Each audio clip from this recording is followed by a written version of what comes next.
like a commune in the middle of the East Police Precinct. How can YouTubers get top games for free to present them on the channel? I mean, if you're a person that needs to ask game developers for free games because you can't afford them, you have a bigger problem than being a content creator, you should probably get a job. But oftentimes, to answer your question directly and provide value, you literally can just ask. A lot of the time, you can just email media@, or you can go to their website and look at their contact form and just say, hey, I'm a YouTuber, I want to feature your game. Don't even have to, like... You don't even have to, like, tell them a size or whatever, and 99% of the time you'll get it. It's actually very easy to get free games, just nobody does it.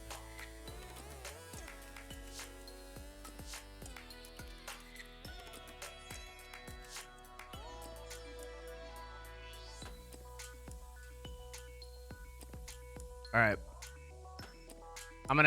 I've got the meeting up. I'm gonna look at the PS5 thing while we chill for Esfand. Oh, this is Moist Critical. Wait, where's the actual event? What the fuck?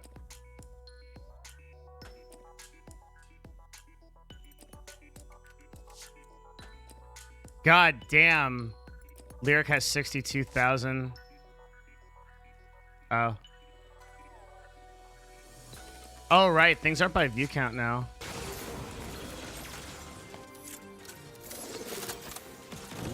Oh my god, the fucking... Hang on, the chat's gonna fucking crash Chrome. Jesus Christ.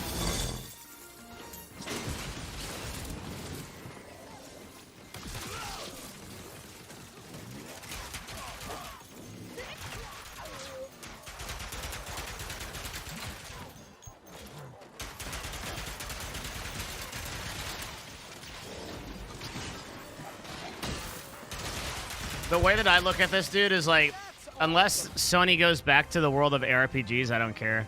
That's just, that's where I'm at. Have you seen Pestely's channel during Drops Day? 150. He had 150k views, really? Holy fuck, that ad revenue. Dude, drops on Twitch are so broken. Like, that is like really nuts. I'm proud. I'm happy for him. Cause like, fuck, man, I love when that guy gets success. He's an amazing dude. But holy shit, the drops thing on Twitch is out of control. It's like, it's so bad for the industry long term. So what is this? What are we looking at? Is this is demos for the PS5 new stuff?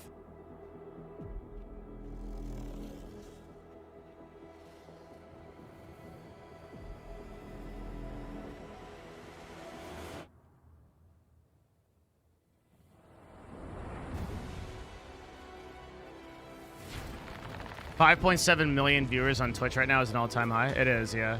That's impressive. How many more on YouTube?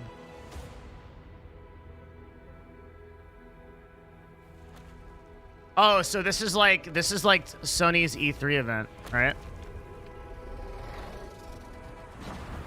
But they're doing their own thing. That's what this is. Yeah, okay, I see.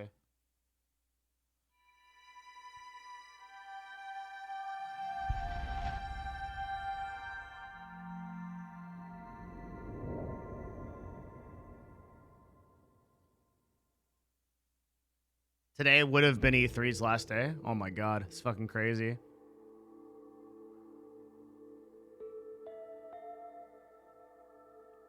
I can't tell you the amount of money that Pestily is making off of ads exactly. I mean, I know it, but I can't say the number because we're not allowed to like talk about Twitch CPMs directly per contract for some reason. And then I'm double not allowed to do that because of NDA, which is annoying.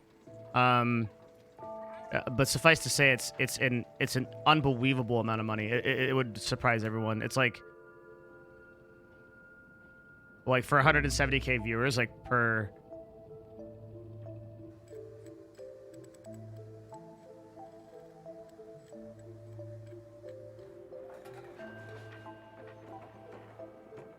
Pestily is not publicly signed by us, no. Publicly signed people are on our website.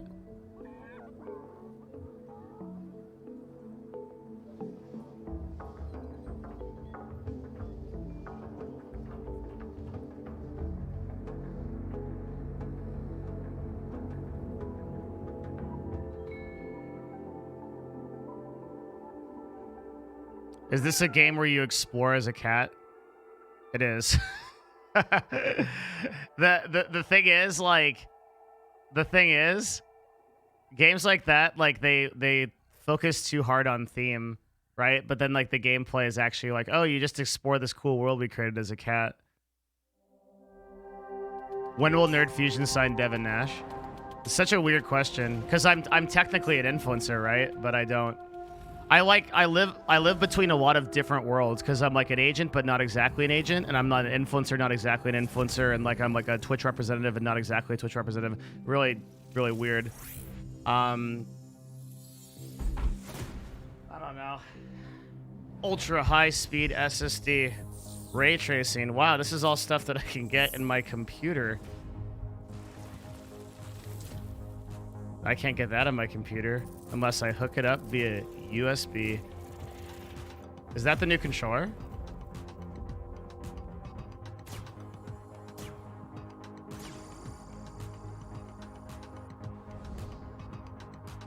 Looks new. Looks too spacey for me. Like looks too space age.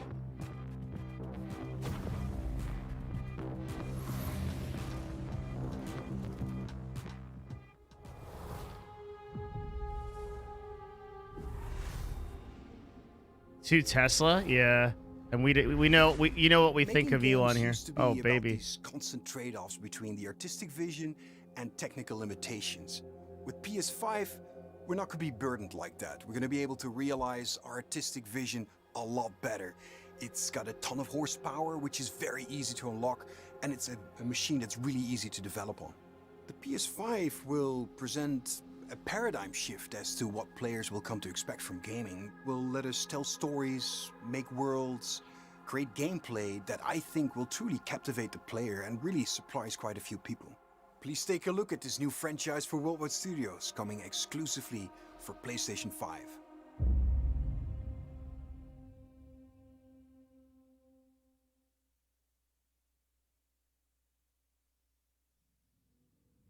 What happened to New World? Were you invited to the alpha? I was, but for a lot of reasons, I don't think that game is gonna work.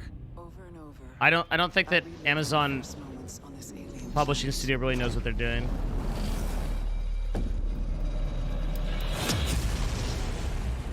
the crash, the attack. Esfand said he'd be along in a little bit. I don't know when. I sent him an invite, so I don't know. The crash, the attack, my death. This is Alien, right? Trapped in this endless cycle. Or is this a different IP? No, it's a different Even IP. death is no escape. It just really made me think of Alien. Each time I awake, this planet seems somehow different. Edge of Tomorrow. Changing. This world is becoming part of me, infecting my mind, my memories. The longer I spend here, the more I can feel my sanity slip away. But I cannot lose hope.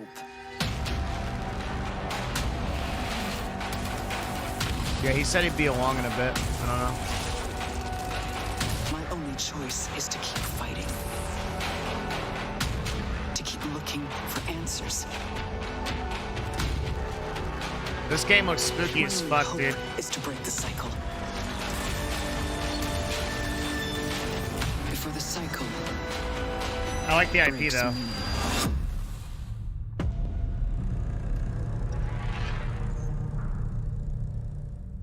I was dropping. I'm gonna check my encoding. I don't know why that's happening. Oh, he's in chat. Oh, okay, good.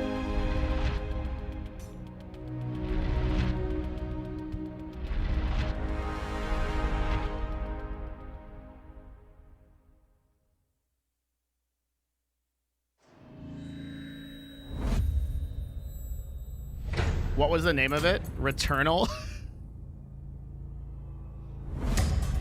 What the fuck, dude? It's the tiger from Crunchy Flakes or whatever.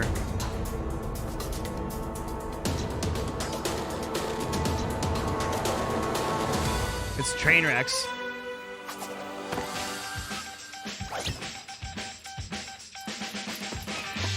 Sorry.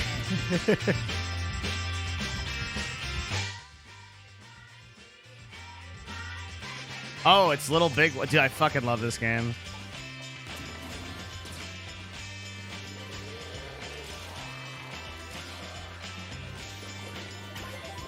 It's Little Big Planet, dude.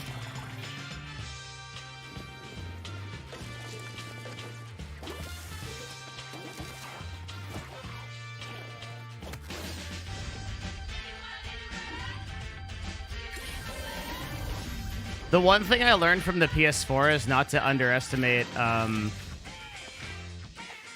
Sony. On the previous console cycle, I bought an Xbox first, and that was a mistake.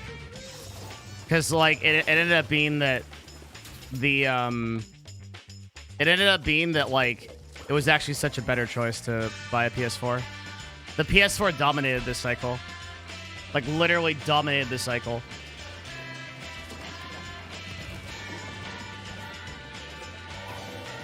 I still use my Xbox more than I use my PS4. My Xbox is fucking sitting right here.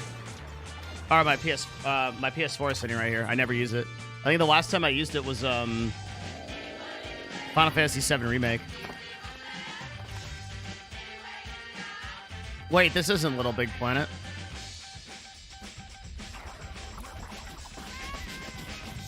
I got fucking scammed, dude. My Zoom is being weird. Do you want to do Discord? It says you're connecting to audio, so you have to set your audio. If you want to do Discord, I can do Discord. Zoom causes more people problems than like anything, dude. I can call you on Discord. Is that a problem? This Discord isn't as good as call quality.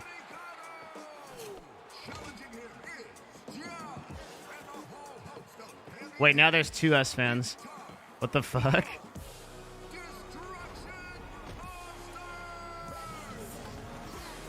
Okay, but he's on audio now.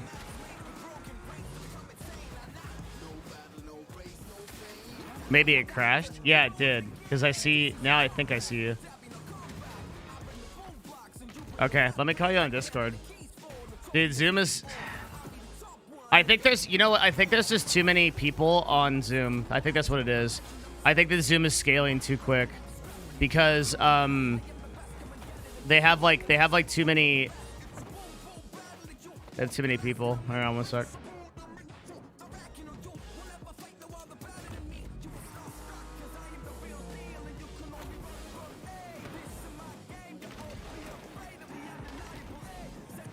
Okay, hang on.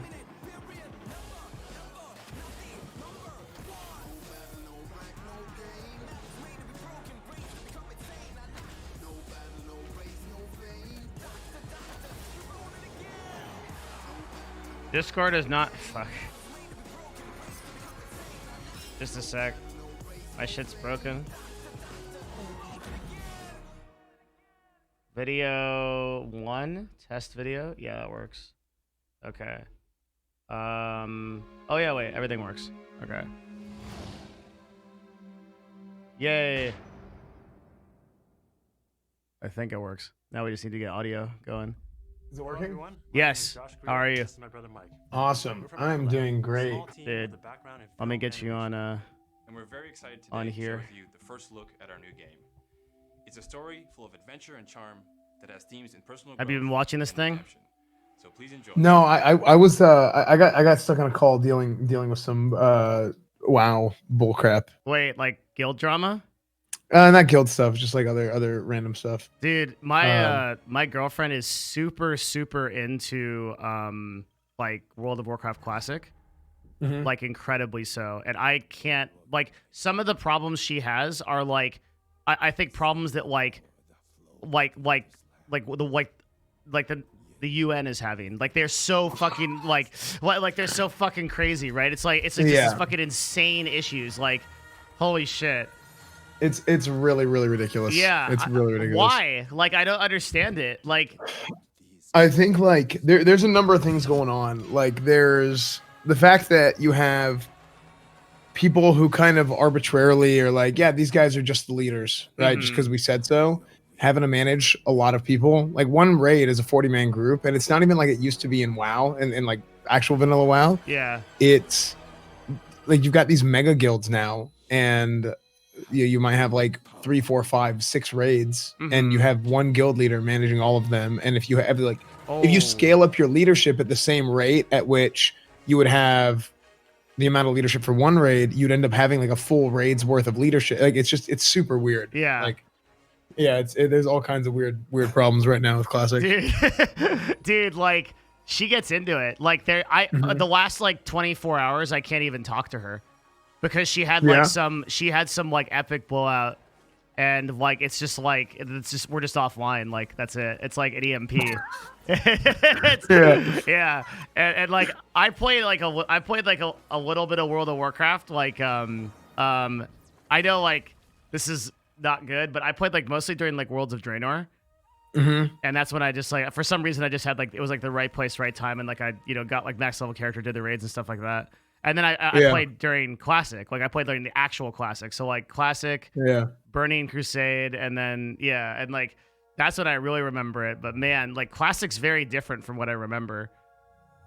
Yeah, and well, they did a lot of things different. Like there was the whole like there's the whole no changes thing, but it was just like an easy like slogan for people to get behind. Like, oh yeah, we want to play the same game, but in reality, like people didn't really want no changes, but they think they did because like a lot of times a lot of the people that were pushing for Classic, a lot of that community started from the private server community. And it was people who were either new to Classic and they were playing vanilla for the first time on private servers and they really liked it and they wanted it to be official, or people who used to play back in the day who just liked the older version of the game better.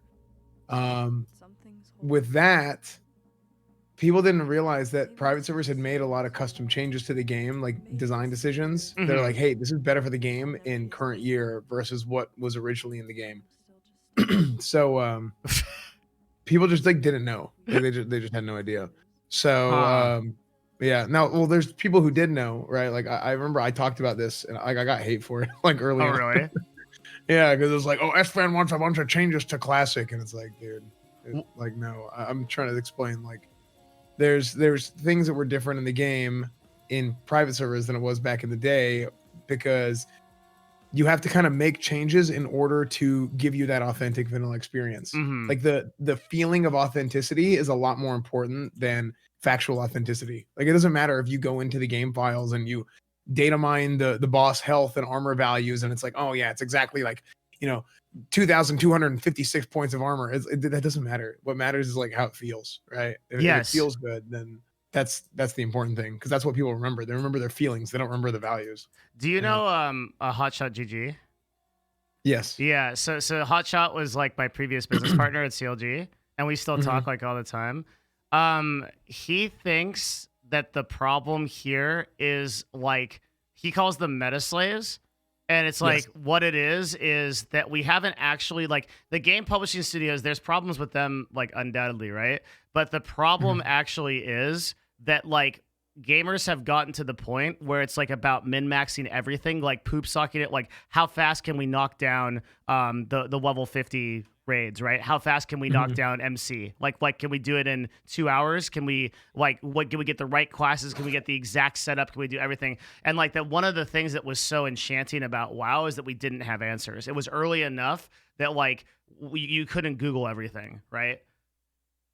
Yeah. Exactly. And I think like having the meta and this isn't just WoW, this is in gaming in general, but the meta becoming a thing. Yeah. And it's always going to happen because people are always going to find out what's best or what happens to have the highest rate of success is something that kind of hurts gaming in general for people coming into a game new, right? Like it hurts like the barrier of entry.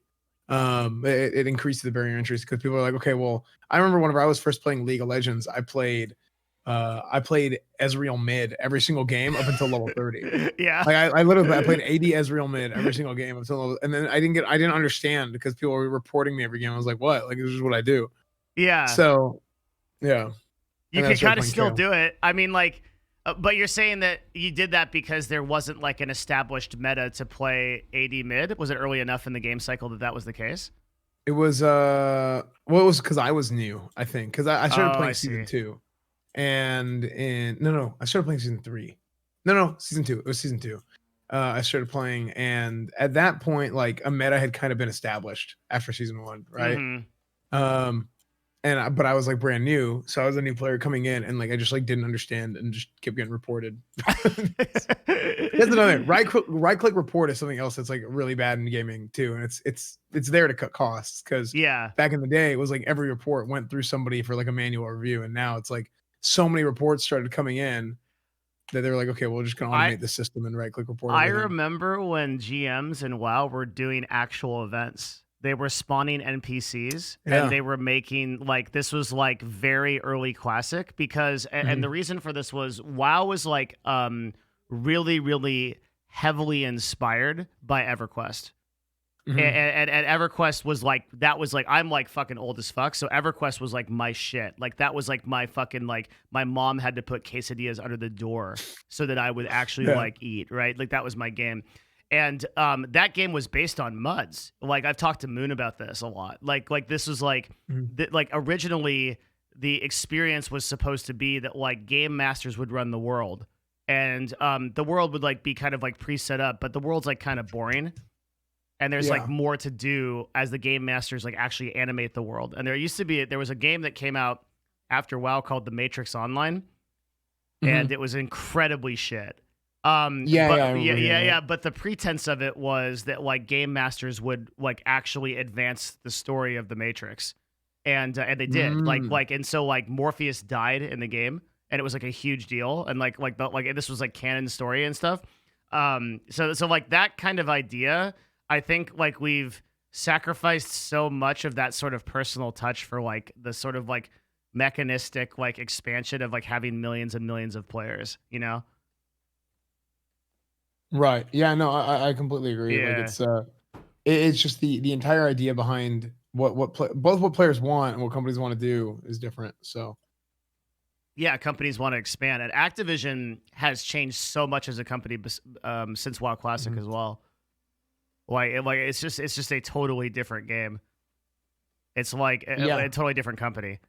So now, I mean, you just kind of look at what they go for. Like I have heard from people that are like I heard from a source that I could trust that at least right before the BWO patch, there was more people playing Classic than there were playing Retail WoW. Wow. Well, wait, that makes sense. Well, here's the thing. Yeah. It kind of didn't make sense. I was shocked because there was more people playing in probably the worst period of time for Classic, which is right before BWO comes out. ZG's not out. Nothing else is out, and it's a big content drought. Wait. Sorry, I might have misunderstood. So on the launch of Classic, there was more people playing the Retail WoW. No. After launch, it was after 8.3, in Retail, and before the next content patch in Classic. So how long ago in Classic was that? This would have been 5 months ago. Oh my god, that's actually insane. Yeah. There was more people than on Retail. Yeah. There was more, but here's the thing: Retail made a lot more money, a lot more. Why? Because they have services and transactions that Classic doesn't have, with like pet store mounts and all that kind of stuff that they can pay for. And like the faction change, race change, server transfer. Like you have server transfers in Classic now. But there's a lot more services in Retail. WoW tokens is another one. People buy WoW tokens and sell them for in-game gold on Retail that you don't have for Classic. So Classic makes less money than Retail, even though there was like more people playing it. George and I went back to EverQuest like for their progression servers, which are basically the same as like Classic WoW, and the entire thing is like pay to win like that. It's like MTX. You can get a lot of the things that made WoW Classic really good, in my opinion, and also EverQuest were like the artificial difficulty that was just imposed by very stupid shit. So, like in EverQuest, for example, your inventory was a problem. It was in WoW too. Actually, it was like a very big deal to get bags. Like it was problem. It was like fuck, I can't carry anything. Like I got to decide what to sell. And like you go into EverQuest now, you can buy like a 40 slot bag and it's weightless, right? It completely eliminates all this like difficulty. Yeah. And the same way, it's like you don't get those problems back. Like it's not the same. Like developers like don't see the forest through the trees in that way. They like Mhm. they like tunnel. It's like, oh, people want this like classic experience of just not the content. They don't want the content, and it's like, no, that's actually like on the bottom of the list. Like we want the imposed difficulty that comes from those constraints. Right. Yeah, yeah. Like, you know, like, and it's like it's The- not something I understand.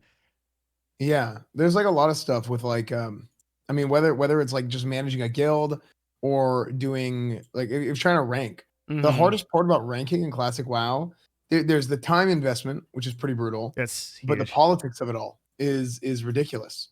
In The what politics sense? of ranking in classic WoW. So basically how the ranking system works, I'm going to try and like condense it as much as possible because it's fairly complex Mhm. and doesn't really make any sense.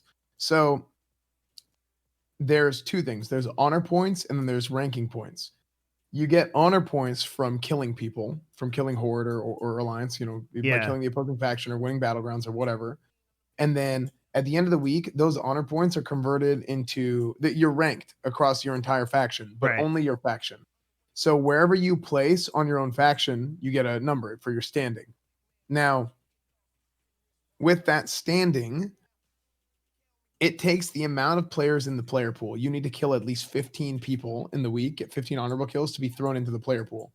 Mhm. Certain percentages of the player pool determine different bracket spots. So like I think it's something like 0.03% of the total player pool is a bracket 1 spot, which is like the maximum amount of ranking points that you can get in a week. Okay. So you get the honor, but based on your standing, you get however many ranking points. Mhm. So what you want to do is you want to stack these brackets. And let's say you have 10 bracket 1 spots because you find out what your server's player pool size is. You want to get everybody to have almost the exact same amount of honor so that you can maximize the RP gain. Now, once that Oh. number 11 spot comes in, that number 11 spot is now bracket 2. So what happens is you drop from like 13,000 RP to 12,000 RP.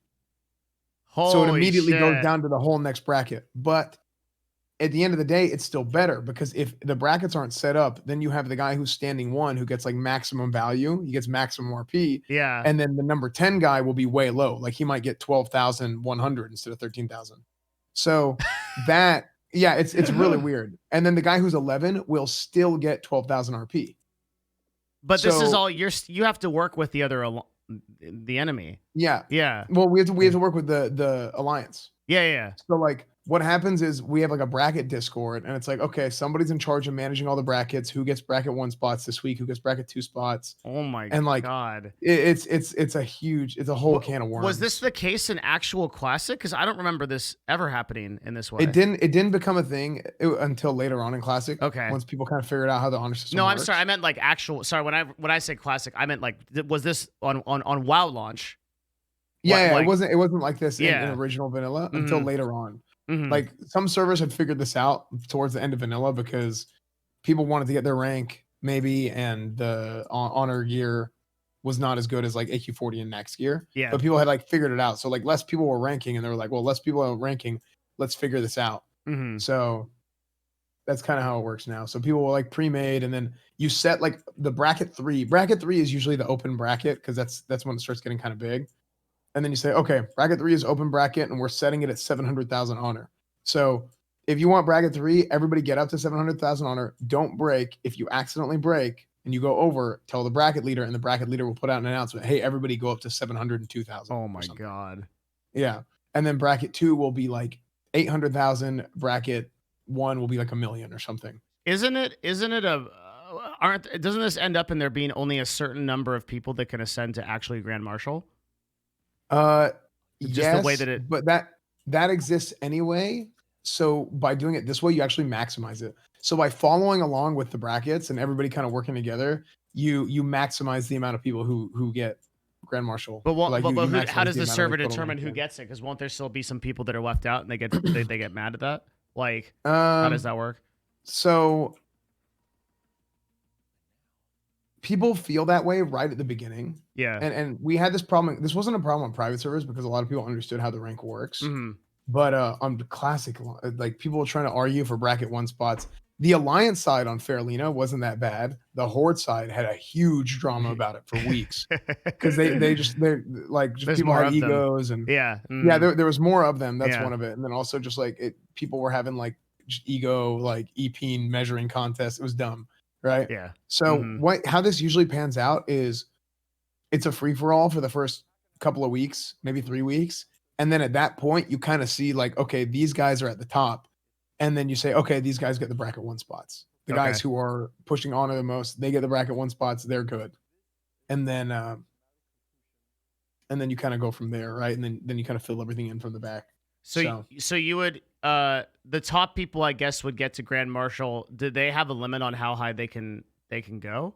Because like what I don't understand is like, okay, if people are, let's say like everyone in bracket 2 just gets to 700,000, but that just sort of dooms you to a lower position, right? Like, and then the people that are actually in bracket 1 get even higher, right? Like you muted, I believe. Yeah, you're muted. 100%. Okay. Yeah, you're good. Yeah. Sorry, I accidentally hit my mute hotkey. That's cool. So, dude, remember that podcast? I was muted for like an hour. Yeah, And I had no idea. I remember. I was like, what the fuck? So bad. So yeah, I lost my train of thought. What was it? So the question was, the if you put someone in the second or third bracket, you basically they kind of get impossibly further away from getting Grand Marshal because because rank 1 is progressing indefinitely, right? So I mean, but how it works is they're gonna finish, right? They're gonna finish at a certain point, and then you can only gain a certain amount of rank points a week. So standing 1 will only ever get 13,000 RP. So if you have bracket 1, you get your max RP, whatever. At the beginning of every week, if you have higher base, like right now, my character is rank 10. I can go look, and my character is, I'm just like running around storming while I'm talking, is rank 10, 63%. Yeah. So if I have a macro which like looks at a script, whatever, and I have current RP, my current ranking points are 43,196. So my RP to get to my next rank is 10,443. So if bracket 1 is 13, bracket 2 is 12, I need to get bracket 3 this week, and I will rank up to 11 to get 11,000 to get over the 10,400. Okay. Yeah, and then like basically each thing is like I think the next rank is actually at 45,000 RP, but there's a 20% decay every single week. So if I go like 43,196, if I take 0.2 times 43,196, that's 86319. Oh my god, this is insane. Yeah, I'm telling you, this is like harder than I Eve. didn't want to get too much into it. No, it's so ridiculous. But yeah, it's like a whole thing. I end up needing that. It basically does the math and it gives me that 10-4. So and I would get that by hitting bracket 3 and getting 11. So yeah, there's all kinds of stuff. So I don't even know if I'm going to continue ranking. Really, because it's just so. Yeah, it's I don't, yeah. Because I can do it. A lot of people think like, oh, you're a streamer, you can just play the game all day, you get paid for it. But well, we're gonna talk about that, right? Like, there's that's a big content thing. One sec, like I just saw that's actually Kriparian, right? That just came in. Oh, Kriparian, what's up, dude? Yeah, it's like yeah. I recently discovered your YouTube and found you have the best coverage of current topics. Hope you get the dude, Kriparian. I have an enormous amount of respect for you. Thank you very much. My business partner, George from CLG, is like a legit fangirl of you. And so he used to talk about you all the time. That's and I watch your stream quite often. It's awesome to see you here. Thanks, man. That's cool. Yeah, I met Krip at we met last TwitchCon, him and his wife. Oh, really? Super cool. Yeah. This is actually my first interaction with them. Like, even though I've known of him for like forever, right? Yeah. I don't know if it's something. It was an event. Yeah. You met him at TwitchCon? I think it was TwitchCon. I can't remember what event it was.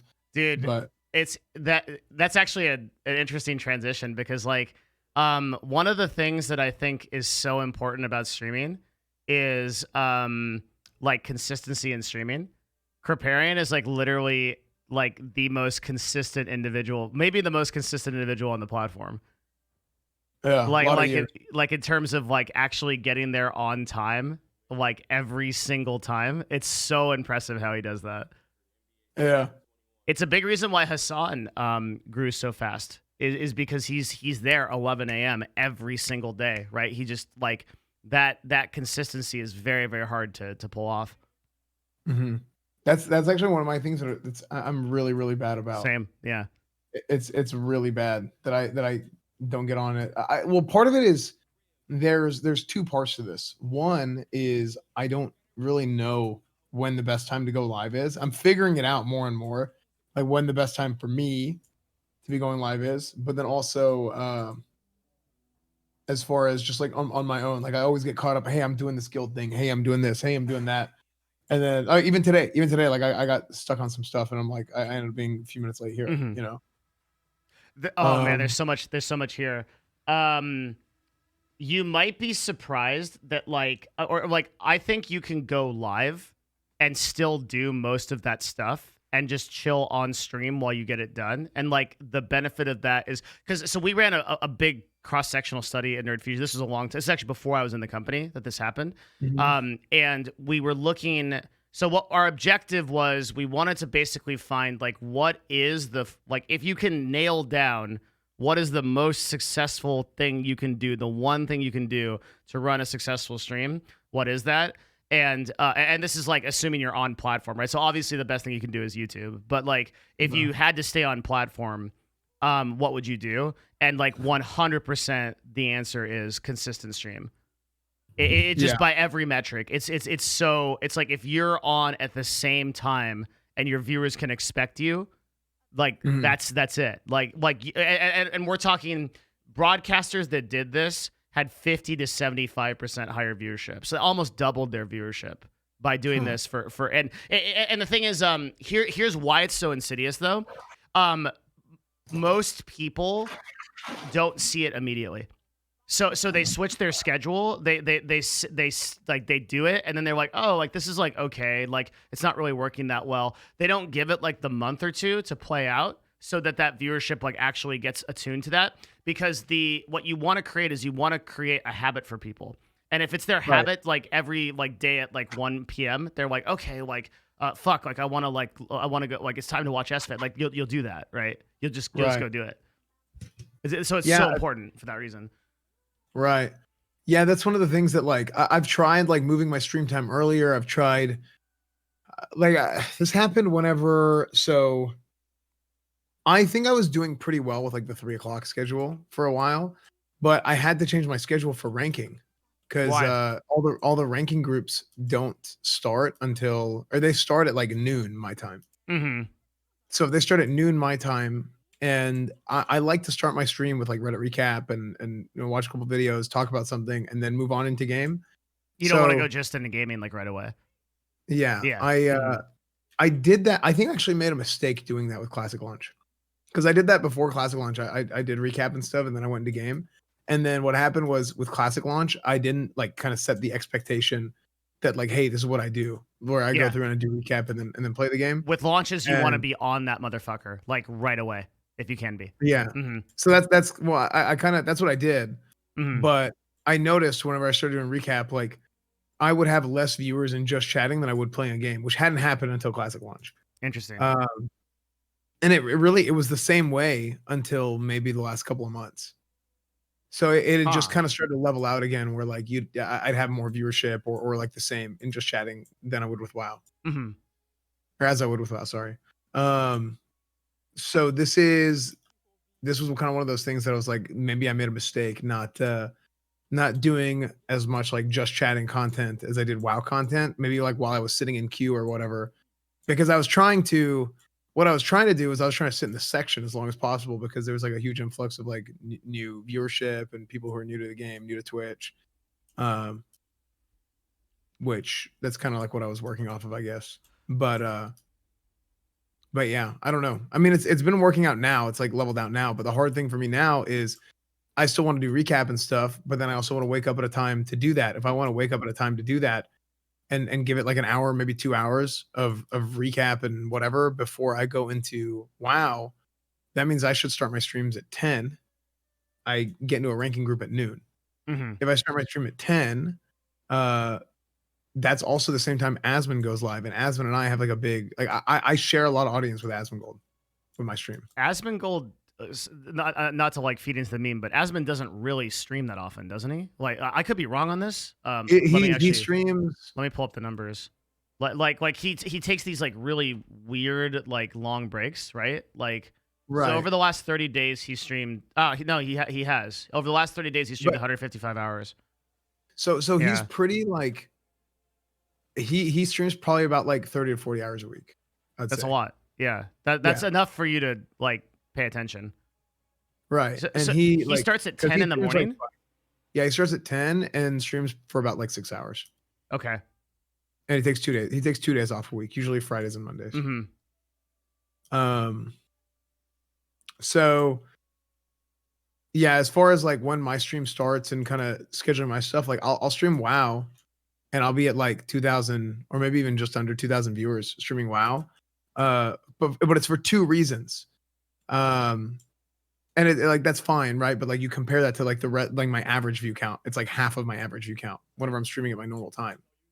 So it makes me wonder, like, is it even a good idea for me to continue ranking? Okay. Yeah, it's a huge. It's really really frustrating because I could just rank off stream and then start my stream at 3:00, right? Mm-hmm.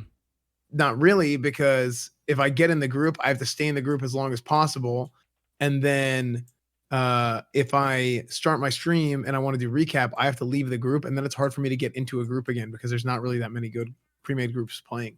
Mm-hmm. So I pretty much have to get in and play like 12 plus hours a day because I want to get my rank in as much as possible until Friday. And then hopefully I'm done ranking on Friday. Saturday, I'll do a raid instead of my Tuesday raids. I change my raid day. And then after that, I can do like variety or whatever else I want to do. Okay. There's a huge amount of things here. So the first thing is the 10 a.m. thing is really interesting because so how does Asmon actually stay consistent with that schedule? Because doesn't he go to bed at like 7 in the morning? Like no, he only stays up late if he's like on the podcast on Thursday. Oh, he goes shit. to bed at like 1. Yeah, he goes to bed at like 1. Okay, so because the thing about the 10 a.m. thing is that's also statistically the best time to be on Twitch, just by viewership. So if you're, it's a little bit earlier, but if you're on at about like 9 in the morning and then you go 10, 11, so I'm talking PST. So this would be your Texas, right? So 2 hours ahead. 10 is the best time PST, so noon. Yeah, that's when I've been going live recently. It would be 9, so 11 your time, right? Because you're 2 hours ahead, or what? Or is it 2 hours earlier? I'm an idiot. I'm 2 hours ahead. Yeah. Noon. So if it's 9 a.m. here, it's 11 a.m. there. Yeah. Okay. So yeah, that takes you through peak viewership, and it all because peak viewership happens on. Okay, so this is how it works. Okay, so peak viewership on Twitch is 12 to 1 p.m. PST, and the reason for that is it's the perfect crossover between lunchtime US and European prime time. Okay, so but you don't want to start your stream right when peak viewers are happening on Twitch, because the amount of time it takes for you to get to your basically like your standing viewership, your base viewership is about 2 hours. So right. That's how Asmon does it. That's how I would do it too. That's kind of what I'm leaning towards. So this is a very tough one. I'm of the opinion that if the problem you're having is you have a large crossover audience with another streamer who's streaming on the same time slot as you, the problem is the real issue, and this is like just like getting right into the real shit, right? The real issue is you're not differentiating your content enough in some way to make a compelling case as to why that broadcaster should watch you over them. And I had this problem with Destiny when I first came back. I was doing a lot of collabs with Destiny, and almost by accident, I sort of like fell into that gravitational pull, and I had a huge percentage crossover audience with him. It was something like over like 40%. And so I differentiated my content and started doing really different shit, and now that audience is like less than 6%. And so I think that there's like a way that you have to sort of like bind that audience to you, and the way that you do that is not on Twitch. You have to pull those users from other places. So first, So and that other place is basically YouTube. Is the answer? YouTube. Yeah. Mm-hmm. So for me, I mean, I think it's a couple things, right? Like Asman obviously is like, he's been a ridiculous help to me, right? Like whenever I got, because I've told you this before, like whenever I used to stream on YouTube and then I got banned and then I moved, and it was like Asman, Soda, Train, like all these guys, like so many of these guys who were like super supportive of me and kind of brought me in, because I was like the classic WoW guy. So they liked me and they were like, hey, let's kind of like promote this guy, whatever. So I do think there's a lot of people who really like watching Asman and then they like to watch me after or whatever. Yeah. Which is, I mean, that's fine. That's like to be expected because like they're Asman's viewers who also watch me, right? Yeah. And that's gonna happen anytime like you have like a crossover with somebody a whole lot. Like I have that with Mizkif a little bit. I have that with Ginny. I have that with Train a little bit. So yeah, this is kind of how it is. Which I totally understand, right? But it's not so much about what I'm kind of worrying about is if I start my stream then and my viewership is lower, is that hurting growth potential, or is that, and there's a couple reasons, right? Is it going to hurt like the potential for growth of my stream by streaming at a time where like I'm at essentially like half of what my normal viewer count would be, or am I? Are you always streaming longer than him? Because let's say you start at the same really time. long. Yeah. Let's say that you start at the same time. Asman goes for 6 hours, right? So you literally like get a huge boost, and then will he host you sometimes? Will anyone host you? I mean, mostly like the most hosts I get from now is probably from like Mizkif and Ginny. Okay. So yeah, he's hosted me a lot in the past, but like, I mean, if I know if I ever asked him like, hey, will you host me for this? Like, I know that he would do it. Sure. Like, because Asman's one of my best friends. So like anything I can do for him, anything he can do for me, like, yeah. Yeah. So I would be more concerned that, so World of Warcraft is such a fascinating category. I don't think that I really understand it. I think World of Warcraft, and I truly mean this, is the most complicated category on Twitch by a huge margin. And part of that is because World of Warcraft as a category has spawned more successful broadcasters in the top 1% than any other category. And like that's where all of us, all the people like Soda, fucking just like such a huge number of people are from. So like, that said, what I'm worried about with the World of Warcraft category now is what percentage of actual new users are discovering your stream during your streams as a result of Twitch. And we can actually chart this, right? Which I'll do right now. Where we can kind of look this up and kind of get a good idea of it. So your growth potential, I'll just like pull it over this for a second. Your growth potential right now for the amount of concurrent viewers you have is unbelievably healthy. So you're getting like I'd say like on average like 400 to 500 follows a day, and sometimes a lot more. That's so new users are discovering you. And then I'm going to pull up another thing. My question is, how many new users are coming into your stream and then becoming concurrent viewers as a result of you streaming in the WoW category?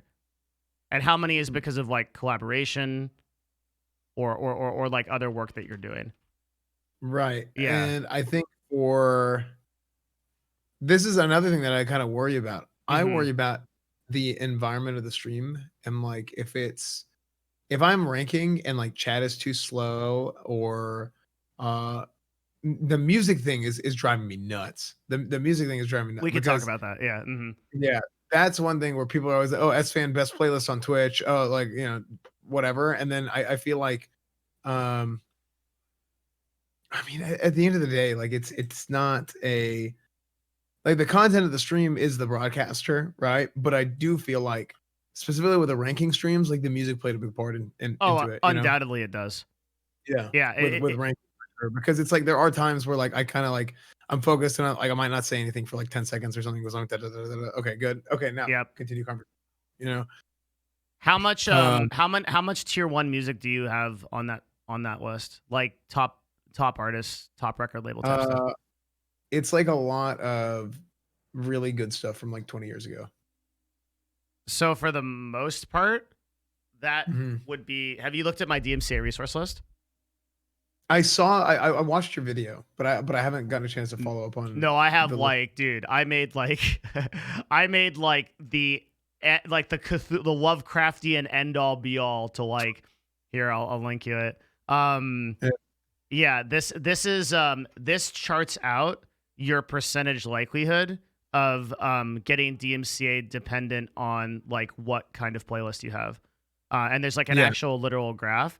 So the problem here is I was really thinking about this, and because I've been over the past like few days, I've been talking to like probably over 100 like partnered streamers in the top like 5,000 Mhm. that like significant viewership that have been concerned about this, probably way more than 100.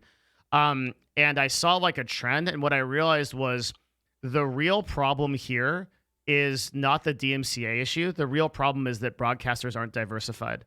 And what I mean by that is that like if there's even a 1% chance or a 0.0001% chance that you lose your entire channel, that you could get banned, the cost of Yeah. that is so high, right? The cost of that is so high that a streamer will delete everything, delete all of their content, and like that's actually the problem, right? Yeah. Like that's the actual issue, because the percentage chance of you getting DMCA'd for your playlist is infinitesimal and always will be. Yeah. But if your entire business is Twitch, you can't take a 0.005% chance of catastrophic risk. Yeah. Yeah. Yeah, like Mhm. it's like I mean even looking at your list, like it's stuff like movies, movie trailers, movie soundtracks. Like I understand like movies, but like movie trailers, I mean we get like streamers will get paid to do like a bounty for like a movie trailer or a TV trailer or something like that. So it's like crazy that like I Yeah. mean technically like they have the rights to do whatever they want, right? But So on that list, movie trailers are really spooky, because if you get to one of those early and you watch like the John Wick like for like Universal, and like they're monetizing that content elsewhere, they see that as a competing force, and then they get you for it. So that's why that's high on the list. mhm. Yeah. Um there is a lot of like really spooky stuff. Like for me though, like as far as I'm concerned, you can eliminate everything in level 1 and you're going to as far as I'm concerned, you're going to be completely safe. Yeah. Like effectively. So like I mean if I have a bunch of like I mean I'm just gonna click on playlist. Like if I have music from like ACDC or um Avenged Sevenfold or something on this playlist, Yeah. right? Like you are you are at risk, right? Like Mm. but the chances, so to put it into perspective, right? Like the only reason that DMCA actually happened on YouTube was because YouTube, at the point where DMCA actually started hitting and people started caring about it, was 50 times larger than Twitch is now, right? Yeah. That's number one. And number two is that companies saw a way to leverage YouTube that not only could they demonetize those videos, they could take the revenue from them. And that's huge, right? Like they could, so literally you could put up a whole video about World of Warcraft. That's your content. That's your shit that you're doing in it. And then you play an Avenged Sevenfold song. They claim it. They get all that income. Yeah. So they're doing that. But there's no benefit. So just to like close that point, the reason why the company is doing that is because there is an enormous financial incentive in doing so. They're going in because they can actually profit off of making those claims. But on Twitch, you can't do that in the same way. Now they may introduce legislation where they say, okay, Twitch, to stay within safe harbor, has to give us the money on these videos, and I actually think that will happen. But we as broadcasters will be forewarned of that, and then we can make an informed decision on like deleting our content and shit like that. Which is why I told everybody to wait. Right. Does that make sense? Yeah. Yeah. My thing is like, I wish that Twitch would set up something like YouTube, like them taking all the ad revenue from a video. On YouTube, it's really bad, right? But at the end of the day, it's not the end of the world because Twitch has different systems of monetization. Yeah, like subscribers and things like that. Yeah. Right. And also, even on YouTube, let's say they take your ad revenue, that video can still grow and get views and grow your YouTube channel. And the next video that you do, yeah, that's right. Like it increases discoverability for the other videos on your channel. So it's not, it's also not the end of the world there either. I would gladly give up if it meant like being able to play music or whatever. Ad revenue, especially once you get up to like bigger viewer counts, adds up to a big source of income for like really big streamers. Mm-hmm. But unless you're like a really big streamer, it doesn't really make that much of a difference. Like I would give that up, if it's like, hey, if they claim ad revenue on your video to be able to play good music on your stream, like I don't know. So here's the thing. Ad revenue right now for broadcasters is a lot better than people think it is. It's just that people don't run consistent ads. But if you run 3 minutes of ads every 60 minutes, like even at your concurrent viewer count, you will make a shitload of money. Like it will really surprise you. That's number one. And number two is just because ad revenue is a certain rate right now, you don't want to assume that. So I'll give you just like one example, okay? So right now, I have to be really careful because we actually can't talk about CPMs. But like so I'm not going to do specific numbers. But let's say, and I'm going to give an outrageous CPM. Let's say that the amount of money that Twitch makes off of ads is $100. Okay, CPM, right? So that means that per 1,000 impressions, they make $100. Now, obviously, that it would never be that high. I'm just using a very high number so that I don't get fucked on NDA or whatever. Right. Right now, you as a broadcaster make a very small percentage of that CPM. Okay, but in between the there's a delta, there's a chasm in between those two numbers, and Twitch can raise you up higher in that rate. This is kind of complicated, but it's really important, right? So like if you're getting so the delta might be $100 that Twitch is making. Let's say you're making $10. What would happen if Twitch puts you up to $50 or $20? Right? You would quadruple or quintuple your income overnight. Right. All of your income. And so like so the most powerful vertical for broadcasters to make money on Twitch TV is ads. It's not subscribers, it's not donations. By far, the exponential value of ads is way, way higher. And for this reason, if you talk to any professional YouTuber, they laugh at the money that Twitch people are making because they're making so much money off of ads. They don't even have to have subscribers or things like that. Harris Heller was a Alpha Gaming, like one of the other dudes in the space that like does like industry news and stuff like that and growth stuff. He's like, I just like he actually like has that like large YouTube following versus like a pretty large Twitch following as well. He's got like 3,000 subscribers on Twitch, doesn't care because it's like it's infinitesimal compared to the ad revenue that he makes off of YouTube. Ad revenue is enormously powerful. Yeah. I do a decent job of running ads, I guess, but like I don't do it that much. I only run ads when I'm going to the bathroom or like if I stand up and walk away because like I mean 3 minutes every hour isn't even that bad, right? But like it's that I don't 5% of your show. Yeah, and I don't even think about it, right? I don't even think about it until I get up, right? And even then I forget sometimes. So But like I really like how they got rid of pre-roll ads for running ads. I Yeah. really like. Because have you seen my data on the bounce rates of that? How Mm-mm. 30% of your stream will bounce out as a result of pre-roll ads? Really? So yeah, if you ever want to test this, just ask your chat sometime. Just be like, hey guys, how many of you click on a stream, get a fucking ad, and then actually just say fuck it and go click on another stream? And Yeah, I know, I do everybody will that. tell you. Yep. Everybody will tell you they do it. So like pre-roll ads are like a huge source of they're the largest source of negative growth on Twitch. Ironically, is something that Twitch is doing. Yeah. Yeah. Yeah, I really don't like. I think running like a concentrated like, hey, 3 minutes of ads, you get 3-minute ad break, and I go to the bathroom. I Yeah. think that is like not a big deal because you're not like You're not you're creating not content. like gating. Yeah, exactly. Yeah. Like I'm not gating any content that's being put out right now. It's like, hey guys, I'm taking a quick break. I'm gonna go to the bathroom. They don't care. Like I don't really lose whenever I run an ad. My view count doesn't really go down at all. Like some people leave, I guess, but it's not that it's so little because my viewers understand. They're like, yeah, like he's not doing anything. Yeah. And yeah. I think that's it the would right be time to run different ads. they would be like, yo, F this guy. Like this is annoying. But like I think like if you do it the right way, then they're totally like, yeah, like you're like it's like printing like free money, I guess. One of the So- most annoying like things is like I don't understand the so you lose some amount of viewers even if you just like if you run like 3 minutes of ads, you lose some amount of viewers right there. But Right. I don't know if that's more or less than if you're running pre-roll ads. And that data is really hard to crunch. Because you have to take like an instance of time within a stream. So the way that we did the pre-roll test was like really easy because you can just look at the bounce rate while people are entering, right? And then you just look at the people that are getting ads. But the way that you would do like a test like that, like because people often ask me for that data and I don't have it. I don't know.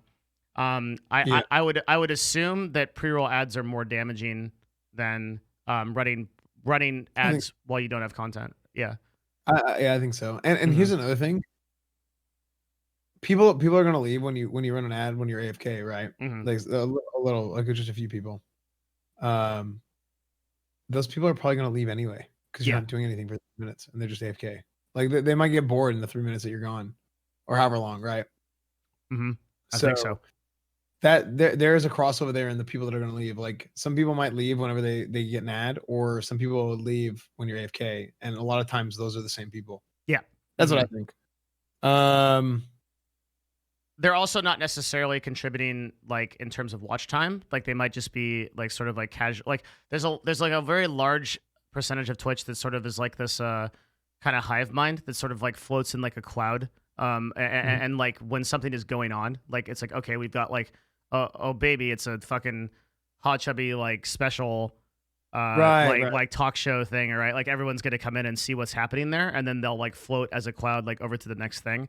And so like there's a lot of those people that are bouncing as a result of ads, which are typically lower value users for a lot of reasons. One is like they're not dedicated to you, and like two is they just don't generate you as much revenue in terms of subscriptions, and like not to say that revenue is the only KPI for a broadcaster. Like obviously they value their viewers, but I'm just saying like I do think this is gonna like we're gonna get blue faced, but I do think that there are like there are obviously like more and less powerful or more or less valuable viewers in terms and like it's not just in revenue, right? It's in watch time. It's in like you're like talking returning.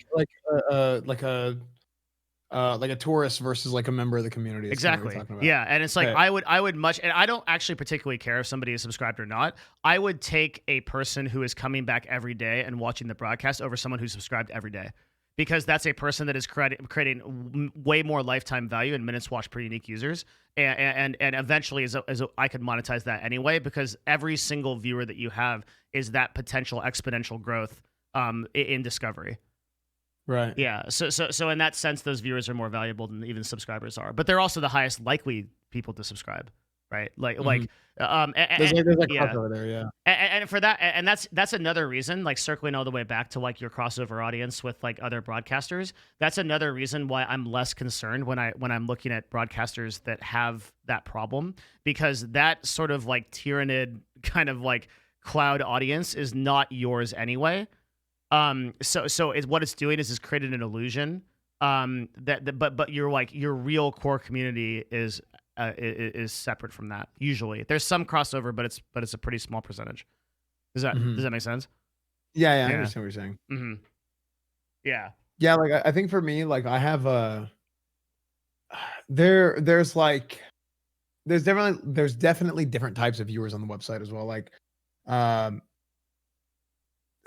some streamers do this whole like normie viewers thing, and they like, oh man, they got all the normie viewers or whatever. But like a lot of times those guys, like they like it's like a lot of game, like specifically whenever they talk about normie viewers, they're talking about maybe like gameplay streams and streams that have grown from an audience off platform like YouTube or something like that. Mm-hmm. Like, you know, like a big Fortnite audience or whatever.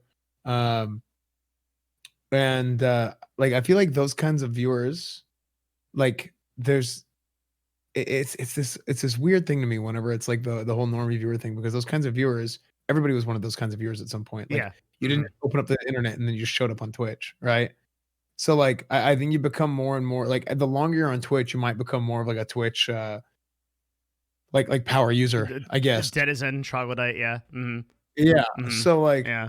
I think this is one of those things that I think like the kind of culture of like normie viewers or like, it's kind of it's got to stop, right? People got to understand, like, yeah, a lot of people don't come on here and know what BTTV is. A lot of people come on here and they're new, right? They want to be involved in the website, 'cause otherwise they wouldn't even be here, Right. you know. So I think that kind of like whole that vibe is kind of like off-putting to a lot of people, Mhm. where I don't know. Like, there's a difference between like banter and jokes, and then actually being like, yeah, like F these people or whatever. It's Yeah, like, no, that's yeah. dumb. Like, literally everybody in your chat right now is one of those people at some point. That's true. So, Yeah. mhm. I think of it more as like so for me it's like I don't think it's productive to operate your brand in any way acknowledging the rest of the ecosystem of Twitch, which is a huge statement, right? But it's like whatever else is going on the platform, in the same way that I don't operate my agency in a way where I worry about what Loaded and Adder and everyone else is doing, right? Like because if I did, it kind of reminds me of the LeBron James quote, which is like or the Michael Jordan quote, which is like I'm only competing against myself out here on the court, right? Because if I have to compete with somebody else, I'm already playing behind. Because I'm catching up no matter what, right? And by that virtue, like as soon as you say, well, it's like this broadcaster or these normie viewers or these like this group of people, like the only thing you can be concerned about is like what aspect of this market are you capturing to be your core audience? Right. And how are you doing that? And that's all I think about, right? Like and one other thing too, and this might, hopefully this is like maybe helpful, like I don't think it is at all productive to look at viewer count over anything besides a 14-day cycle. Like I think if you're looking at your viewer count and saying, okay, at this time I'm getting less viewers than this time and things like that, you're making decisions based, like the problem is day to day there are so many arbitrary reasons why your viewership could be low, right? Right. That or high. That if you're making what you think are informed decisions based on that, you're actually just guessing, and this will cost your brand in the long term. Yeah. So Yeah, I don't look think at my. I have no idea how many viewers I have right now. And I've trained my chat. It's a bannable thing to tell me how many viewers I have, right? Like, yeah. Like Yeah, the view count thing is annoying. 'Cause, like, yeah, mhm. It's not just about like low view count. It's high view count too. I remember Mhm. I banned somebody out of my stream one time. They're just being annoying in chat. I clicked their name and I checked their logs and I scrolled through and they're like, I don't remember what the number was. It was like 6K viewers, Omega lol or something like that. Yeah. Which is like, it's great. Like 6K viewers is great, right? And then I scrolled up and I was scrolling through. The same guy like a month or two earlier was like PogChamp 15K viewers, spamming it, just spamming 15K Pog. And it's like what kind of person is this, right? Like I don't want Yeah. this person here. Yeah. And they're being annoying. Like I didn't even notice all the other messages, but it's just kind of like this is the same type of dude. That's just like these are like hype beast kids, right? It's annoying. Hype beast. That's a great word. Yeah. Well, you want So to they run the just- same show for 5 people that you want to run for 5,000. And you're 100% right. Like the higher viewership will game me as bad as the lower viewership. Like if I'm getting lower viewership, I'm thinking, what the fuck am I doing wrong? Is my content not good enough today? And like if I get higher viewership, I'm like, holy shit, like, okay, I got to act different. I got to put on like a different kind of show. I got to be more entertaining. And like, man, like that, there is like no shorter path to neuroticism than that. Like, it's just not like, once I stopped doing that, and I stopped doing it like 8 months ago, I was like so much happier. And I don't look at my sub count either. Like I will only track those things like via Solinome over long periods of time. Yeah. Yeah. I explain sub count to people all the time. Like, especially now, Twitch isn't like it was like 4 years ago, 5 years ago with, and I wasn't around then either. But like I came up after Prime. Like I started streaming on Twitch after Prime. Mm-hmm. But like I know with Prime and especially with gifted subs, the sub counts now are way higher than they ever were. Yeah, it's totally. You have to look at your tier ones to have a good idea. Like, and it's very fickle. Like it goes up and down a lot. Mm-hmm. Like I think I have like 9,000 subs right now or so. I like, if I go look at it, I am at 9,600 subs right now. But how many tier ones? Which is great. Yeah. But I have like 2,000 tier ones. Yeah. That so still puts like, you in the top 0.00001%. It's outstanding, right? Like that's not my point. But my point is more so like people, they'll see the sub count or like, I mean, one thing is the house, right? Like, because we're working on building the house and doing all that. And I had 12K subs 2 days ago. Yeah. Like I had a massive sub drop. And they're like, you make like $1 million a month, dude, you'll be fine. And it's like, no, like this is a 1 month deal with a lot of subs. Like, you guys gotta understand, like it's not like I have to they're like, just buy it. You're a millionaire. All streamers are millionaires. Like, no, like that's not how it works. Well, you know what's insane? So I think this is the most insane thing about that I think there is on Twitch, and that's the gifted subs is like actually crazy because gifted subs previously, and you should know this from the WoW category because this was more prominent. Gifted subs were donations. They were big donations. They were big donations, and so donations. There used to be $4,000 donations, $5,000 donations. You had Amhai. You had people that would come in. All of those people are gifting subs now, and they're giving 50% of the revenue to Twitch, and nobody bats an eye. So above your tier ones, those tier ones. Let's say you have 2,000 tier ones, but then you have 6,000 additional gifted subs, right? Times 2.5. Okay, so then you're rocking like 16K. Well, that would have been 32 if you were if it wasn't that Twitch was taking, if it wasn't that Twitch was taking that income. Yeah. It's kind of funny. Well, but here's the thing. Because we talked about this. I think we talked about this on the podcast. I think briefly, a little bit. Whenever the gifted subs first became a thing, I think it briefly came up. But like, I also think that part of the thing with gifted subs that's good is it kind of helps to like expand the community. You would think, and there's some people, but we ran the numbers and there is no statistical difference. So if you look at the number of users that could, because that was my guess, right? So my guess was two things. Number one, that if you gift subs, those subs are more likely to become tier 1 subs.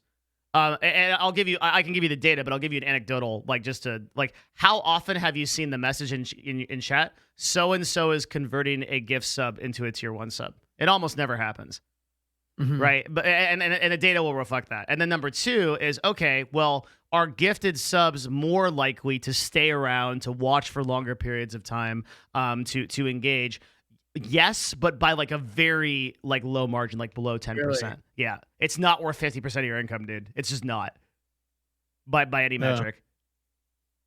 Yeah. Okay. Yeah. Yeah. I mean, I didn't know because I was thinking more along the lines of the second thing. Like I thought maybe people would be like, they got give that a sub and maybe they'll like want to stick around longer and check it out, right? Yeah, you would hope, but it's not enough of an initiation into the tribe. So if the broadcaster gifts you a sub directly, that reflects. And so occasionally I will gift subs to people that are outstanding or are chatting in a way that I want to encourage. I do that too. And that will create retention 100%, right? But like two things that streamers do that I think is like kind of crazy. Like one, the gifted subs from other members of the community that will not meaningfully increase. But the other thing streamers do is they gift hundreds of subs themselves. And this doesn't make a lot of sense to me too. Like they're like, when a streamer gifts 100 subs, that individual doesn't feel like they were gifted a sub by Devin Nash or Esfand. They feel like they were part of 100 people that were gifted subs. And that distinction is really important. If you gift a sub targeted to someone, that's a huge thing. If you get gifted a sub by the streamer to 100 people, you're part of a random pool of 100 people that were chosen out of chat. Mm-hmm. And that doesn't meaningfully increase your loyalty. Mm-hmm. Meaningfully being the key word. It does increase it, but not like if someone said, "Hey, would you rather give up 50% of your income or 25% of your income, as it were, for people that have a 75 split? Would you rather give up 20% of your income, or would you rather have gifted subs?" In an instant, I would be like, "Give me 25% of the income," because it just doesn't. There are other ways to create that idea of a tribe that are way more effective. Yeah, like for me, like I know I've gifted a ton of subs too. Because like what I usually do is like if I do a sponsored stream or something, like I'm like I know this might not be like my main content or whatever that I do on my streams. So like you guys are sticking around. You're sticking around because like you want to support me, right? So like I kind of like pay it back by, I do the sponsor, I get paid by the sponsor, whatever, and then I'll gift like a bunch of subs out too. So that's kind of like how I've like approached it, because I've gifted like almost 4,400 subs in my stream, which is it's a fair amount. But there's other guys who've gifted like a ton. Like Train has gifted something like 20,000. I saw that picture, that graph. Yeah, that's money out the window. Is what that is. Yeah. And let me give you like a very easy example of like something that like is just to blow your mind in terms of like how to spend marketing dollars. Really, okay. Have you heard of a website called Gleam? Yes. Yeah. So, if we did like, if you even spent like 10% of that budget on something like this, where you did giveaways, giveaways have very high retention, very high like user base. Like lots of people, like you can time them. So it could be like, okay, we're gonna do this at 4 p.m. So you can get optimal viewership. You can literally plot your viewership, but you can also call them to action to do certain things. So hey, follow my Twitter. Hey, go here, things like that, and they will do this reliably. This return on investment has such a higher percentage than gifting subs. Just gifting subs is the lazy way to do it. Like it's very easy to do. But like if you set up a giveaway for Gleam and you give away something significant, like a fucking PS5, like the ROI you're going to get off of that is going to be way higher. Yeah. I actually signed up for Gleam, and I like barely used it. And what I found out is right after I got it, they like nerfed it for YouTube subs.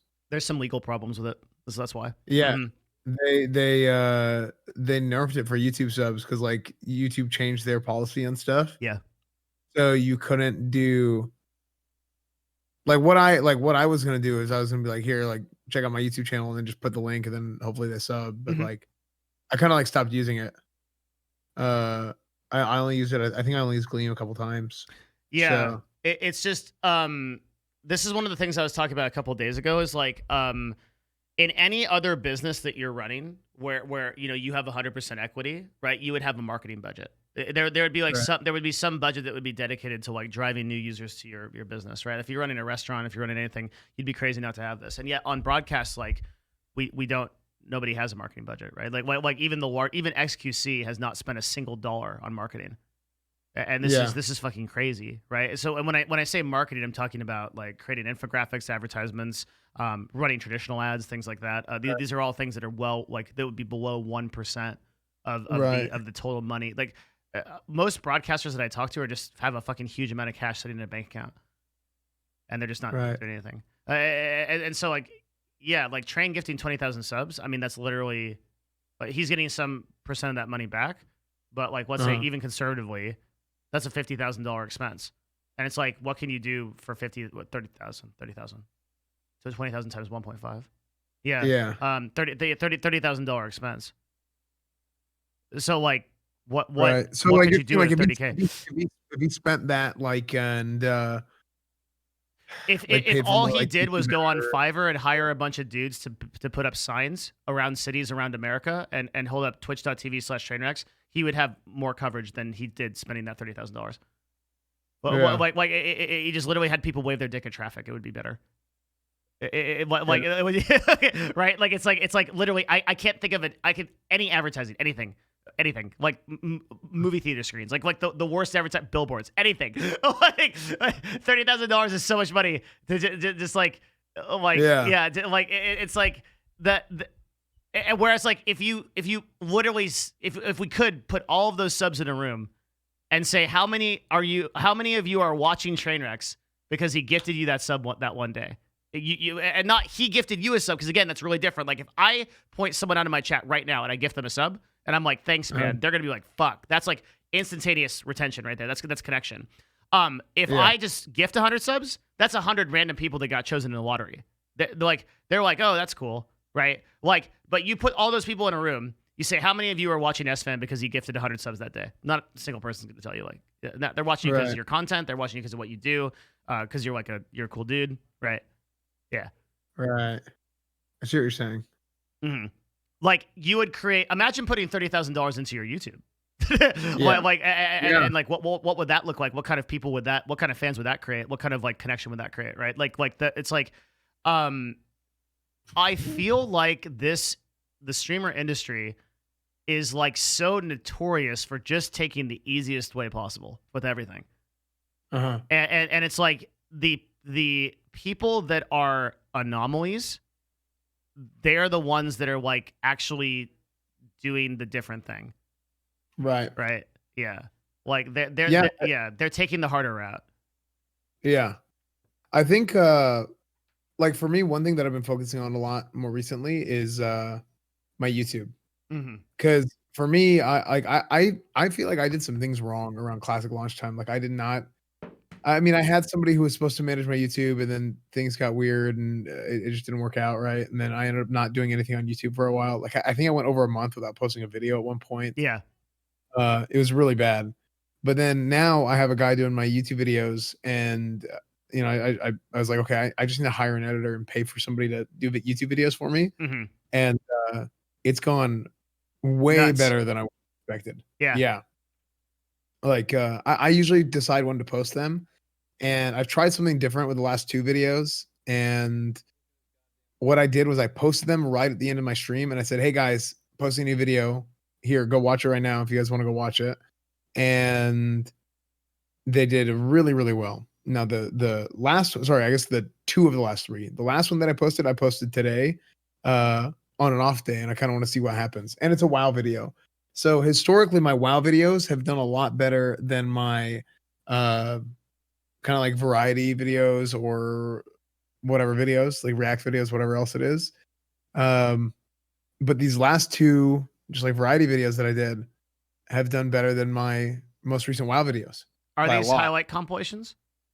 Yeah. Okay. Yeah. Titling needs work if you're interested. Like that's the one thing I would change. Don't unless you're like fucking huge. I think the big I don't know is your dude that does titles. Some of them. Okay, so you on YouTube, you don't. The problem is you're appealing to your core audience, which is like Esfand's best moments. But people that are on YouTube don't necessarily know who you are. So like if you look at like the titles that I do, none of them, you can look at the progression. Back in the day, I used to have all of the like me on the thumbnails, and like I would have like and I was like, wait a minute, nobody gives a fuck who I am, right? Like like they don't give a fuck, like they don't know who this guy is. And so then I started transitioning it, and then if you look at my like current titles, every single title just speaks directly to the issue. So like the truth behind the Twitch, like our drops ruining Twitch, right? In the same way, you could rename something like Streamer Loot Esfand Best WoW Classic Moments to like the most insane loot I've ever seen in Classic, right? and then people become attached to you as a result of that lead in. And a way to view this on YouTube is called CTR. So it's click through rate. Your click through rate for like a really good video should be between like 8 to 15%. You can see this in your YouTube analytics. And if it's below that, you're basically shortchanging yourself. And that click through rate means that out of 100 people, if it's 8%, 8 people will click the video. It's a really good rate, right? And they will click exclusively based on title and thumbnail. Look, title and thumbnail are 90% of YouTube, and then like 10% is the actual content. Let me see if I can. Let me see if I can look at mine right now. Mm-hmm. So if I go to. So you would go to your YouTube studio, you'd go to analytics, and then you would go to audience, and you would look at click-through rate, and you can do it per video. And while you do that, I'm going to take a leak real quick if you don't mind. Okay. Right back. All right. Good luck. Yeah. So right now I'm going through and I'm looking through. If I go to YouTube Studio, and oh, that's so weird. So it says, chat, this says that,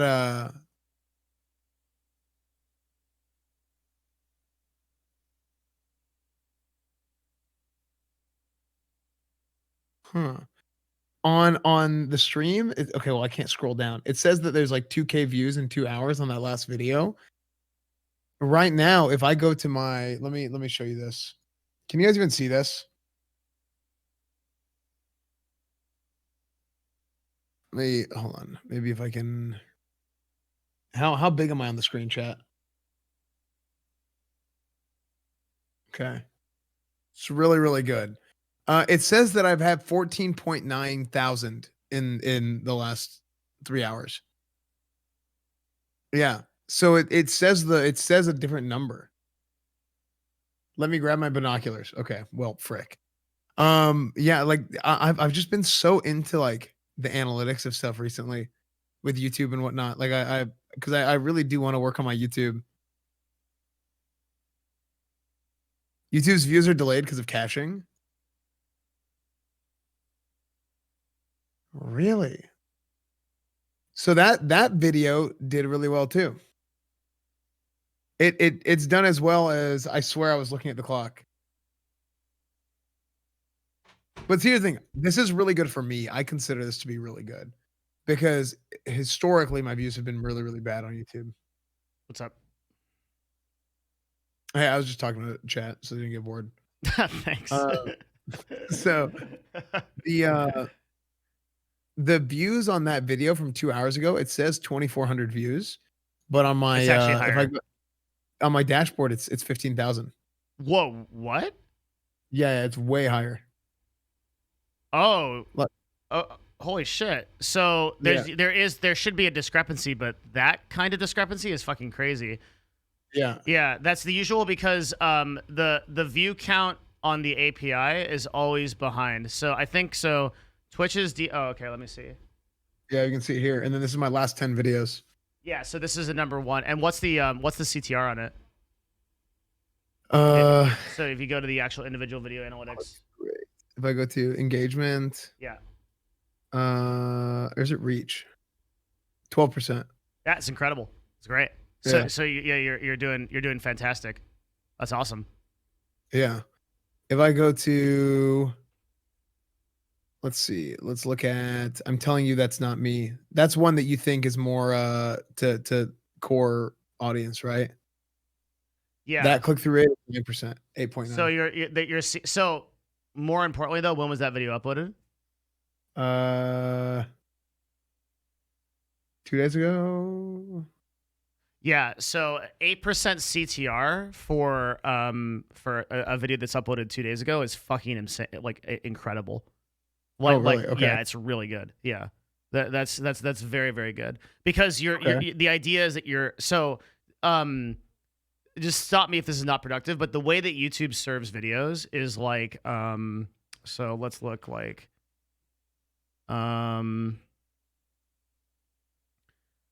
so the way that YouTube serves videos is I'm like right now on my screen I'm drawing a small circle, and what it will do is it will serve your video to this audience, like this percentage, like a certain percentage of your audience, and let's say that this is like 1,000 viewers, and this will be dependent on like your subs and like your engagement, okay? And then dependent on your CTR, the click-through rate for that, and the engagement, so the likes and dislikes and like the comments and things like that, right? It will then go out and serve a larger circle of people, and then it will serve a larger circle of people, and so on until your CTR and your engagement becomes irrelevant. And in this way, this is how videos reach potentially all of YouTube, right? So if you start off with a very high and strong CTR, what happens is you get your CTR should go down over time. Because you're being served to a wider audience, and by virtue of that, you're being served to people that are less interested in your content just because there's more of them. Yeah. Yeah. I should do this so better on the stream. Yeah. I should. This is. There you go. I'm green screened The out. green too screen. now. Okay. It's incredible how easy you did that. That's awesome. Yeah. I don't. Okay, sweet. Yeah. That makes sense, right? Mm-hmm. Yeah, I understand what you're saying. I think like because I'm looking at this other video too, and it has me at like the Esfand special one. That's at 6.8%. But Yeah. this is after. So this was published on what day? This was 4 days ago, and it's at 6.8%. So look, face in the thumbnail is really good. Mm-hmm. Face in the thumbnail is like really, really good. Like I should be taking notes from you. Like because my CTR on my last video, right? So I uploaded it 2 days ago. It's got 30.7K views on dashboard, but CTR is only 6%. So part of that reason, I think, is because it's being served to a very wide audience right now. But I'll check the analytics on the video, and I'm not even sure the CTR was as high as that when it started. I'll just like check it right now. Yeah. So because you can see an ongoing graph. How the fuck do I see where this is? Hang on.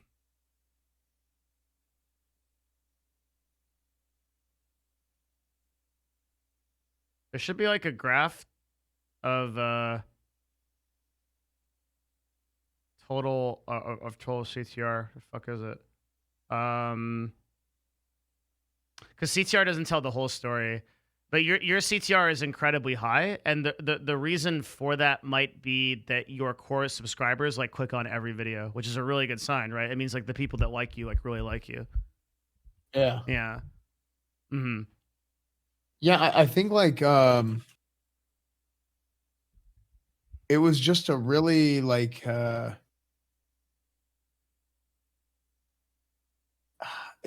had a let me scroll through here. Oh, what the heck? I got killed. I was all tabbed. In Stormwind? No, I flew out to somewhere. I was like auto running. Like, wait, what? I wasn't paying attention to the game at all. I have so many windows open right now. I'm trying to find it. Yeah. Whenever my YouTube channel historically, I'm trying to find some bad videos. So like if I go through and I did like Final Fantasy 7, that was like that's kind of a bad one. Like, but that's not even like a good example. Like Esfand at TwitchCon NA 2019 has 10,000 views. Mm-hmm. Like this one has, if I go to analytics, I had 3% click-through rate. I mean, this is so long ago, so the click-through rate is going to be way low, but like 3%. I lost 12 subs for this video. This video is actually terrible. You lost subs because of the video. Yeah, I lost this somehow. Yeah, I don't know. I don't know why this one did so bad.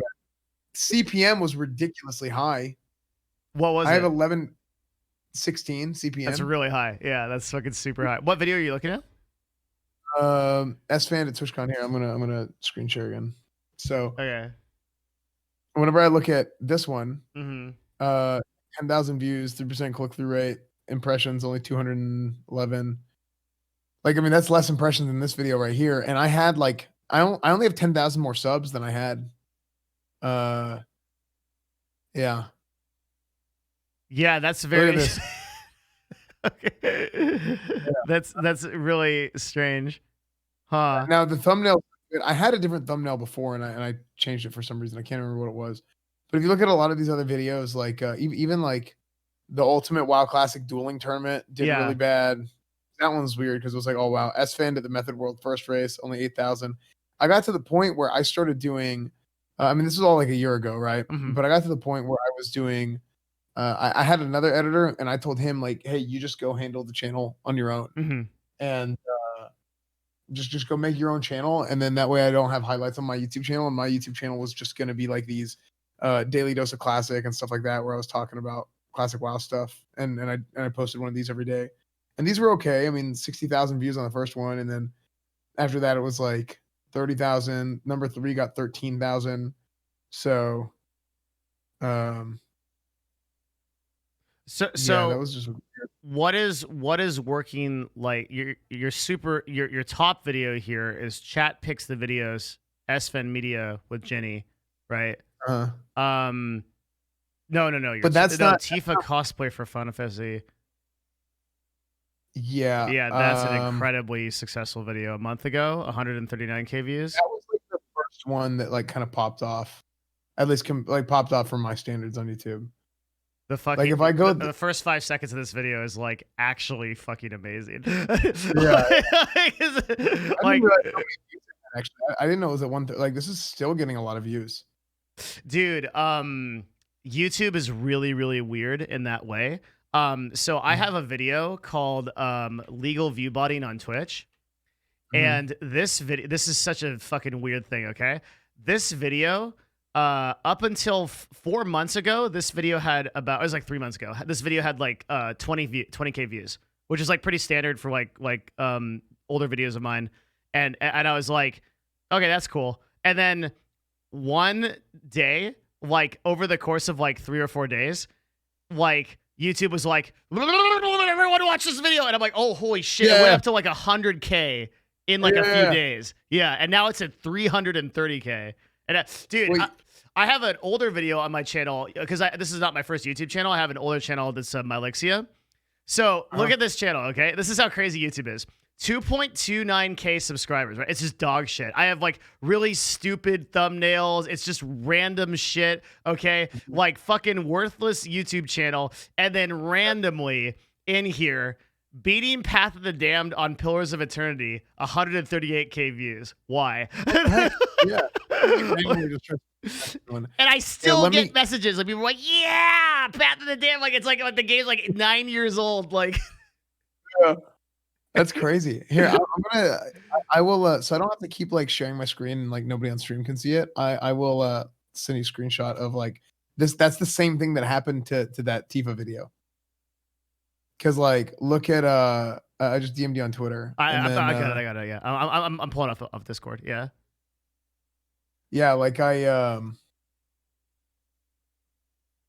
So that's pretty much exactly what happened. After like a month, I'd put that video out and like literally. It started. When did this video go out first? Let me refresh. My page bugged out. Dude, your CTR is fucking insane. I need to like. So the CTR on my DMCA video right now is 3%. And really, yeah, and the highest it ever got was 6.8. It's really, really rare that I get a video that is over like 10%. It's almost like unheard of. Your CTR is fucking insane. I think I need to go to my YouTube Zen Masters and figure out why this is. Because for me, it was like a month. I'm looking at this too. It was like a month after because I published this on April 15th. Yeah. And then like May 26th, this thing just popped off and like the curve started going way up. And then it's leveled out to kind of the rate at what it was at before. So I wonder what happened. What happened on May 26th that would have caused this video to go nuts? What's also weird too is, okay, so check this out. This is part of like, there's a lot I don't understand about YouTube. So even though I got the 3% CTR, right? I have had 317,000 impressions in 2 days. But for the entire history of your video, your most popular video, you got less than 1 million. So Yeah. why is YouTube serving you so fewer impressions, but your CTR is higher? Because in theory, YouTube should be serving you more impressions because your CTR is higher. Does that make sense? Yeah. I don't understand that. Maybe Yeah, it's because I haven't been doing it for a consistent enough amount of time. I haven't either. Maybe. Yeah. Yeah, it, like that's a very weird thing. Like no doubt, what the CTR is showing is that your core audience is very dedicated, which is good. But for some reason, YouTube isn't serving your videos to wider audiences. That's what's happening to you. So like like the people that are seeing your content, like 1 in 10 are like, fuck yeah. Like, and that's a lot, right? They're like yeah, Esfand. Like they're into it.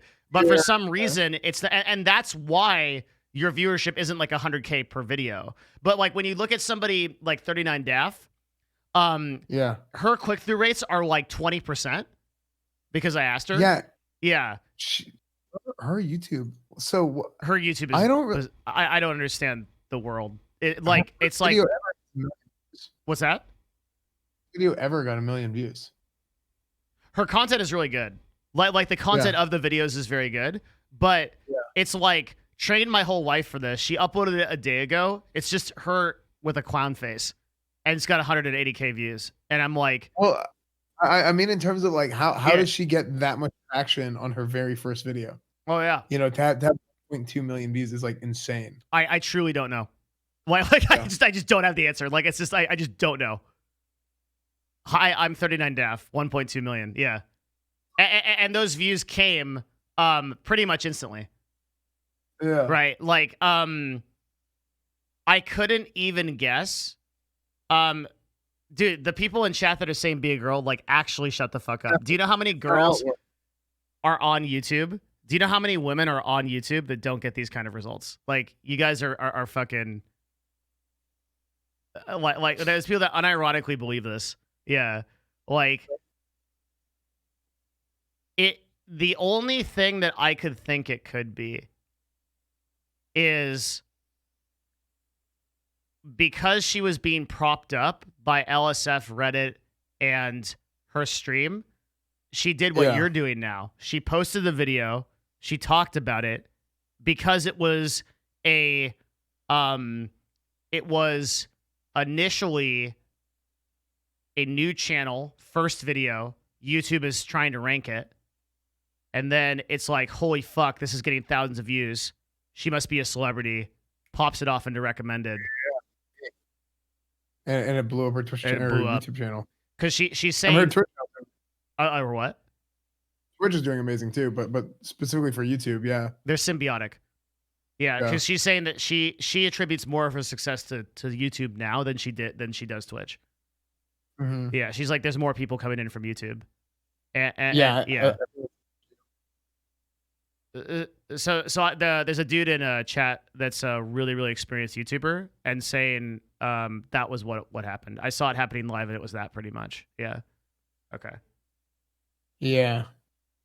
Yeah, like I noticed whenever I had my old editor, I told him because my highlights on my YouTube channel were doing really, really bad. Mm-hmm. I told my old editor, I said, make your own YouTube channel and you just post all the stuff on there and you just any revenue or whatever, like it's going to take a while for it to get monetized, but you can get just everything goes to you. I don't even care. Right.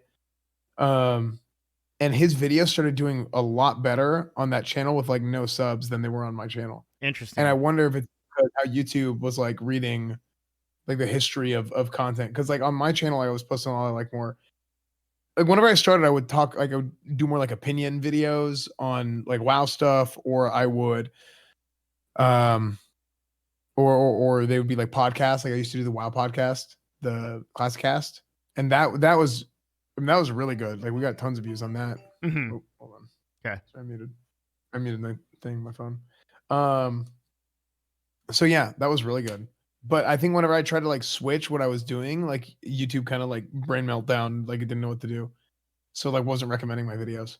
We did a $500 like tournament for TikTok. The idea was that like people would create TikToks. Abdu won it, funny enough. Like legit won it. Yeah. Like and we had a bunch of people compete. And what we found was that as far as TikTok is concerned, the first 5 things you post are literally all that matter. And so what you do is you literally, because it ranks you based on those first 5 things. And then you literally just keep deleting your TikTok and creating new accounts until you get one that goes viral, and then you go off that. That's literally how you do TikTok right. It's fucking Really? yeah, it's crazy. And I so wonder what YouTube is then. yeah, I wonder maybe. if YouTube has more. Well, that's do you ever hear that girl Jenna Elenia? This was like a huge thing. So Jenna Elenia was this is this like YouTube influencer, and her first 2 videos got like 5 to 10 million views, like her first videos ever. And literally, I heard about this. yeah, everybody was like, this is a fucking Illuminati conspiracy. She's propped up by like the fucking baby sacrificers. Like this is like a but it makes perfect sense in the context of like how YouTube's algorithm ranks things. Yeah. I even had to do a video on this. I had to do a video on why on how this works. That like it makes like perfect sense like why this video did this. But if you go into the comment section, like all of it is like fucking Illuminati. Like this is like it's like fucking crazy. What's that? You're cutting off a little bit. Like your mic's a little bit weird. Let me turn down my threshold. Something you changed because like when I can't hear you talk. Is it better now? Yes. Mm-hmm. Okay. Yeah. I thought I had made it better actually, but yeah, it should be good now. Mm-hmm. Yeah, I'm going through this too. Like I remember hearing about this, but yeah, maybe she just kept making videos kept making YouTube videos in different accounts until one popped off. Like who knows? Her content is really good. She's a hot girl in a van that travels around, which is like super interesting. And like she did everything right, but it gives you some idea of like how incredible like YouTube can be for discovery when it's like given the right like parameters. Yeah, Mhm. for sure. Yeah, and like for you, I would be looking into and like I don't have an answer to this question. I wish I did, but like my YouTube knowledge is like so much less than like it should be. But like, okay, why do I have such an incredibly high impressions and click through rate, but I don't get that content doesn't get served to a wider audience on YouTube? That's the question you should explore. Because your CTR is high, but your impressions are low. Sorry. Yeah. Yeah. Well, I'm really happy with the current state of my YouTube channel. Yeah. So Like, maybe the right answer is to keep it up. Yeah, Mhm. like because I never after like how my YouTube channel had been like a year ago, maybe I was just like I don't know I don't know how YouTube works. I can't figure this out. But people seem to be really enjoying the videos, and for whatever reason, click through rates gone up, and it's been really good. I do think honestly, I think having Jenny around helped a lot. How did that come to pass?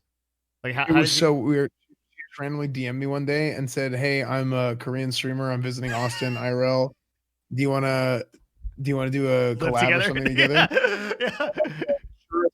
Sure, I said, "Sure, it's my day off. Let's go do something." And she's like, "Yeah, we can do a cooking stream. My viewer said that you like to cook."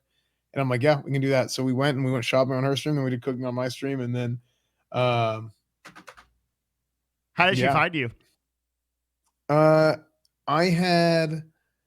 I found her randomly one night because she was like, because I know a lot of like I had been like in the WoW zone forever, Mhm. like for like about I would say 8 months straight of just like beating my head against the wall in WoW. Actually, maybe it was like 6 months, and I was like, I kind of need to go back to just chatting and kind of variety like I was doing before Classic. Like I just like I need to pick it up again.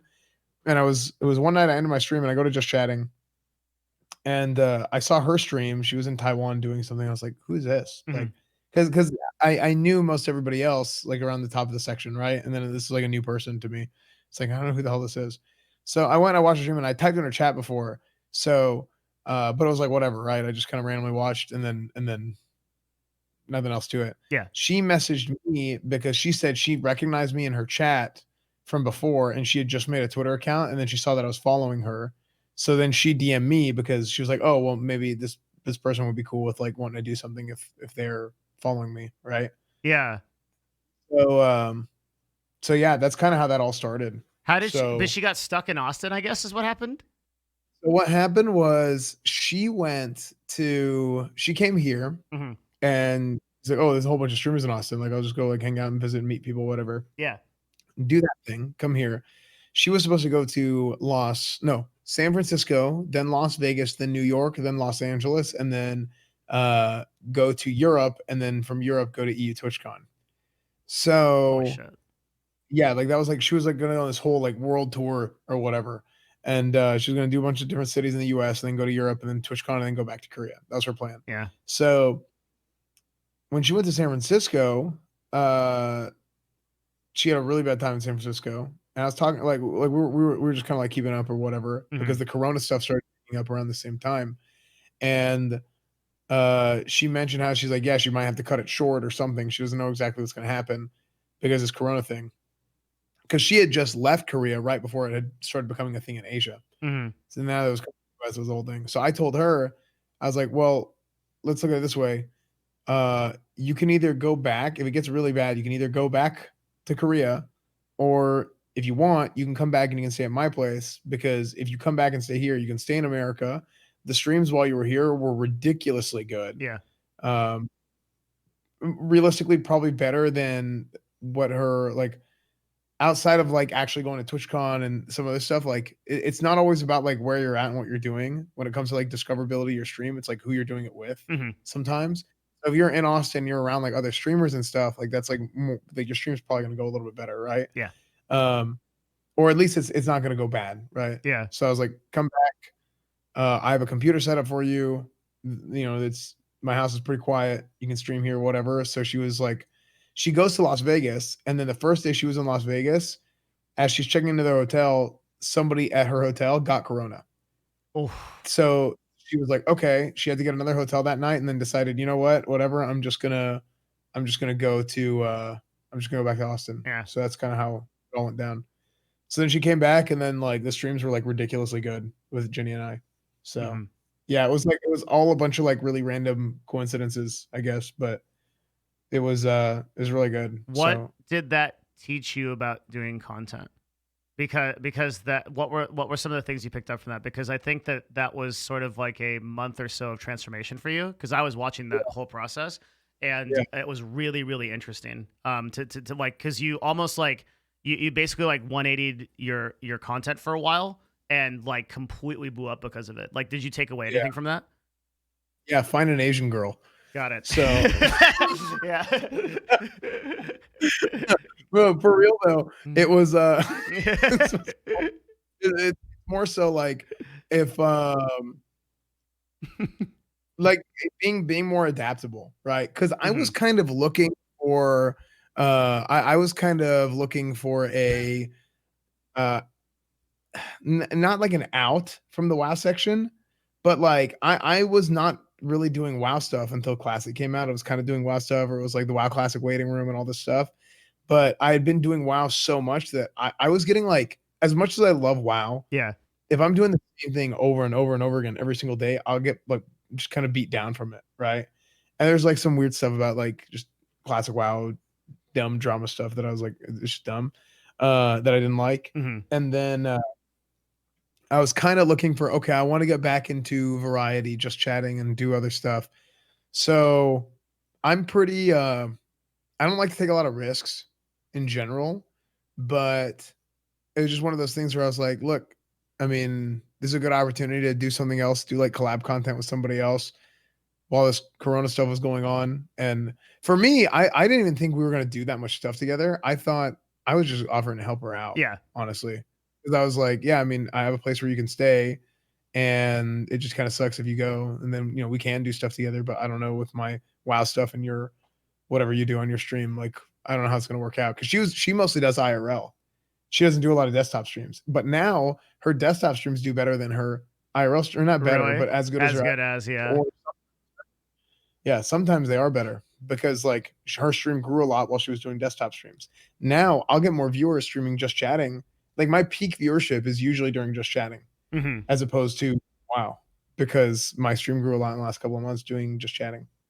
I think that's a healthier place to be also. Yeah. Because I think so too. Yeah, because like you're way more different. I don't think like being particularly tunneled on any one thing is a good idea, because like you can get stuck there, and like there's just that you're just putting, it's like you're already too tunneled just being on Twitch itself, but then like being double tunneled into like a Blizzard game, like who knows what happens, like they can fuck it up, like yeah, you know what I mean? Yeah. That Yeah, for sure. the Asian girl thing is a really interesting meme. I got I'm trying to think of how this happened. I got into like a lot of collabs with Hot Chubby, and I think it was similarly accidental in that I ran into her at Twitch. Well, actually, she flagged on my bot. We have a bot at Nerd Fusion, and what it does is it just sits in every chat in on Twitch above like 12 or 15 viewers, and it just collects things. And one of the things it collects is it looks at very big spikes in concurrent viewership, and the reason for this is because we want to be aware of like if someone like Botez Live comes along, where it's like you go from like 50 viewers to like 5,000, we're like, what the fuck's going on? Like, how did that happen? And Hot Chubby was one of these people. Like Hot Chubby, like 39 Daff also, right? Like just like you're just sitting at 100 viewers, just blows up to like 2,000 overnight. And you're like, whoa. And so I had come up to her at TwitchCon, and I thought that her like English was an act. I thought what she was doing was she was just like, she probably spoke fluent English, and she was like just fucking with people like for the views. Because it really did seem like it. And so I walked up to her and I said in like perfect English, I was like, yo, Hot Chubby, like I'm a huge fan of you. It's really cool, like what you do on Twitch. I'm really impressed with like what you've been doing and the analytics and stuff. And she's like, what? And I'm like, oh God, this girl doesn't speak any English at all. She ends up thinking that I'm like a stalker. And so I have to like go find a fucking Korean translator to explain this to her. And then like later, like we kept talking, and like ended up being friends, and we did like a bunch of streams together. And it is really interesting how like the sort of like Korean streamers think about content. They sort of naturally collaborate. Yeah. I was talking, and this is the one thing, like I actually, so talking to Ginny about it, like the culture of content creation in Korea is way different. Yes, it is. Than here. Like I think they look at like, I don't know what to call it, but like they put a very like high emphasis, like a lot of value into like celebrity lifestyles, I guess, for lack of a better word. And like they look like K-pop idols and all kinds of weird stuff. Like, I mean, to us it's weird, right? Because it's like what, like, but streamers are like mini K-pop idols or something. Like that's like how they look at some of their stuff. That's like weird. Straight up how Hot Chubby's like transitioning now. Like she's doing like K-pop songs and stuff, and like and then like also like I like how the girls have formed like the Voltron of like they're like the Gundam. Like it's like now Jenny and like Hot Chubby and like a bunch of them are like doing stuff together. Yeah, it's very interesting. I feel like collabs in the West sort of just happen, like Mizkif just calls somebody out of the blue, and then you just have a like I was like I was doing the DMCA shit, and then Mizkif just called me, and then it's like that's a collab, right? Yeah. Mm-hmm.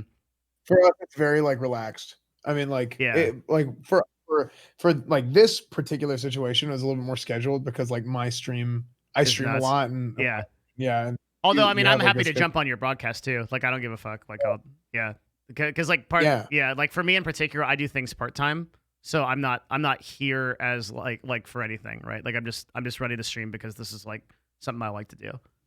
Right. Yeah. So like, yeah, it's just very different than like Korean kind of environment, I guess. I don't know, culture. The thing that I'm trying to figure out right now is like during that time, I had like a big influx of like just chatting and variety viewers. And whenever I do variety streams, they go really well. Like I did Visage and PT. I played PT and Visage on Monday, and I peaked at almost 6K. Like I was like 5,600, 5,700, something like that. Wow. Which is more than my WoW streams lately. A lot more than my WoW streams lately. And there's actually a few reasons why I think the WoW streams, like I've been ranking in Classic WoW, right? So it's a lot of AB over and over and over again. Like we do Narathi doing battlegrounds, and it's fine, right? It's very much like it's like a just chatting stream where I'm just sitting there and I'm talking to chat or whatever the whole time. Um, but it's not for the people that don't play WoW. It's not quite as engaging. Maybe I mean I don't know because I have a lot of people who don't watch WoW or don't play WoW that watch my stream. So I don't really know what it is exactly. My concern is if I really want to rank, and this is going to go on for like 6 more weeks of me ranking, Yeah. and is it going to like kill my stream basically? Where if I want to transition to more, because I want to do WoW content that appeals to a broader audience. Because we talked about like Asmon a little bit earlier. That's what Asmon does really well. He is a WoW Yes. streamer, but he's not. Yeah. He is a React streamer in the WoW section because that's what people want to see. Hey, look at my transmog. React to my transmog. Hey, doing the Mount Offs. He also does events, right? Like viewer events. He watches videos and he gives his opinion on them, right? So like he is a WoW streamer, but he's kind of not. He's a React streamer and he uses WoW as like the medium in which he expresses his creativity and does content. Which is the same way that like when Chance originally started, like he was doing the same thing. Like World of Warcraft is such a this is like when we go back to saying like I think World of Warcraft is like the most complicated and unique category on Twitch. Is like you actually just described it really well. It's a medium. It's a means of like translating an experience. But like and that might be your key is like how do I make this stream into something that's like accessible? And the problem is like if you're just grinding, one of the ways to bridge that gap is a playlist, right? So people could just chill and like listen to really good music. Sure. Media share streams do really well. Yeah. Like I do, but I don't media share too much.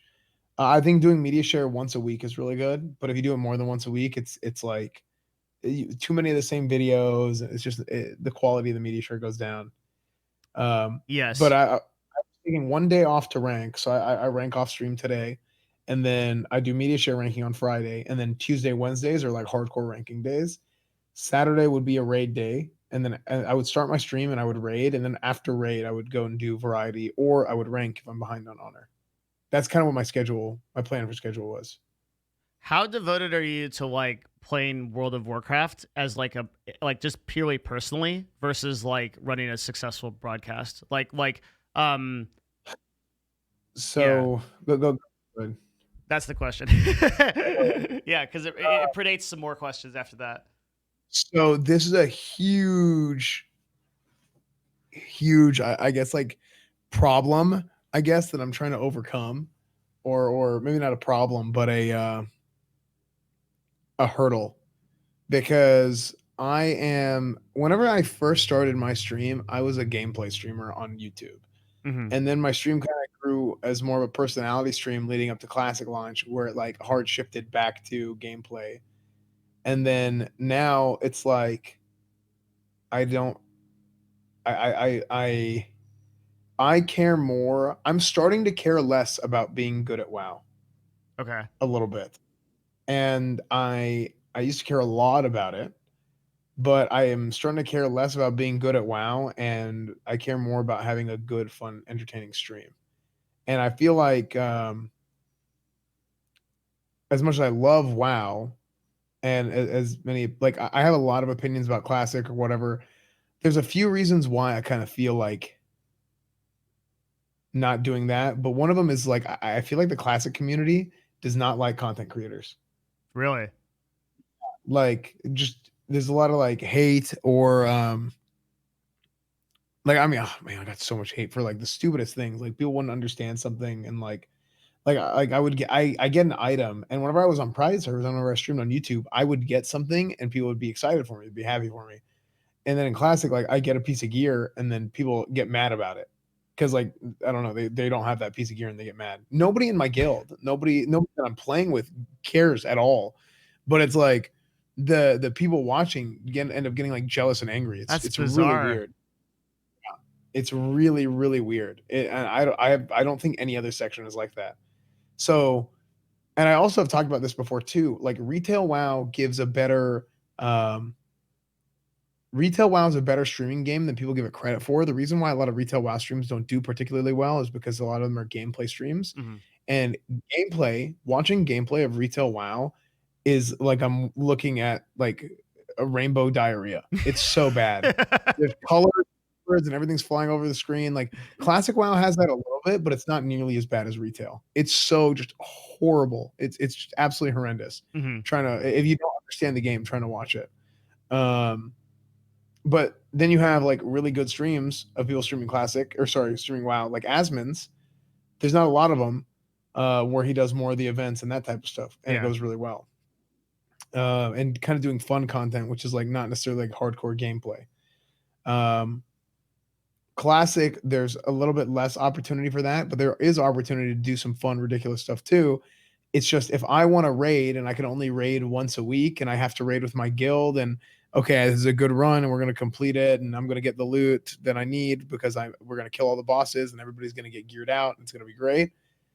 I can't go and do like a pickup group and pull out of trade chat and like random noobs. I'm like, okay, let's go try and do this with a bunch of idiots, and then like we fail miserably.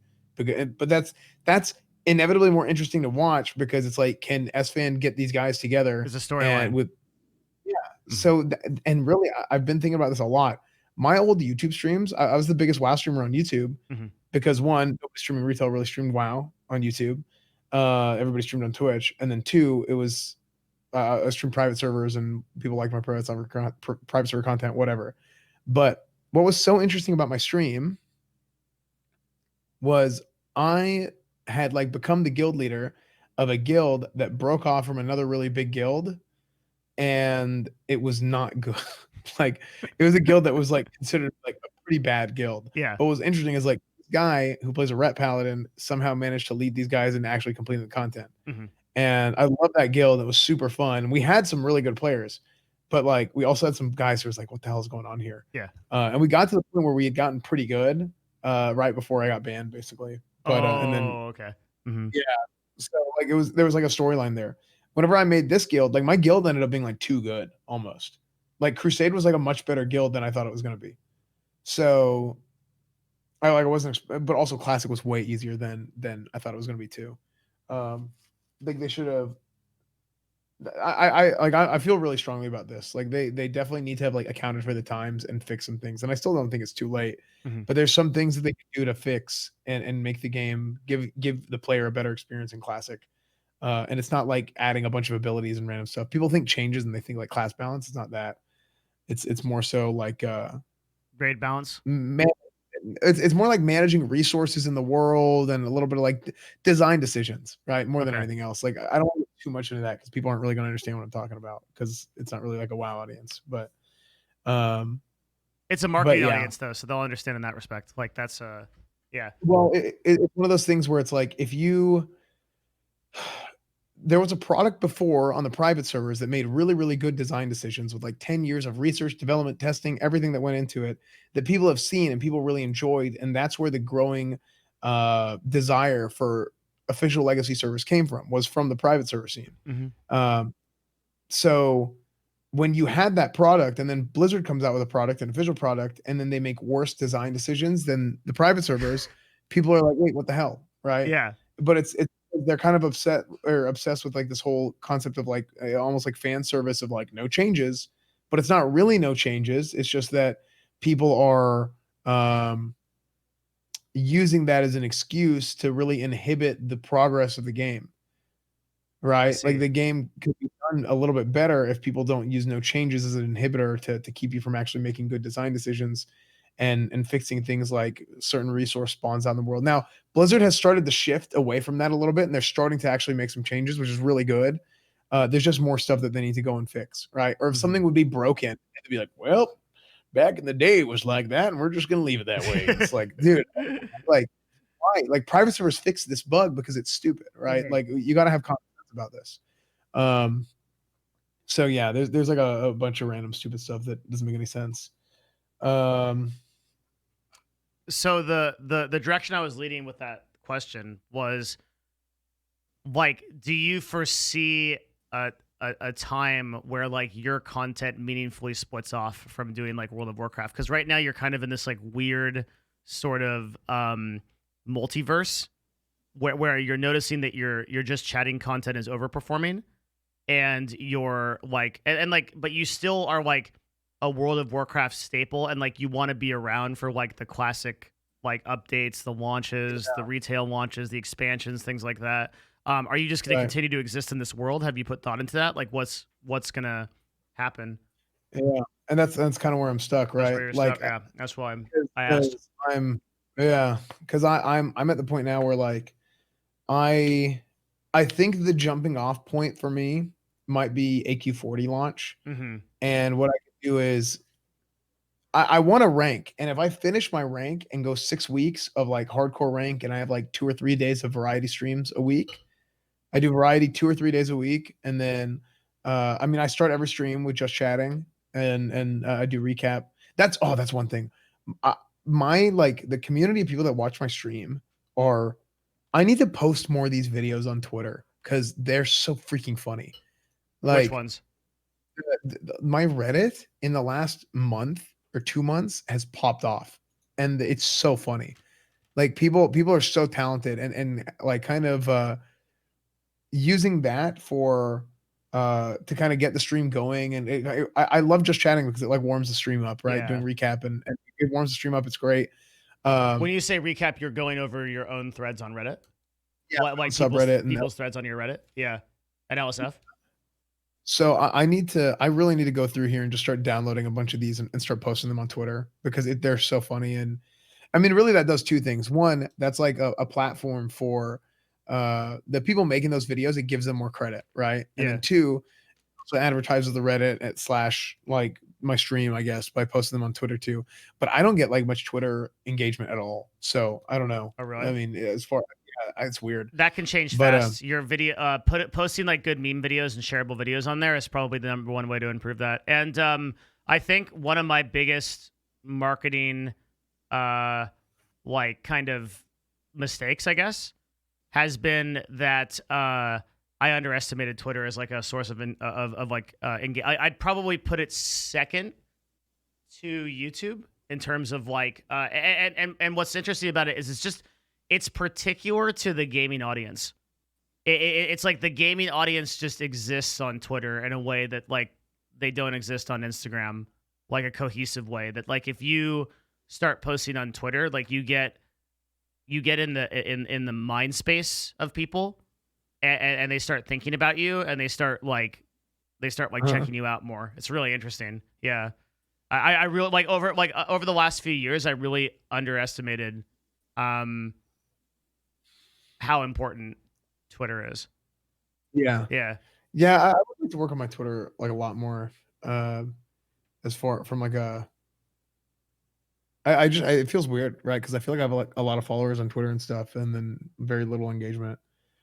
So, um, yeah, I don't know. I'm at the point where what do you think I should do? Do you think if I want to rank for 6 weeks, Yeah. 6 more weeks of ranking, and while I'm mixing in variety, and then at some point AQ40 is going to come out. Whenever AQ40 comes out, um, I want to do AQ40 with my main raid, and then I want to start doing Blackwing Lair and Molten Core with pugs and throwing like a fun run together, and just because it's not the main content. The question Oh would yeah, that was one of my best tweets. Actually, I just threw a picture of you on there. Yeah, thanks. I was like, wait, what the fuck just happened? I'm putting Mortal Kombat 11 sponsored by it's just a random picture of me. I've been Devin Nash and Google. I was like, oh, that's a nice picture. I'll throw this one on here. I love the ones on So, the podcast when you switch screens and it's like, wait, which one? Yeah. It's like me talking in a video. yeah. Yeah. I was on stream when I posted that. I was like, I'm gonna post a picture of Erop, and then I just posted a picture of you. This is Instead. fucking great, dude. It's Like, been stupid. so my question would be, what are your, and this is sort of a macro question too. Like, Mhm. what are your goals? It's like, do you want to be a 10 to 15K broadcaster? Are you chill with like a certain core community and just being able to do whatever you want? Because like your behavior is going to have to change dependent on that, right? Yeah. So I Go. Will you pull up my stats for the first month of Classic? What time was it? August 26th to TwitchCon, which was like August or September 27th or something.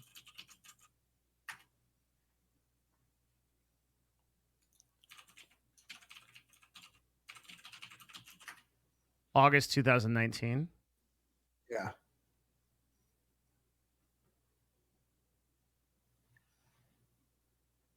Why do we not have the? Hold on.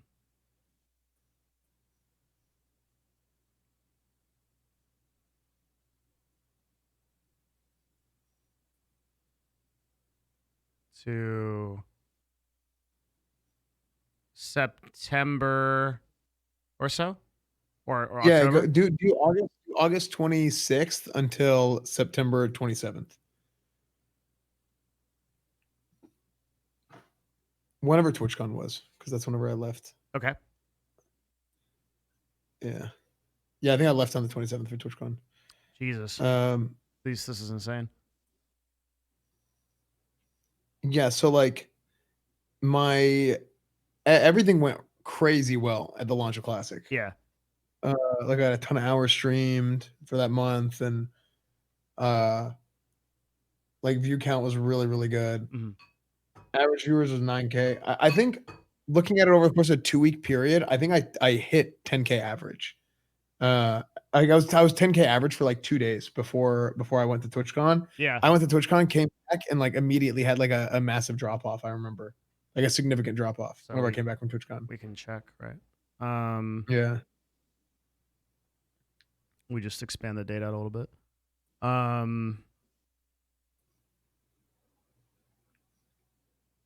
So I think like go to like the 3rd of October or something. Okay.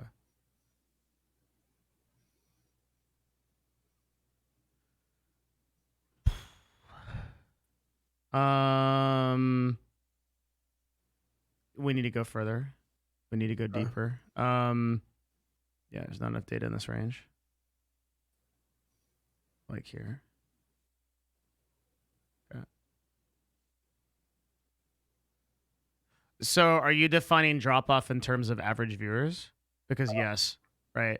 So your average viewers over towards the end of September were like 10,000, and then like towards October it's half, right?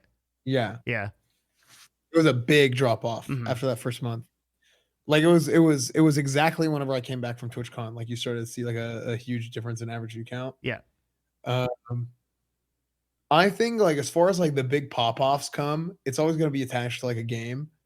So like maybe whenever Burning Crusade comes out, it's going to be similar. Yeah. I don't know what I'm going to do in Burning Crusade because I think what's going to happen is I used to be really good at arenas like 12 years ago. Mm-hmm. I was like top alliance ret paladin in my battle group or whatever, but that was 12 years ago.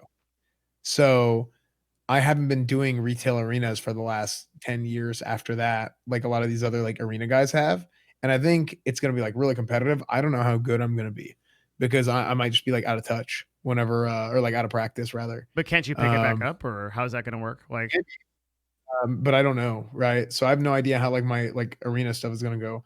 But honestly, I don't know how good or how important arena gameplay is to begin with. Like, are people going to get bored of it like they do on retail WoW streams when like there's not really Peekaboo. Peekaboo gets a lot of viewers doing like spamming arenas, but like there's hype behind him and there's like a storyline there because like he's doing the AWC stuff. yeah.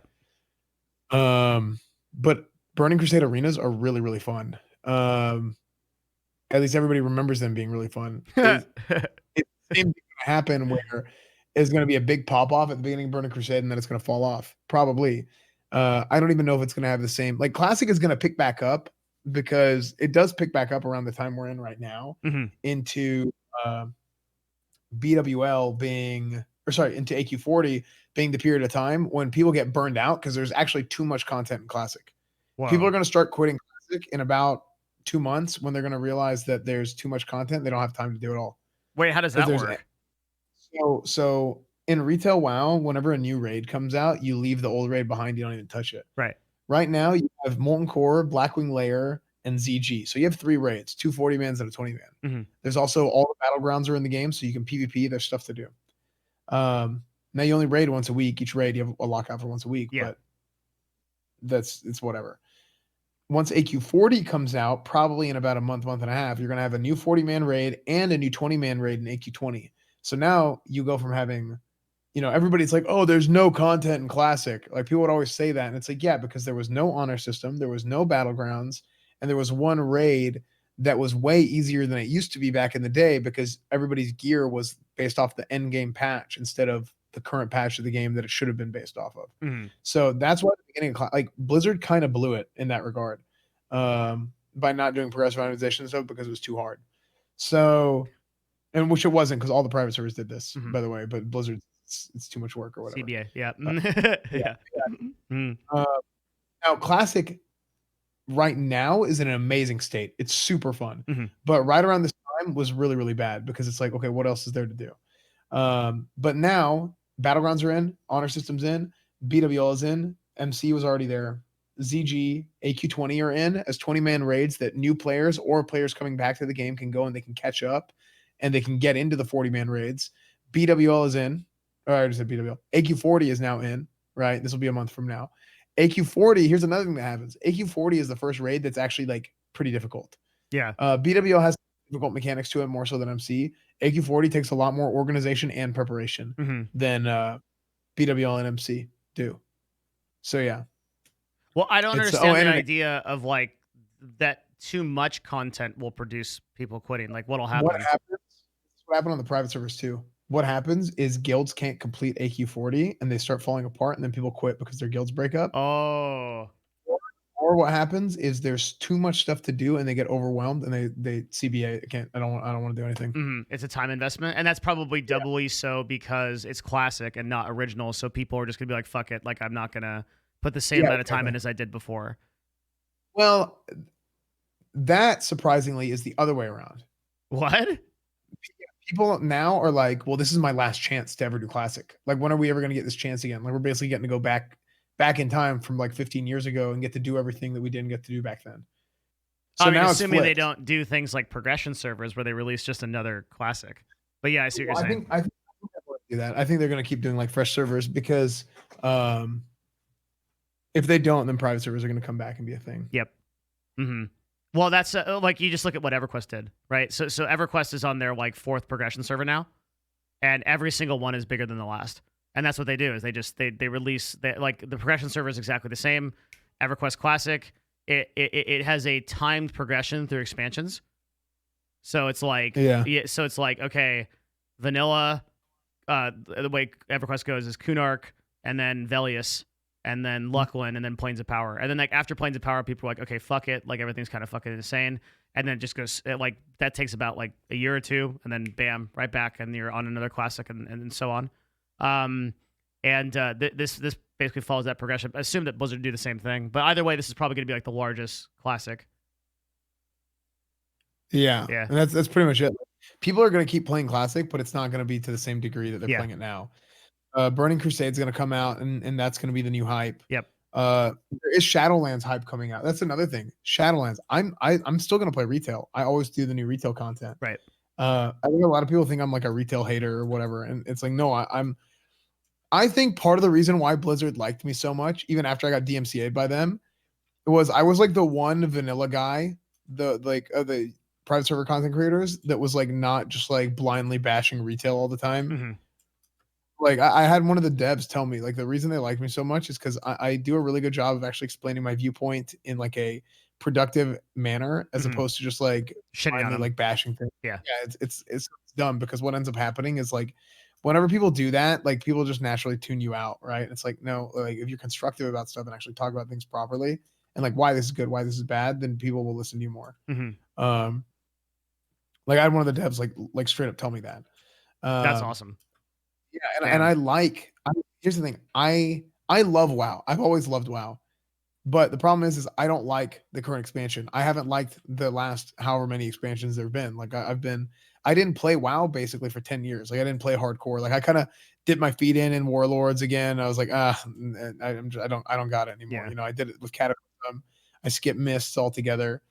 For me, it was vanilla Burning Crusade, and I do regret skipping Wrath. While I think Wrath had a lot of problems, It was this good. guy is standing. I finally logged back into WoW, and this guy's standing next to my body and was staring at me for like 10 seconds. Probably taking a screenshot. Anyway, oh, that man's dead. Post it But on your yeah, Reddit. no, Yeah. the it's one of those things where like I want retail WoW to be good, and in a perfect world, retail WoW will be good. Mm-hmm. Whenever the new expansion comes out, just BFA is just not it, you know. So I'm at this point now where I'm kind of like looking at my stream like this. If I rank for 6 more weeks and do that, and then I sprinkle in some variety, the variety streams go really well. I'm still doing just chatting every day to where I open my stream up and I start, and it's like it kind of brings everyone in, and then it's like, okay, guys, we're playing WoW now. And it's like, okay, cool. Like, people want to watch WoW, cool. The people don't want to watch WoW, that's cool. Whatever. People just kind of go do their thing. And then once that is over, then I can turn my WoW content more into like designing it more to making it fit like a broader audience of people other than just like hardcore WoW players. I think by doing the pugs and stuff, it's going to be a lot funnier and just more engaging for those people. Yeah. I also think that when Shadowlands comes out, I will play Shadowlands on launch, and I'll do that whole thing. That's going to happen, I think, probably, if I had to guess, probably September or October. At the earliest, at the latest, it could be like January because of all the Corona stuff. Everything gets like pushed back, right? So I don't know. I think that I'm always going to, or not maybe not always, but my plan is to do WoW and stream WoW Classic, Classic Burning Crusade, and Classic Wrath of the Lich King if they do that. And then at that point, I would probably switch to like full variety, but that's in like 5-6 years from now. Okay. You know? Then the way I see this is the next 6 weeks of grinding, I think you accept that there's going to be a short-term hit there no matter what. And here's why. Either you're going to compete against Asmon in that time category and you're going to get that hit anyway, or you're going to lose it because just grinding in a group for honor is just less interesting anyway. So I think like what you do is like you start your streams with the you might go earlier and just time your streams so that you can do the just chatting content first, get that going, then do your groups and just take the hit for a bit because it sounds like you're not giving up WoW, number one. And number two, you have a lot of things that are going to bring your stream back into prominence, like as Classic develops, as AQ40 comes out, as Shadowlands develops. So it's like you're like your 6-week plan is not as strong as your like 4 to 5 month plan. And so during that time that you know that you're going to be taking that hit from grinding, just double down on YouTube and Twitter. Yeah. I really wanted to do like a boomer month, like boomer. It was going to turn into boomer season probably because it's probably going to end up being longer than a month. And for variety, play a bunch of really old games. Mm-hmm. I made like a huge list of games, like games that I've never played. Like I never played like Knights of the Old Republic or a whole lot of stuff. Yeah, because I was playing WoW. So like whenever it was like in middle school, I played WoW. Like WoW is what I did. I was really good at WoW. And then whenever I was younger, I remember I would pick up any video game and I was better than all my friends at it. Oh, like always. Like I would just like smoke everybody. Yeah. And then started playing WoW and I got really good at WoW. And then I just like stopped caring about any other game. And now anymore. Like now I can't the game and figure it out immediately all the time.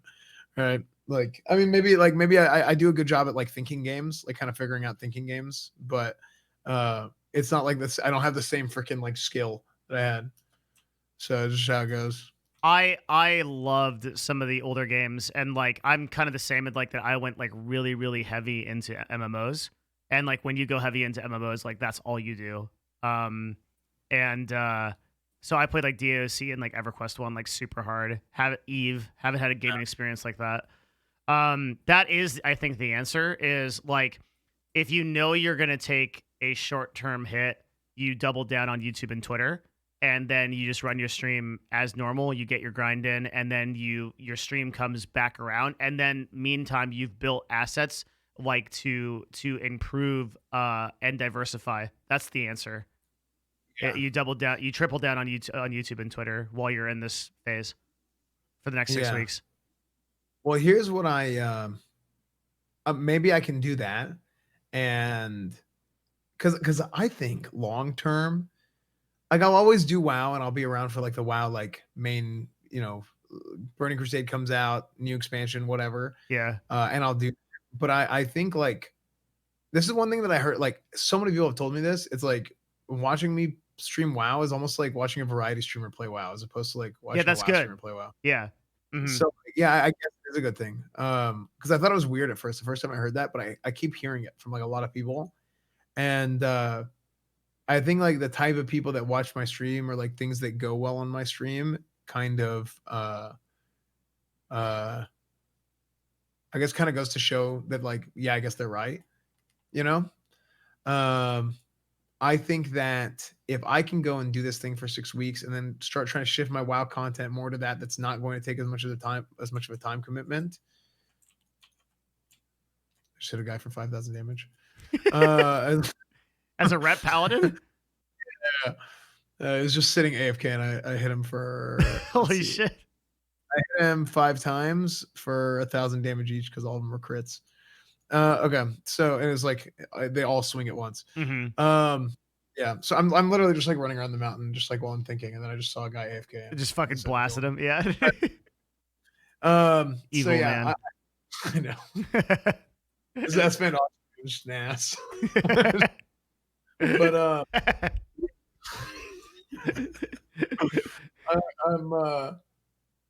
I've lost my train of thought. Oh yeah. So like whenever that happens, like let's say I do my 6 weeks, whatever, and then that way, if I'm not doing WoW content, that's so time. Like, it's not so much of a time commitment that I have to rely on so many other people. That's another thing with ranking. I have to rely on other people. Like I have to rely on others. Get into the group. Hey, what time is the group forming? I don't like starting my stream at 10. Mm-hmm. I have to. I know that's the best time to be on the website, but I feel like it's the environment, and this goes back to what you're saying. You need to put on the same show no matter how many people are there, right? Yeah. If they want to show up, great. If they don't want to show up, great. Like it is what it is.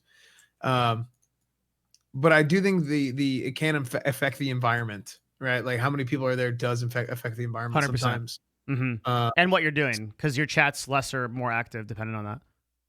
Right. Mm-hmm. So the idea here is if I were to do these 10 a.m. streams, this is right whenever Asmon starts. And I just kind of have to deal with it for now. And then eventually, maybe after 6 weeks, I go back to my 3 o'clock time instead of the 10 a.m. time. Now, if I spend 6 weeks grinding my stream in the morning at an EU friendly time, and then I switch to an afternoon time, is that bad? Because now I have all these people that are like expecting to watch me. You see what I'm saying? Am I going to go through things again of changing my schedule? Yeah. I mean, that's the reality of it. Like, but you will retain a certain, let's say that just like theoretically you went from streaming at like 3 p.m. and then you just switched over to like 12 a.m. You just completely flipped it. Okay. Like on one hand, you would have a lot of people that were like, fuck, I was watching during that time and now I can't do that for various reasons. On the other hand, you would also gain a lot of people who would then follow you over into your new time slot when you went back. And so in that sense, if you did this with the intent to go back, you'd have a lot of people that would have not normally picked you up, but will then watch you later because they found you on that time slot. The right answer here, and this is like the fucking meme answer, but this is the statistically correct answer, is to do 2 streams. So you do, but this is I'm not recommending this because this is an enormous pain in the ass, but this is how Moon really like fucking like ranked up. Like he started at, I believe it was it 7 a.m. PST, guys? It was like some fucking insane time. Went from 7 to 11, took like a 4-hour break, and then caught the best of both audiences. Then he stopped his morning stream completely, streams at one time now, but so much of his audience converted over just because they had to. to watch him. Yeah. I've thought about doing the 2 streams a day thing. It's It is like a weird, exhausting. like mentally. Yes. It's weird. And like I feel like now he started that whenever he was doing Overwatch, right? He started it and he maintained it for like almost 2 years. Yeah, I should talk to him and see, because here's my thing is if I start playing a variety game, if I start playing a story game, then when I go live, like I whenever I go live in general, I don't end stream until I'm like I'm beat. I'm going to bed. Yeah, And I think that's probably a bad thing to do it is. because maybe like I'll get tired towards the end of the stream and maybe I'll get less like maybe I'll start to like wind down a little bit and maybe that's not good for maybe somebody new coming in to see my stream then and it's like, oh, like this is tired and boring, which is another thing that I'm concerned about. If I stream 6-7 hours, and if Asmund and I start at the same time and I stream for 6 or 7 hours, then by the time those viewers come in or any new viewers might come into my stream because they're like, well, Asmund's done, what do I do now? Right. Then I'm for that reason, why not just start at 12? Why and then you have a 4-hour window. I have to start ranking. Like I have to get in the groups at noon. At noon. Yeah. I have to. This guy's being so yeah, it ends up being like this whole like annoying thing, I guess. Yeah, I think, like I said, like you're stuck between a rock and a hard place because on one hand you have this certain time you have to be ranking. On the other hand, you have Asmund. So, and on the other hand, you have like the fact that like ranking doesn't. So like what I'm saying is like I think between the hours of 10 to like let's say 3 o'clock, 4 o'clock, you're fucked anyway.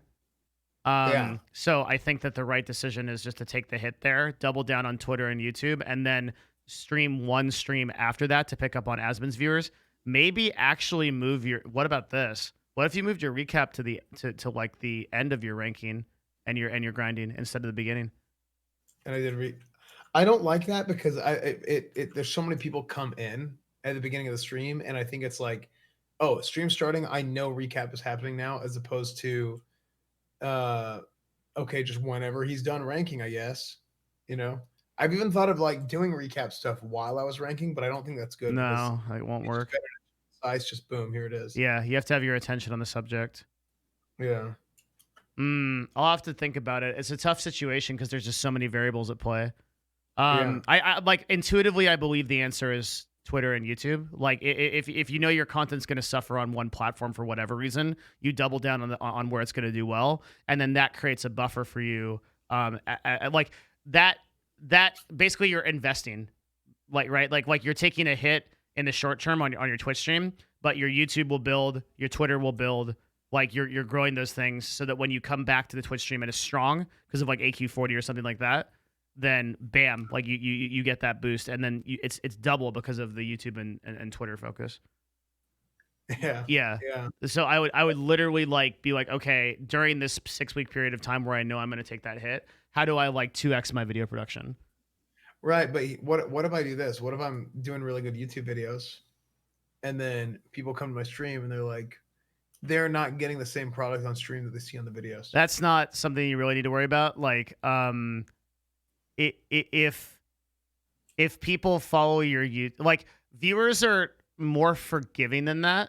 If they follow your YouTube and they like your videos, like they'll understand that like there's an intuitive knowledge that like the live nature of broadcasting begets that like you're not always going to be like at the fucking front of a circus show like running your best content while you're live. And the expectation is that the stuff that comes to YouTube will be that content because it's evergreen. Because when your YouTube video shows up, the expectation is that YouTube video is a certain quality because it's been pre-produced, because it's been edited, because it's been released. But on live, it's not that. On live, like viewers will come in, they'll tolerate like a more boring show, if you could call it that, and then they might come back some other time to check it out. It won't meaningfully like decrease your retention in that way. Yeah. And also keep in mind that actually more importantly than that, like really important, YouTube viewership isn't like live viewership in the sense that live viewership is this initial rush as everyone gets notifications and then you peter out. YouTube viewership is gradual drip, drip, drip, drip. So like it's very possible that the same amount of people are finding you during your recap as finding you during your grinding. You're not going to have like everyone from YouTube just rush your stream at once and then see something boring. It's going to be varied. I have noticed people in chat a lot more recently, like, "Hey, just found your stream through your YouTube." Yep. Mm-hmm. And the more you do on YouTube, the more you're going to get of that. Yeah. So I think like I want to do more like community building type stuff, and I think like recap and stuff like that, and having like it's almost like every day it's like recap is like guild meeting. Like it's like I start my stream and it's like, okay, everybody from whoever watches my channel from every avenue, we're gonna do recap and we're gonna talk about stuff. Yeah. And then after that, we'll go and we'll play whatever game we want to play today. Yeah. And then people who want to stick around for WoW, people who want to stick around. I'm doing variety today. I'm doing a horror game. Like horror game, probably the thing that does best on my channel is probably horror games. But like if you can tell from my voice, like I freak out whenever I'm playing horror games. Like it's just I don't know why. I've been like this ever since I was little. I've never liked scary games or like scary movies or anything like that. I'm 100% the same. I can't play horror games. My throat hurts like every day. Yeah, you sound hoarse. Yeah. I am a tiny bitch when it comes to even the basic, like the most basic, like fucking what are games that are like slightly like Subnautica? I had to quit. I literally quit. Subnautica just fucked my face. That game was so scary. Yeah, I can't because anything where if I can't see the bottom of the ocean floor, it freaks me out. Yes. Yeah. I was scared playing WoW. Like I used to go explore in WoW, and I would go like run in the ocean and like try and like run off the map or whatever. And if at a certain point like there's no ground and it's just water, and it would freak me out. And I was like, I can't do this. I like stopped trying to explore because I tried to go to GM Island one time. Yeah, like that. So yeah, it's just not dude. Not good. I get that. Yeah, but horror games do incredibly well on Twitch. Yeah, I think they kill it. I think it goes.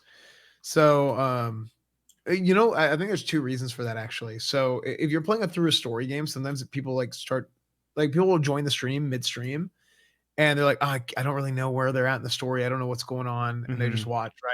But if they're watching a horror game, yeah, there's some story aspect to it, but it's still entertaining enough just to like see somebody like do the puzzles and get scared or whatever. So I think that's the difference between why horror games do so well versus maybe some other story games on Twitch. Like even if it's a really good game, if it's too long, it might be hard to follow. Like Final Fantasy VII Remake was really good on the hype, really, really good. Yeah. And then it kind of fell off because I think if people weren't into it, they either got, I guess, tired of watching it already, or if they joined midway, they're like, I don't know what he's doing in what the the story. fuck's going on? Yeah. Which kind of sucks because that game's amazing. Yeah. Like I was blown away. The end was kind of weird, but like I was blown away by the remake in general. I think that was probably for what we got versus what we expected, right? Like because I don't know about you, I expected FF7 to totally be fucked up. Like I'm one of those people that 100% at FF7, like the original, and like I was like, oh fuck, it's never going to live up to it, and I was absolutely blown away by it. Final Fantasy VII Remake. I love that game. Yeah, it's actually my favorite PS4 game already. Like I like it more than any other game I played. Yep, totally agree. Yeah, I had such a fucking awesome setup for that. Like I have I put my PS4 in the office, and I literally just like we got these like Samsung sent us these like 10K TVs for like a sponsorship, and it's like 60-inch like fucking like I just sat on that thing max volume at night like when I was done at work, and I was just I had such a good time. I told nobody I was playing it so I didn't get spoiled. Right. Yeah. I just like I didn't bring it up at all. The music for that game too, the remake music was really good. That's one of the things that was so good about the original. That like, is the music gonna like, I guess hold up to the original at all? And it did. Like it was so good. So it was the music, and then I actually liked the combat system. Some people were like throwing a fit about like, oh, it's not the same. It's like no. You have a good old man voice. I like the turn based. I really like the turn based. That doesn't mean that if it's not turn based, it's bad. You know? So like I don't know. I really like the combat system and like the how they did the materia and everything was really good. I was really happy with a lot of and stuff. The progression too is like you felt like throughout the entire game that you were getting new things. Like even all the way up until the end, it was like, oh, I'm getting upgrades. Like I'm like a stronger, just like a good RPG should be. Yeah, I that's what I liked, because I RPGs have always been my favorite games, but it's Same. not something that I actively think about. Like whenever I sit down and think about it, I'm like, okay, like my favorite genre is RPGs, but like it's not something I don't know. It's like, It didn't why? really like, yeah, it's like why? But Yeah. then I sit down and look at it and it's like building your character and having different like options to customize. And that's what makes Dark Souls so good. And also makes it so good on Twitch because Dark Souls has two things going for it. One, like it's funny because like people like to watch people get angry or whatever whenever something's Yeah. difficult, or they like seeing people overcome like the really difficult boss fights or whatever. But also, every single Dark Souls playthrough is completely different than the other because people can go and they can build like a dex build or a strength build. You can go strength Mage. faith. Mm-hmm. Yeah, you can be like a mage. Cleric. Like there's so many things you can do, and it's fun and it's interesting to see like what other people are gonna go and come up with to tackle the same things that you went and tackled whenever you played through the game. So that's what I think is. I'm very surprised that you haven't gotten into Path of Exile. Everybody tells me that, and I've played it a few times, and it's fun. I just haven't. I haven't sit down to grind it. That game. Everybody tells me that, and I do enjoy playing it. Whenever I do play it, but I like get to like level 20 or whatever. I'll stream it a few days whenever the new league comes out and mess around with it. And honestly, it does well for my stream. It's always done well for my stream whenever I played it because I think people enjoy watching me play games where like I have to sit down and like figure out like, okay, I got to do this. Okay, I got to do that. And you'd be good at it too. Is the thing like Path of Exile, dude? That's like people think that like I'm like this like hyper productive like person that like gets offline and like fucking like runs like Wall Street and shit. All I do is potato on Path of Exile. Like I put probably 500 hours in last league, like maybe 400, 500 hours, in 3 months. That's awesome. And like I will do the same thing for Harvest. Like I just stop streaming next week. Like that's just not. I'm just not here. It's just like all right, see you guys later. Like indefinitely, right? That's an interesting thing. So you don't want to stream the new PoE League because you want to when you're doing your stream, like it is just like the show. Like it is just this is what I do not play video games on stream, and and a lot of people think that that's a personal choice. It's if I had it my way, like my happiest state of being would be a full-time PoE streamer. Dead serious, no meme. Okay. Yeah, like if you're like, okay, Devin, like here's like 1 to 3,000 viewers. You can do anything you want full time, and you can have like PoE. That's it. Like I would do it for 10,000 hours. I love the game. I play it every waking moment. But I live in a sort of sucky reality where my core competency as a person is this marketing business. This is what everybody like. So I always say that like if you want to run a successful stream on Twitch, right? What can you do that no one else can do, right? And for me, nobody can get even close to my industry knowledge. Like that's that. Like I am number one, right? Yeah. But when it comes to streaming games, right? Especially games like PoE, but any game really, right? There is no reason to watch me over like someone like my friend in chat, Steel Mage, right? Like Steel Mage is like objectively the best SSF HC player in existence. Like he's an amazing broadcaster, super entertaining, just no reason, right? And there's a million other PoE streamers like that. So in that same way, I'm always like, I would love to stream PoE next week. It would be my dream, right? Can't do it. That's my curse. It's like it's my werewolf curse. Right. I can help other people do it. I can help them grow their dream, but I cannot do it myself. Yeah. Right. But I can run a great stream with a great community with an awesome show. Based on the kind of stuff that I do here. With very low time commitment and high success. The other thing I have to like kind of reason with that kind of blows is like, I've got an agency, I got a full-time job. Like I've got a company I got to run. So like 16 hours of like potato thing. Like fun, basically, right? Like it's what's that? It's stream is like it's almost like it's like for fun. Like it's like it's a hobby thing as opposed to like, oh, this is my main source of income, whatever. Which makes it so much better. I think the broadcast is better, the community is better, that the expectation is there, that it's like it truly is like I will do this show whether there's one person in chat or 10,000 because like this is what I want to do. I want to talk about industry shit. I want to talk about I'm truly not moved by the numbers. And I think there's another thing in that I think is a good lesson for a lot of Twitch streamers, which is like, if I get banned tomorrow, I'm good. I'm good. Right. Like I'm truly good. Income is so diversified. Mm-hmm. Yeah, not just it's- income, but also just mindset. Like, Yeah, I that's have true. so many things in my life that are important to me, and I think that it's really, because I was that, right, from 2012 to 2015. I was a full-time broadcaster. Yeah, you're my Alexia. Yeah, and You're just Devin Nash. You're my Alexia. yeah, I was Malixia, and I remember the feeling of being like, "Fuck, if I lose this Twitch stream, that's it." Mm-hmm. My following is here. I don't control my subscribers. I don't know who they are outside of Twitch. I don't control my followers. I don't know that outside of Twitch. And that was actually the reason. That was the reason I diversified into esports. That's why I went into esports. Mm-hmm. Because I was like, I can't rely on this. I can't grow up and be 30, 35, 40 and like still be just doing a Twitch stream. Because like if I'm dependent on the platform and I'm dependent on its future for my future, I have to really think about that. And that was that reasoning drove me to start like learning other skills like marketing and like running businesses and things like that. And I'm really glad I did. But the cost of it is I can't do what I want on stream. Right. Mm-hmm. Yeah, I think like what are the first like moments of whenever I feel like my stream has gone through like several like seasons, like phases. Yeah. Right? Whether it was like YouTube was kind of like preseason and like because I never thought I was gonna be a full-time streamer. I wasn't even trying to be a streamer, right? Like right. You were just doing it because you weren't on YouTube for a bit. Well, yeah, so Yeah. I was making YouTube videos to stay in practice while I was looking for another job in college football. And then I started streaming because I ran out of hard drive space. So I wanted my I needed my rates to go on YouTube and I ran out of hard drive space. So I didn't even stream on Twitch. I streamed on YouTube because it would immediately just put the VOD on YouTube. I was like, oh, I'm good. Yeah. Like I didn't have a donate button. I didn't have nothing. Right. And then it wasn't until I got 1,000 subs and people were like, how can we help you? How can we donate to you? And people kept asking me. And I was like, frick. I said, okay, you know what? If I had 1,000 subs, I'll put a donate button up and then we'll go from there and see what happens. Mm-hmm.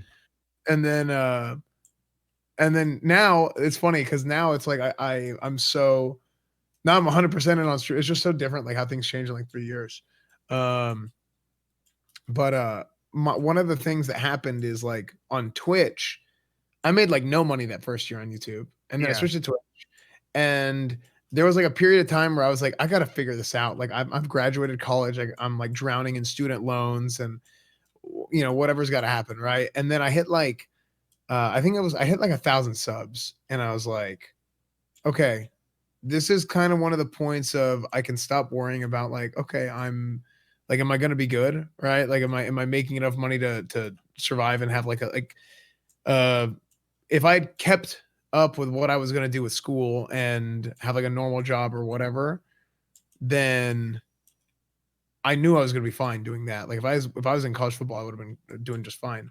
But then whenever I could like stop worrying about like making money, so to speak, as far as like, am I going to be okay?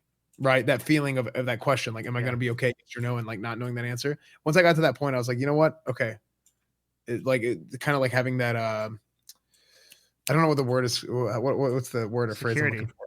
Yeah, I guess it is security, right? Mm-hmm. Like having security, it like I felt like my stream started getting a lot better. Absolutely. Because I'm good. Right. And then in turn, once you can just focus on like your stream and your content or whatever, then naturally viewers go up. Naturally, you get more followers. Naturally, sub count, everything, every sort of like measurable metric, it goes up whenever you can just focus on putting on a good stream. I'm really into like Buddhism. I'm like a really big Buddhist, and there's a phrase for this. Like, if you want to draw a straight line across a piece of paper, you have to relax your hand to do it, because if you force it, it shakes. Right. The only way to actually draw it is to relax your hand and let it happen.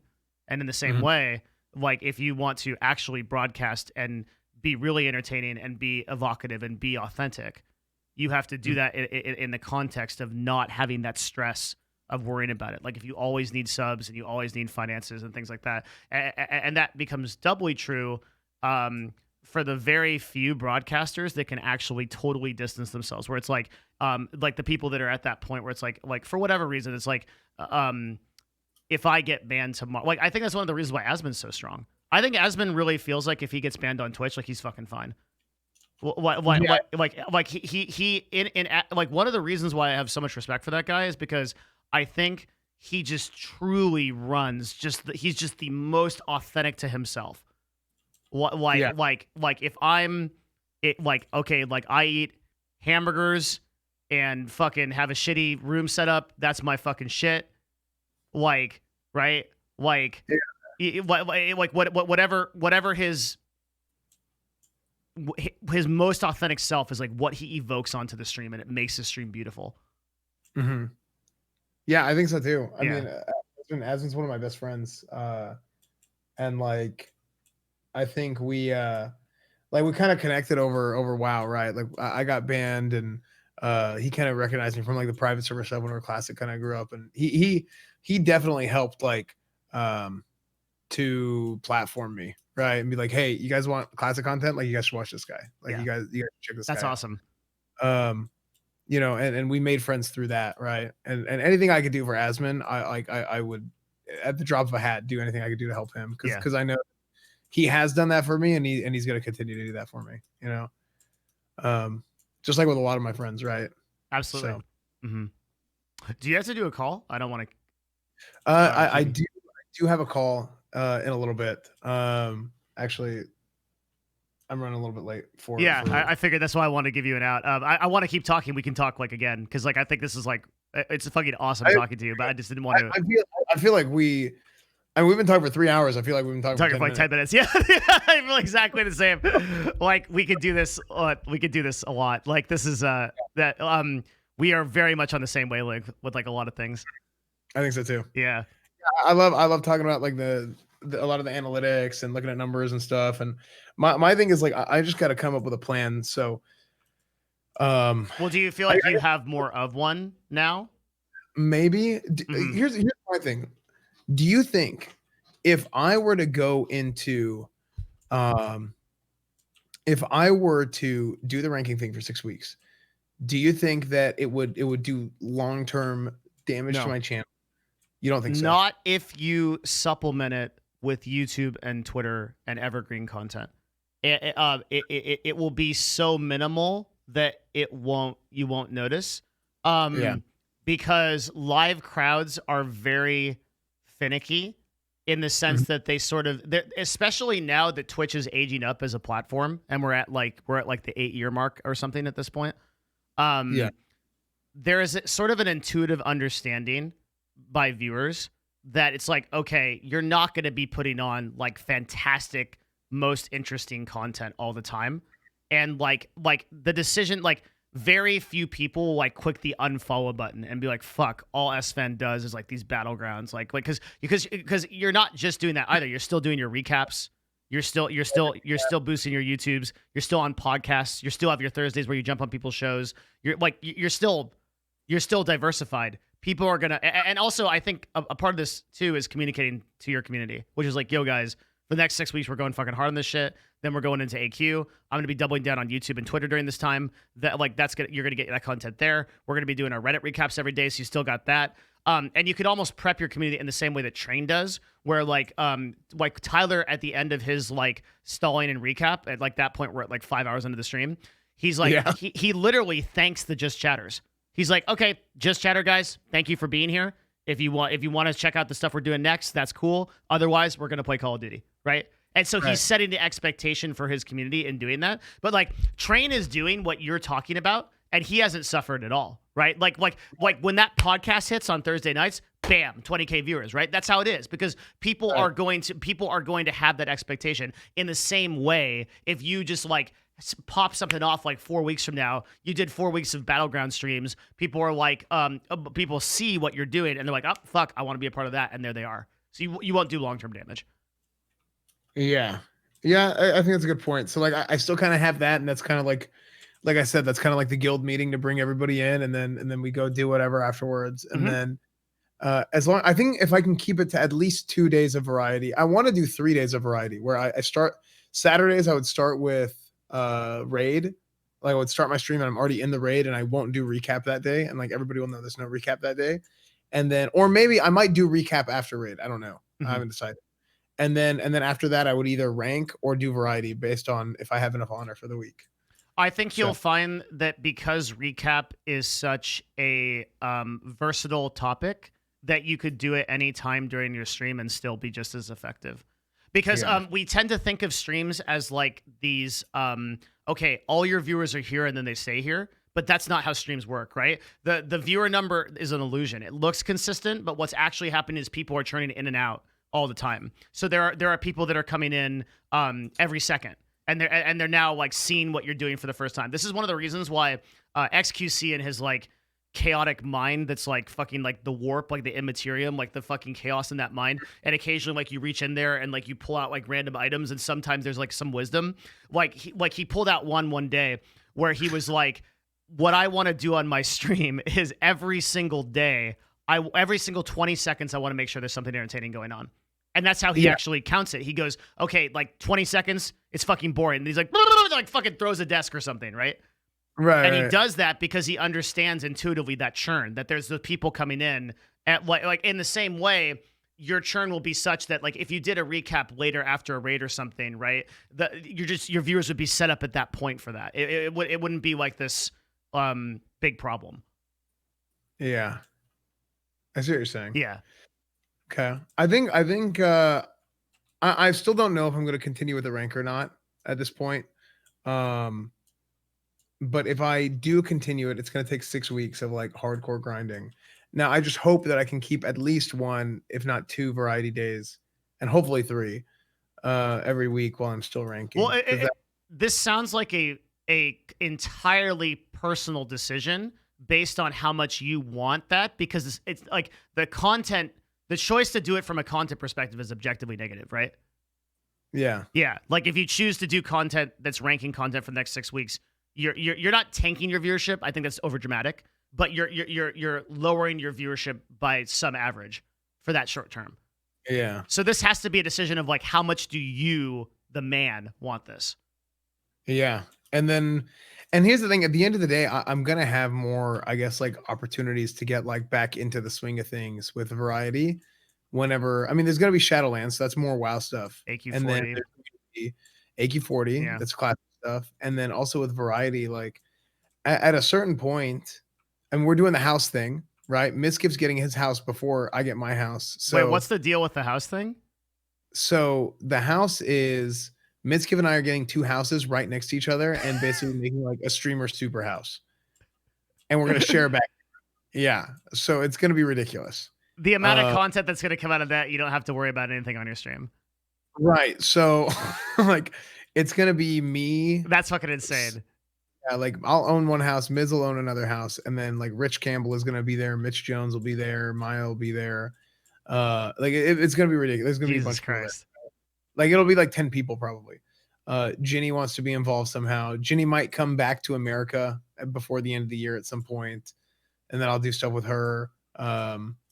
So yeah, like Miz is gonna get his house in September, and then I will probably get my house in like February probably. You guys both already own the land? I'm still working on getting the details worked out to sign the contract. He already signed his contract, and his house, he bought like a house that's already started being built. Right. And then my lot right next to his. So like really, as far as like a long-term plan of scheduling, there is so much random crap going on over the course of the next year. It's going to be ridiculous. And then Burning Crusade Classic is probably going to come out a year from now. Yeah. So like I would say like for this 6 weeks, like you can really make a personal decision to do what you really want to do, whether that be like growing your broadcast with variety or because dude, I like 100% you are so locked in for the long term. Yeah. Not only do you have the WoW expansions, but that house idea is like. Yeah, I think the house is gonna like our plan is to just we're gonna do so much stuff together in the house with me and just everybody there. Like it's gonna be huge, especially like if you take like the people that we have there. Like if you were to take the average view count of everybody who's there and like add it up, right? Like between me, Miz, Maya, Mitch, Rich. Like it just, I mean, it just keeps going, right? Because we don't know exactly who else is going to be there. Ginny, whenever she's there, like Mhm. it's going to be a lot, right? Like just the amount of like, I guess, focus on that house is going to be a lot. Yeah, it's like offline TV 2.0, right? It's a massive collab where broadcasters can interchangeably run across each other's streams and create collaborative content. Except the thing with offline TV is that as they sort of started living together, they sort of like branched out in their own directions. And while they still do some content together, it's like not as dramatic as the original plan was. Versus like I think like with your crew, you're sort of just like more innately set up for that. Yeah. Well, something else too is I think with that house, like we don't know exactly who's going to be in there, but like we'll have like Raj might be getting a house relatively close to us, and Raj might do a Jesus. house. Yeah. Yeah, but he'll like have it as part of his show, and then it's going to be a whole nother. Like I think the house thing is a home run. Like I think it's going to be so like it's going to be 100%. fun, good. And then yeah, I'll have like because I want to like set everything up for like the long term. I guess at this point, like um to do all kinds of different stuff. Or oh, sorry, Austin, my It's bad. a difficult. Yeah, I talked to Austin yesterday, and I was doing it a couple of times. I was like, Yeah. yeah, mhm, So yeah, I think I'm. It's gonna take me a while to stop saying Raj. Well, I he's know. been wanting to for like a year now. Like he's been talking about wanting to change for like a year now. So like it's just kind of like he just happened to just pull the trigger on it, I guess. Yeah, he made a decision that was like really, really authentic to what he wanted to do. I think it's a good. I think it's a good like long term decision for him, and because he has more of like a mainstream like his the barrier of entry for his stream is so low as far as yes, like a new person coming to Twitch. Anybody can watch it. Like it's kind of it's a really good stream for people who might be new to because it's almost like MTV. Like it's goofy, right? And while like sure it might not be for everybody, it's for a lot of people. So that's why his stream has done so well over the course of the last 2 years. a lot of people are like, well, it's the Austin show. Like this doesn't sound like they don't understand that like it doesn't matter, right? Like nothing sounds like brilliant like in its like first iteration. Like you go there for the content and like everyone will just know it as that in 3 months. Like everybody be like, yep, it's just like one of the things I told Austin was the uh the language you have to speak to non-endemic brands, people that aren't familiar with Twitch, is it's much easier when you have something like the Austin show because Yeah. they can relate it to like Jimmy Fallon, Jimmy Kimmel, right? Right. Conan. Yeah, and they can say, "Oh, it's a late night talk show type of thing, reality TV type of thing." I get it. That transition, that language to sell when you actually want those kind of sponsorships or you want that kind of feature is much easier when you're using your real name. Right. Um okay. I think I think I'm You being leading people away. summoned. Yeah. All right. Thanks so much for having me. This Fuck is yeah. super fun. Absolutely Yeah. anytime, dude. Like I mean it. Down to come on again next few weeks or whatever. Yes. Um so yeah, it's gonna be really, really good. I think it's gonna be fun. Like again, like I said, I don't know 100%. I maybe have a better idea what I want to do with this ranking stuff, but I'll probably I think decide. you know the pros and cons. But yeah, I at least have the pros and cons kind of written out, and Mhm. I got somewhat of a plan. So no, I appreciate it, like having me on and also the advice. So I Oh, always dude, know, like, it's mutual, I'm a guy, man. I know I can hit you up. So Absolutely. You're not only a very good friend, but also just like awesome to talk to. So like, I fucking love it, dude. Anytime. yeah, thanks, man. Of course. Are you gonna be Uh, on the podcast tonight? I don't know. I think so, but I also have to try and not stay up too late. Gotcha. So Yeah, he's been good about it. We've been going to bed at like I guess 3 your time or so. yeah, I Yeah. think that's like absolute maximum because like Yeah. for me to go to, He's like 'cause after that it's DGen hours. yeah, yeah, It's bad. yeah, But Train's been pretty good about it. that is good. That is good. Yeah. So okay, Okay, awesome. brother. Dude, it's fucking fantastic talking to you. Yeah, for sure. I will see you guys later. Yes. All right. Have a good call, man. Thanks. Wait. Esfand, everybody. Let's go. That's what Train's intro was. That was awesome. I'm really glad we got to. We've been trying to do that for like a while. And it's just it's super awesome that we actually finally got that going. That's really good.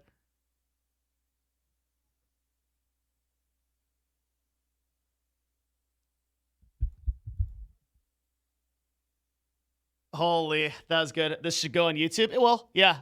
Thanks to you guys, because you guys have been. We had an incredible amount of support before. When we do our talks, I wouldn't be able to put those things on YouTube because the price of it was too high. But because we've gotten so much support over the last couple of months, I can do that. So that will absolutely go on YouTube.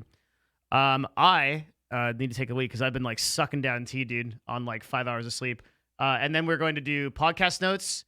And then if we have time, we'll talk about we'll talk about hiring. I might be hiring someone on stream, not exactly, but that kind of thing. Let's see. All y'all that are here, I really appreciate it for coming out. Join the Discord, discord.gg/Devin. Wait, what happened? Oh, it didn't work. I can't spell. Discord.gg/Devin. This is like the center of our community. If you like the kind of stuff that we put on, it's here. In the center of this thing. We got a lot more stuff to do, so give me like 30 seconds and we'll be back. And we'll get to it.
Yo.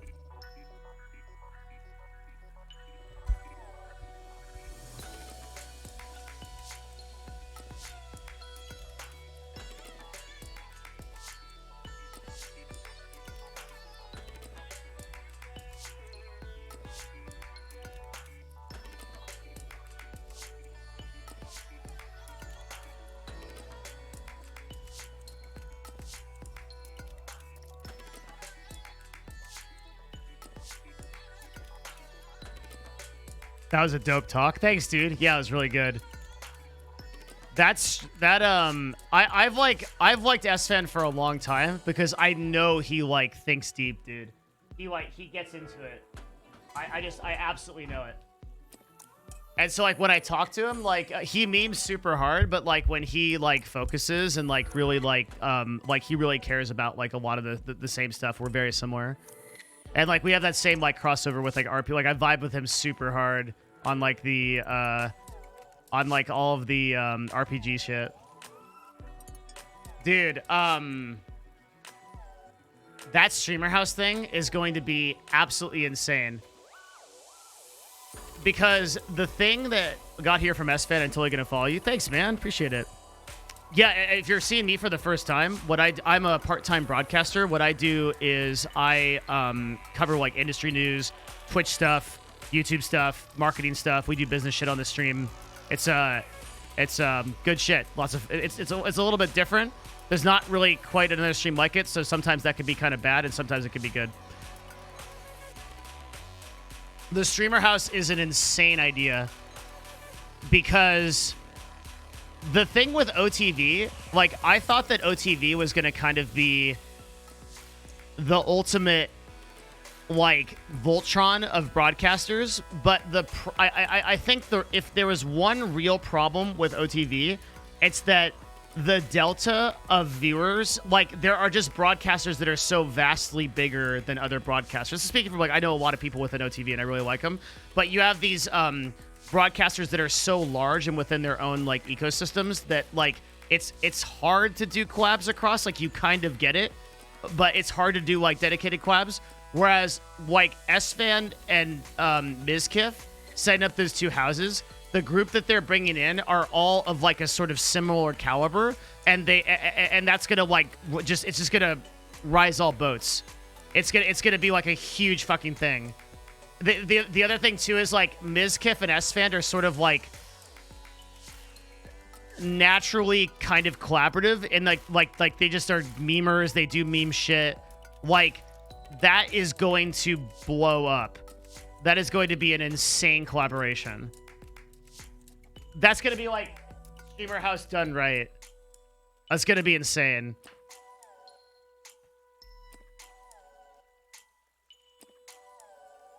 Because you have like all of the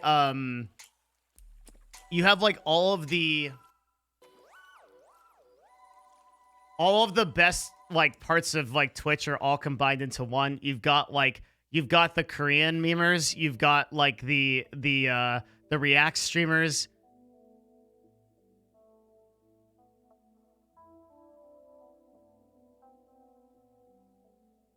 It's gonna be insane. It's also very fun to live like that. I can't do that anymore, but when I lived at the CLG house and the Dignitas house, it was really fun. Like, I can't. Once you get old enough, you just can't do that. I'm at a point now where it's like I need to like just like chill and like be a cave troll. How much to pay you to move into the Miz? I'm not, I'm not motivated by money. There's like, I like. That's a cool thing to do when you're younger. But like at the point I'm at, dude, like I don't know how to describe it. You just get tired. It was also because I was kind of like the dad of that house too, so I'm like driving kids to the hospital at like 2 a.m. because they do something dumb, or like there was no sleep. There was like no, I would like, my room is like right there. People knock on my door, want to talk about something or things like that. It's just, it's cool. Like I was like the house grandpa, like, are you kids? Like, oh, we're gonna play some Smash Brothers. I love that game. Like that's I was like that kind of guy, and that was like really fun for a while. But holy shit, man, it gets exhausting. You get too old for that shit. Also, like you get a girl, like you gotta like. That's really the thing that fucks it up. Honestly, out of everything is like you get a girl you're serious about and you want to live with, and then that introduces a whole fucking thing. Right? Because it's like, well, is she going to join the fucking content engine? Is that going to be a thing? Or like, is she going to feed the machine of war? Or like, is it going to be like a different kind of relationship and things like that? Like, for team houses and esports, was it mainly a financial decision or actually beneficial for the players?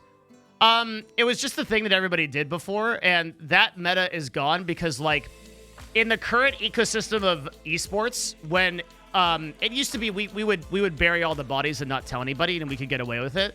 These days in esports, they're all run by big corporations. They're vetted by big corporations. Like most of the top LCS teams and like CS:GO teams have at least some percentage ownership in like major sports teams or like entertainment empires and shit like that.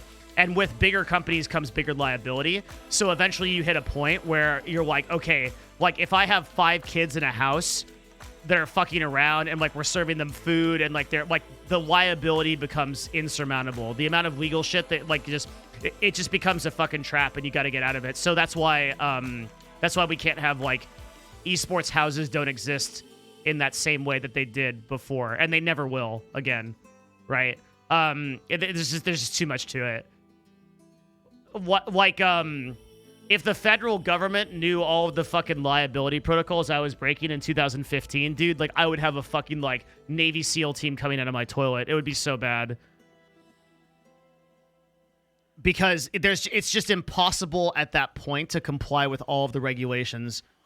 Even something as simple as like serving food. Like we were serving food to 45 people per day, right? 3 meals a day. we were bribing a fucking Cisco truck to come onto a residential street to drop off a pallet of fucking food every week. And we were just doing fucking crazy shit. like that, and that stuff is okay when you're like you're a smaller business and you could fly under the radar and shit. But once that stuff starts to become like owned by companies like the Madison Square Garden Group and shit like that, it's like who acquired CLG and stuff like that. You can't pull that shit. They're gonna be calling you up and marching in the fucking squad, dude. They'll get you, unfortunately. But with the streamer house, it's fine. It's just a bunch of jerk offs in a fucking house, so it's like it's totally okay, right? Like you can do that.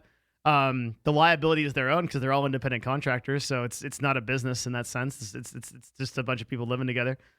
So, but like even then, the like I don't know, the fraternity stuff. Like what gets to me is like the drama.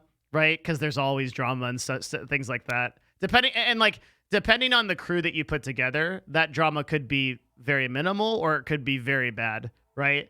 And I don't want to deal with any of it. That's where I'm at.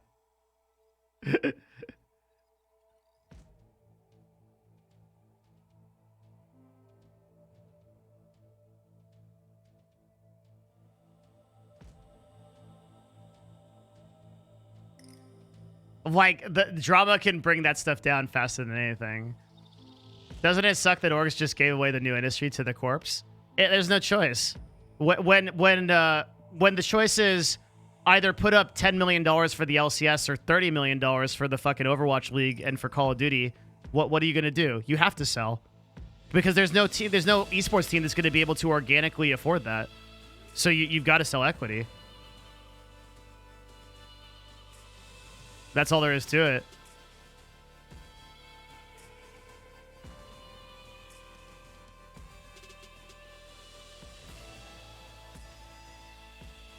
No, people were telling me to check that.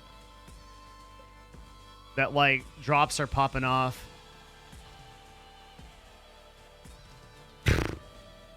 Jesus fuck, dude.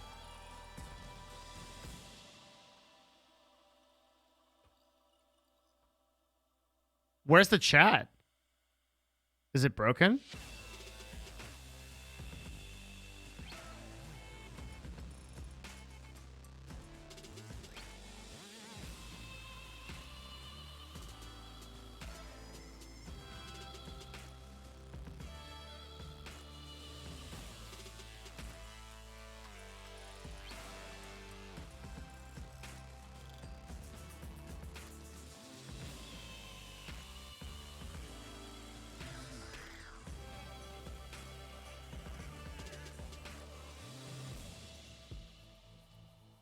I'm banned, maybe. Tarkov drops 1337. Tarkov drops 1999. There's not nearly as many bots in this chat than there is hold on. Than there was in Valorant.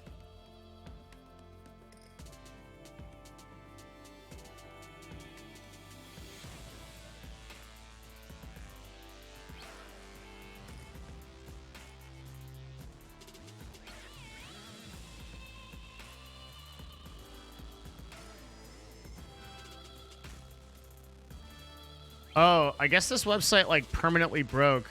Tool now works again. Indeed. So they switched the API, so we can't look at the number of engaged users anymore. It's annoying. So it has to be anecdotal. Search for Valorant. You might find people using the same accounts. Nah.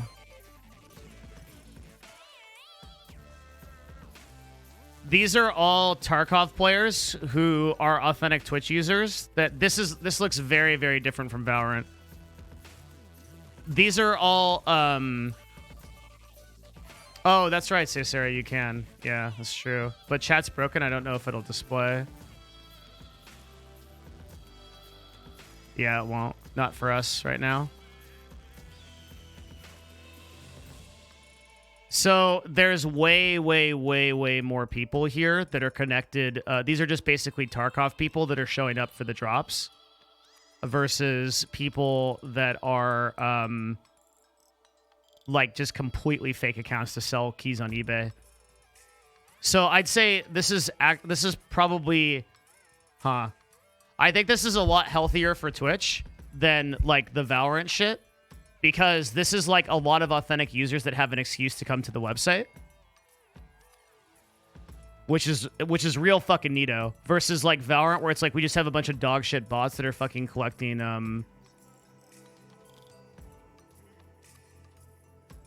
Like there's a couple bots in here, but nothing too big.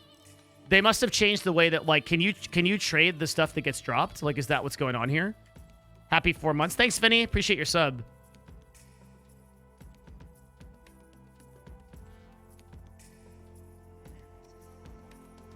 My chat's not working on here, but maybe I can use, oh, there we go. Okay, 134,558 versus 100. So that's totally normal. So less than 10% of his stream is these are basically totally engaged users. It's bound to account. That's why. Okay. Yeah, so this is just legit good marketing, boys. This is not like the first Tarkov drops, which had a way higher propensity of bots, I think, because it was tradable. 134k people play Tarkov. Oh yeah, way more than that. Yeah. So this is good for Pestily. This is good for Tarkov. This is good for Twitch.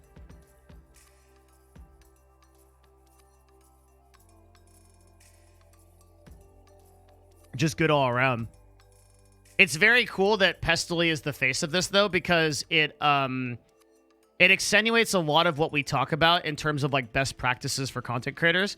The reason why Pestily always takes ownership of the Tarkov category when this happens, when these drops happen, is because he is literally the authority on this, right? Like he relentlessly makes YouTube videos, guides, playthroughs, highlights, everything, right? So he always sets himself up to be the authority on this, and then bam, like whenever these drops happen, his stream just goes fucking crazy.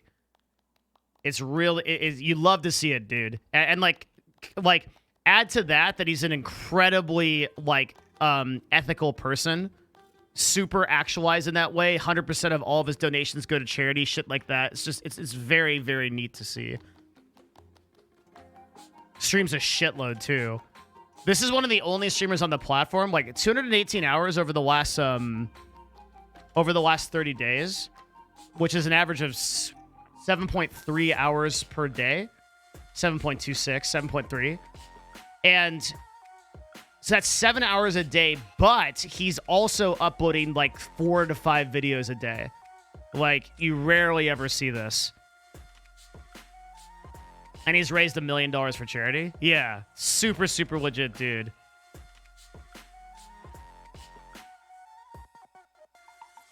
Like I said, man, you love to see it.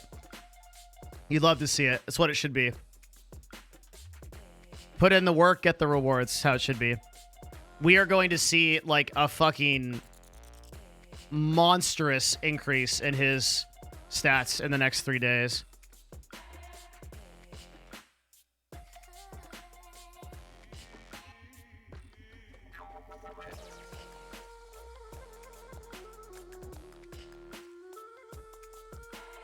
I saw that Raj changed the Austin show. I don't think that was a great name change, but what is your opinion? I mean, you were here yesterday for when we talked to Austin about it, so you know my opinion, right? He could definitely stream a lot less and get some of the same results. The back-to-back 24-hour streams make sense when you're capitalizing on something like drops.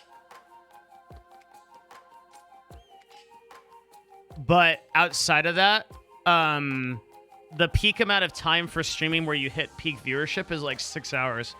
So you like 6 hours is kind of the maximum. Yeah, I talked to Austin yesterday. We were chatting about the change. Mostly just because I wanted to get his feedback on like the decision he was making, and I just wanted to make sure that like I was just kind of like checking in because I felt like based on his announcement that the initial reason he was changing his brand was because of the external community pressure.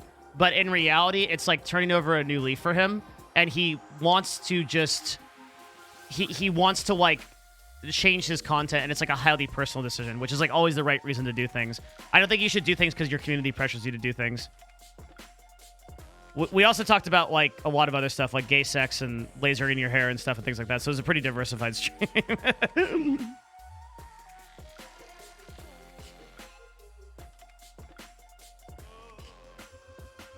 It kind of went every which way. It was like an unintentional thing. We just called it. It wasn't like one of our scheduled guest shows. That's why you always keep your streams to 4 hours. No. I keep my streams to 4 hours because I can't stand you fuckers for longer than that. But I'm saying, like, if you wanted to be optimal on Twitch, you would do like 6 hours would be the optimal point, right? Because that's the point where you're going to peak off, and like the amount of time that people will find you is within that first 6 hours. So the peak viewership, your baseline viewership, is going to establish itself at 2 hours, and then the additional 4 hours will be like slight ranking / people are going to find you. So you never want to run a stream like shorter than 2 hours. That's basically a waste of time. But like longer than 6 hours, even if you go to 7 or 8 hours, you're still gaining, but you're getting diminishing returns, and that exists until you go to 24 hours, where you pick back up on your previous cycle and you go again into the 1 to 6 hour range. So then, like, if you're gonna do a stream, do 6 hours or 30 hours. is like how it would work, right? And that's some of the stuff that Pestily does. Bone Throne, 11 months. One more, man. You got the badge. And AFK, thank you very much for the tier 1, dude. Appreciate you both. 2 subs in like 3 seconds. In your opinion, is it possible to have a full-time job and be successful on Twitch? I don't know. Do we know anybody that has a full-time job and is also successful on Twitch? Let's see.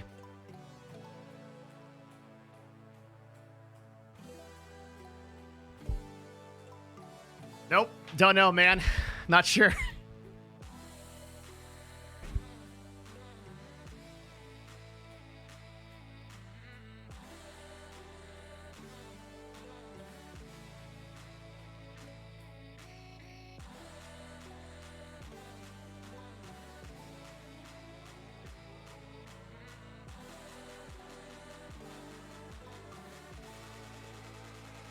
You're the owner of a business? That's very different. Yeah, you're right. It's more requiring than a full-time job.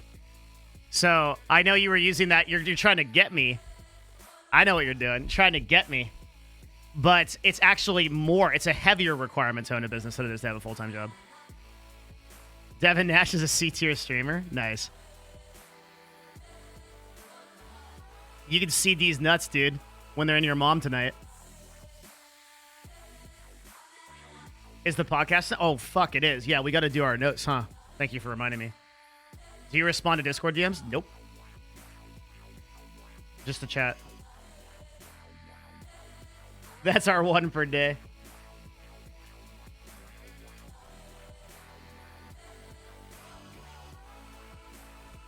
$200 bits from AFK. Thank you.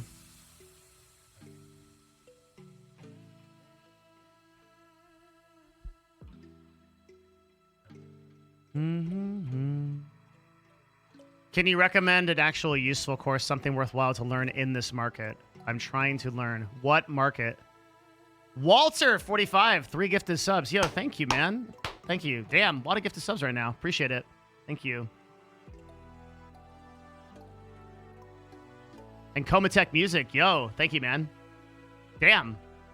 Let's go. The market. The whole market. I like how you talk about EQ from time to time. I like how your name is Asheron's Fall, referring to Asheron's Call, one of the best games ever made. MJ Soros bringing it in with the Twitch Prime. Thank you. Good shit, guys. And Miss Madeline, thank you. Holy fuck, man. Let's go. Yeah, we're just having like a, I'm kind of like drinking tea, gonna chill for a couple minutes, and then we're gonna get into the notes. We'll do that next. And then I do have to, we are hiring an outbound sales associate for our agency. So I'm going to do that, create that job live on stream, which should be really cool. Like, it'll be like an opportunity to learn a lot about how I do that, and be very cool to watch. You probably never get to see that kind of stuff. I love to hear that you play AC and an EQ. I feel much less old now. Ah, yeah, I'm.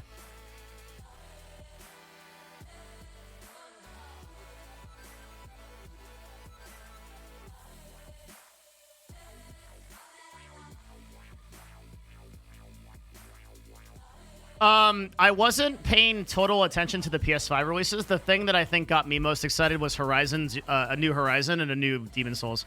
I think those are like fucking pog as fuck. Those will be reasons to buy the console alone. Grats, Dragonmar. Remember me when you're a billionaire. Good shit. Demon Souls is going to be pretty pog. I wasn't watching everything. There was, who's that guy that dresses in the sack? That guy? That could be cool. There's also the, that game could be fun. Dude, I don't know, like, why are people saying, like, that was, like, a boring stream? Like, I thought, like, from what I was watching, it looked fucking pog as fuck. Like, it looked like there was some really good releases. Lots of IPs. There was lots of unique IPs going out, like, some, like, new IPs. It was kind of trash. What did you want? What do you want?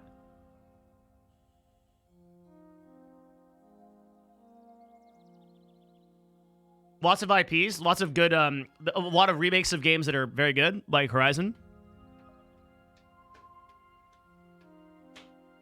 For the beginning of the, but keep in mind, this is the beginning of the console cycle, right? Like 5-6 years console cycle, and the initial games are like already we're getting like at least like 3 to 5 very good playable games.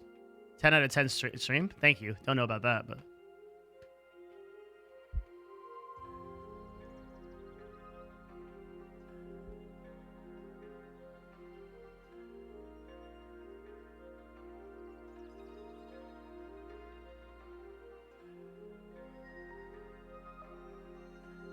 Why? Like, what do you want?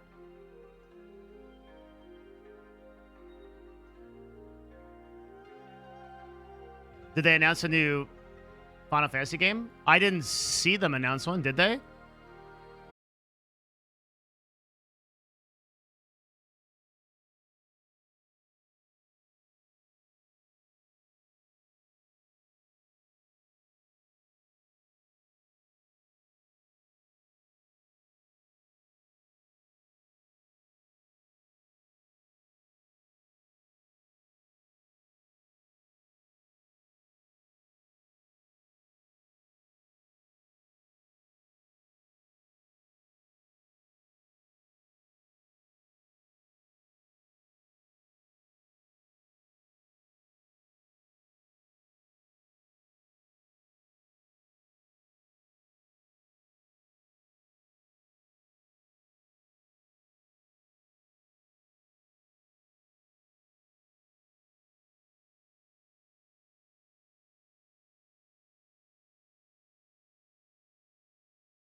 time will come. Not yet. Not yet.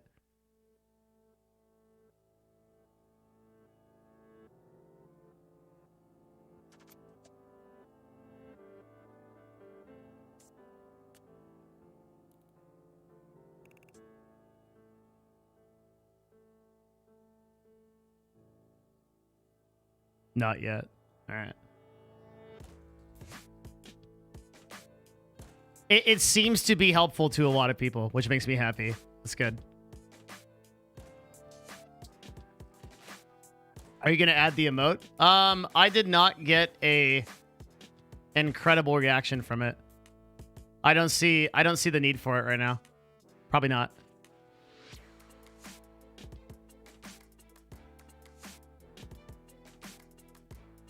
Unless the chat really wants it. You've got to sell them, not me. It's just a picture of me smiling. Like, I don't get it. This one? Mil W?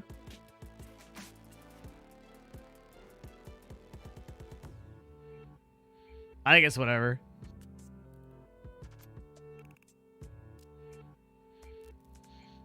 Yeah, you already have Mil W, that's true.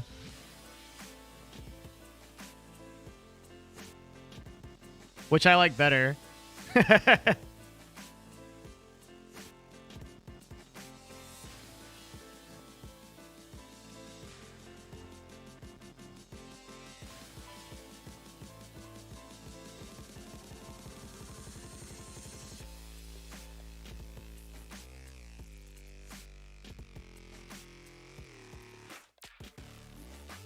If you want this emote,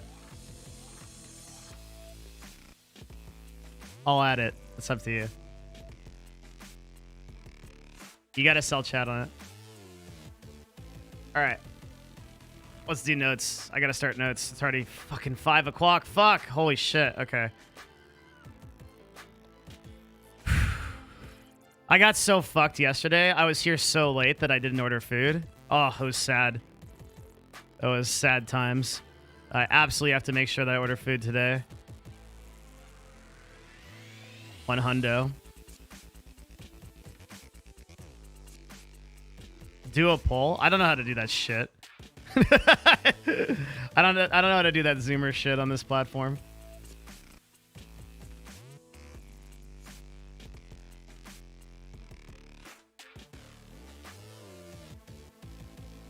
Back to the Chipotle grind? Nah, Chipotle is too expensive. Slash poll. Really? Oh shit. Question. Do you want this emote? Yes. No. Don't care.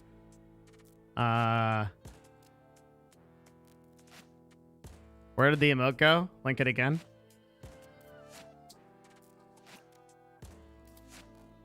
Duration 2 minutes.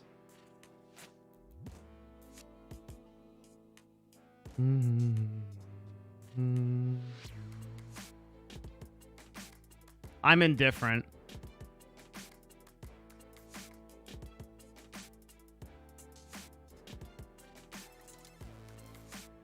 Your articles on LinkedIn are legit and helpful. Thanks, man. Yeah, the problem with Chipotle is ever since they added in delivery fees, I end up spending like $50 when I order Chipotle here. So if I'm going to do that, like why fucking order Chipotle? Does it replace an emote? I don't think so. I think we have a fucking shit ton of emote slots. I'll check. Pretty sure we have a lot.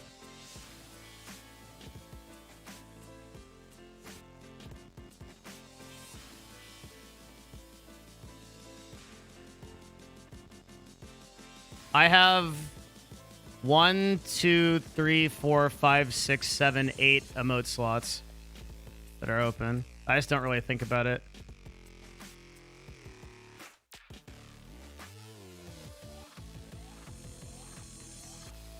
How do you see the poll? Oh, I'm an idiot. Don't care 51%. Yes, 37%. No, 12%. That means 1 in 10 people will unsubscribe and delete my stream if we add the emote. The cost is too high.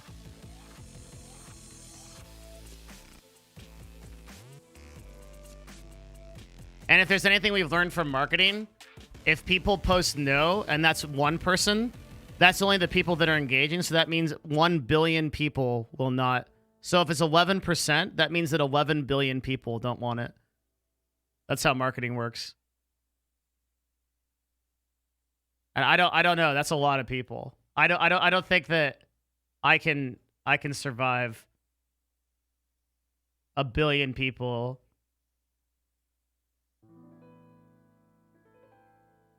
$53. Yes, 53. Oh, don't care one. Okay. All right, I guess I'll add it. Okay, but we already have Mil W, so what's it going to be? I'm not replacing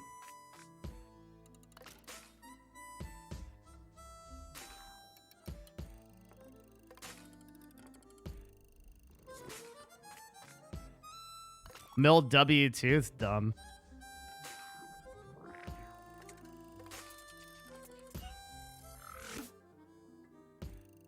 Post it in Discord, Buddha, as in the stream suggestions channel.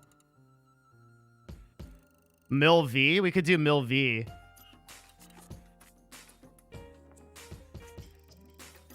Hamish, thank you for the Twitch Prime. It's a better Mil W? I could change the, I could change... God damn it, dude. I can't find the original copy of this emote, so I can't change this to like Mil V or something like that.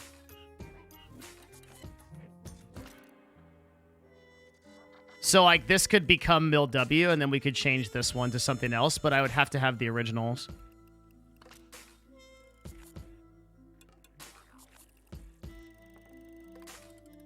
Do I have the originals? Question mark? Because I can't change this, right? Fuck. Oh, we get an emote slot and 50 subs. Yo, guys, get on that shit. X to Y, bro. 50 subs, you get an emote slot. You know how much I use these. Look at this. We need an emote slot. Smile.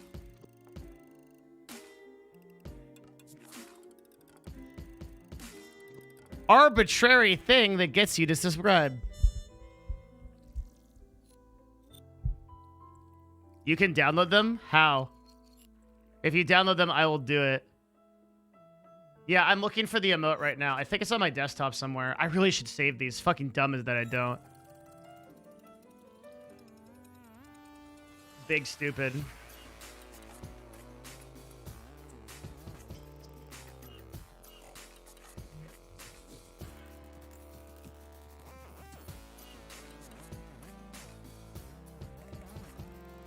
Holy shit, we have 33 emote slots? I guess, dude. Yeah, I guess I'm like... I don't know. Like I said, I never look at my subs, so I have no idea. Yeah, it's this one. This is it, right, guys? How did you guys find this? Because what we're going to have to do is we're going to have to re-upload this one as Mil C, and then we're going to have to re-upload the new one as Mil whatever. Oh, you're a god. Can I download this? I can. Yeah, okay. So we just download this. And it's the same quality, right?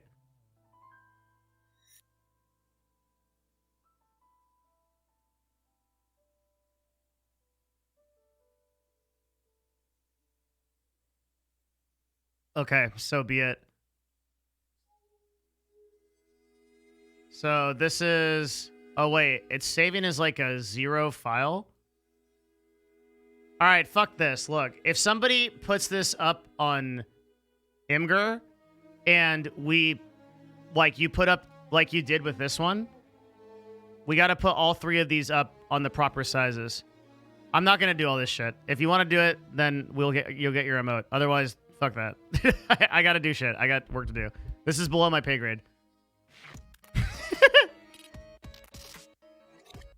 Not be fucking saving shit as fucking emotes and shit like that. All right.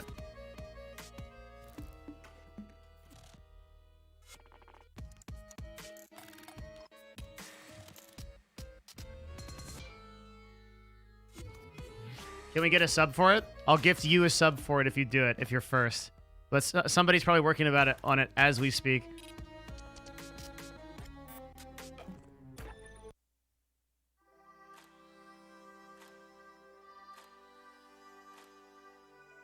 I'm not deleting the emote, you troglodyte. I'm just changing it. It's going to just be a different... Jesus. It'll still be there. It'll just be a different letter. Oh my god, did you do it already? Holy shit. Speedy man. Alright, fuck. Now I have to do it. Fuck. Okay, I was hoping nobody would do it. God damn it. Alright. Well, he did it first, and I did say I'd give him a sub. I'm a man of my word.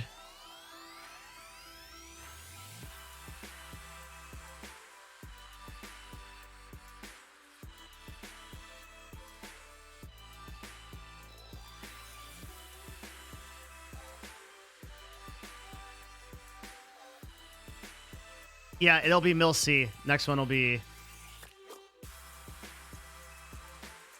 Alright, and then I need to go get the other one.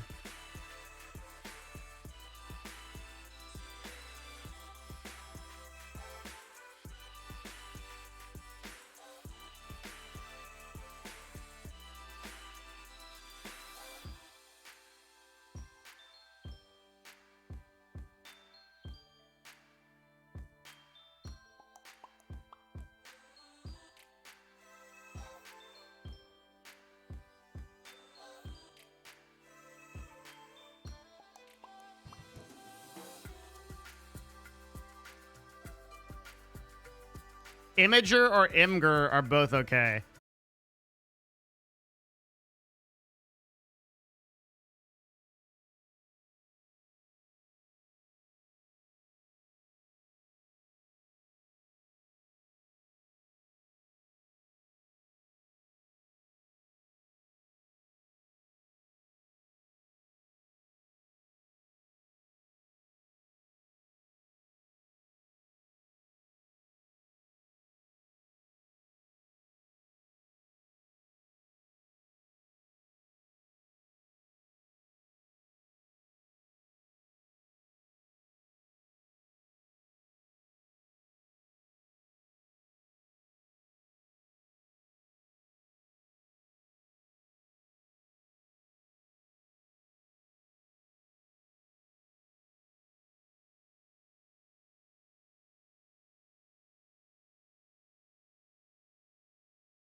Sorry, hang on.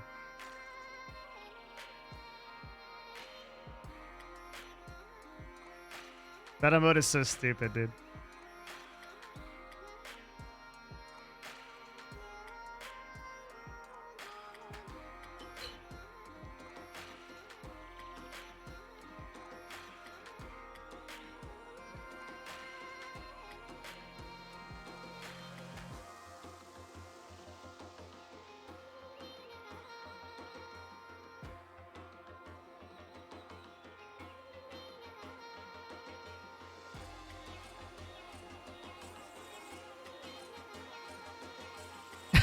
It's so stupid.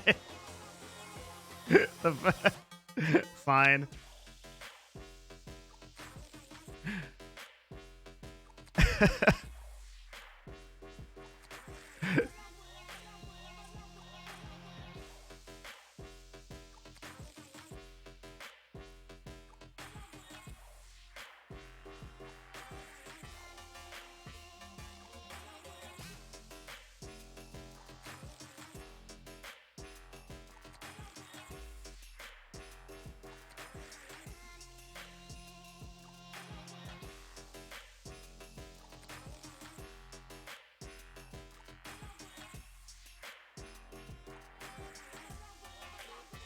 All right, let's go.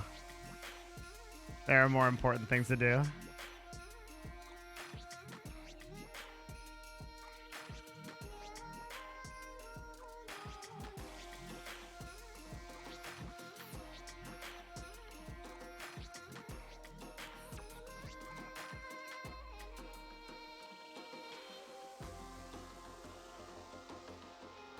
What the fuck are we going to talk about today? I'm like a little bit...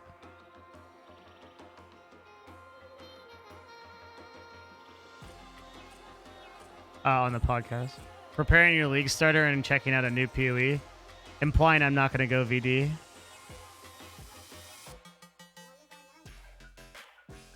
Clan Master, thank you very much for the continued gift sub. DMCA for sure, yeah. PS5. Do some streamers have to get approved? A lot of people say they have to wait until they're approved, but you just did it instantaneously. Yes, but I am a weird entity.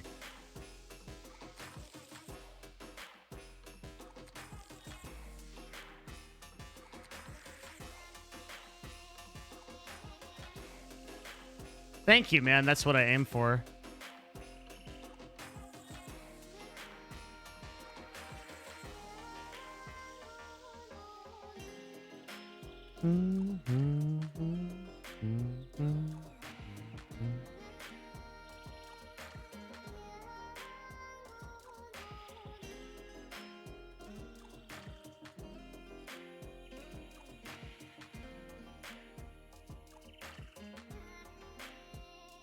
It's not 6-4, that's the previous one. It's 11, 2020.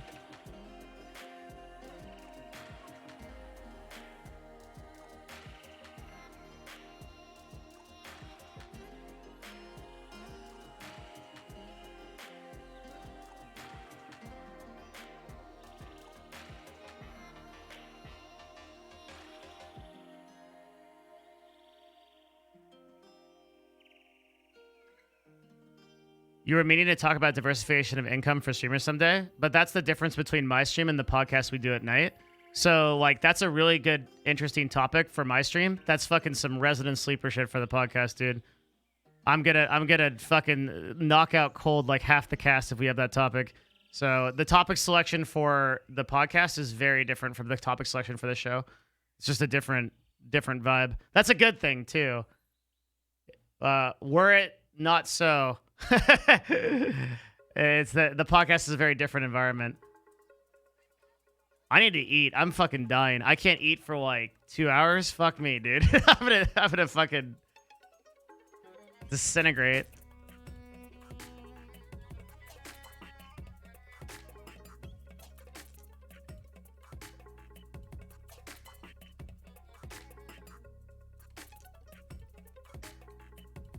Slick Plays, thanks very much for the Twitch Prime.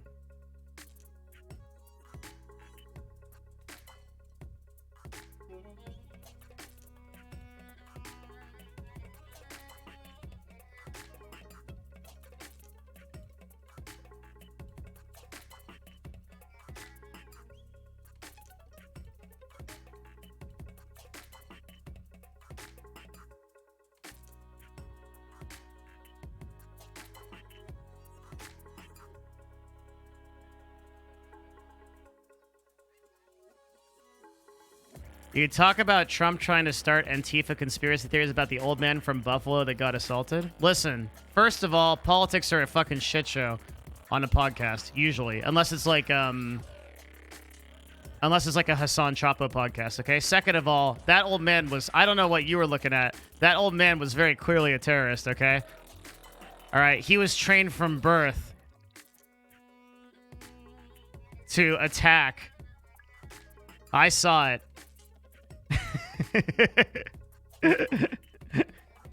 It's very dangerous.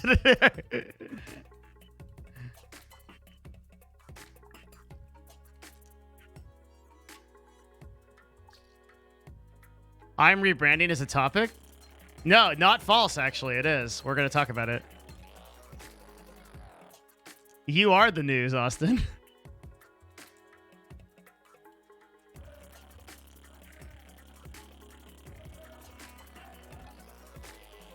I need to go to Twitter. We need the Scuff Podcast streamer links thingy, meme thing.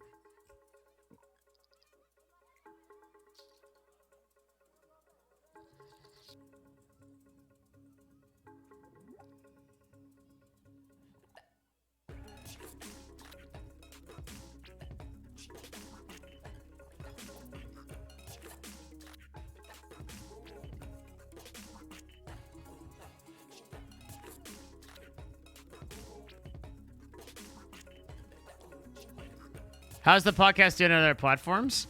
I haven't, to be honest, I haven't really looked. I actually just pulled the data because we were selling a sponsorship for it. So I should know this, but it's something I think Matt knows better. I'll ask Matt how it's doing. I'm pretty sure he just pulled that data. Hang on, let me look. Like for something we were doing.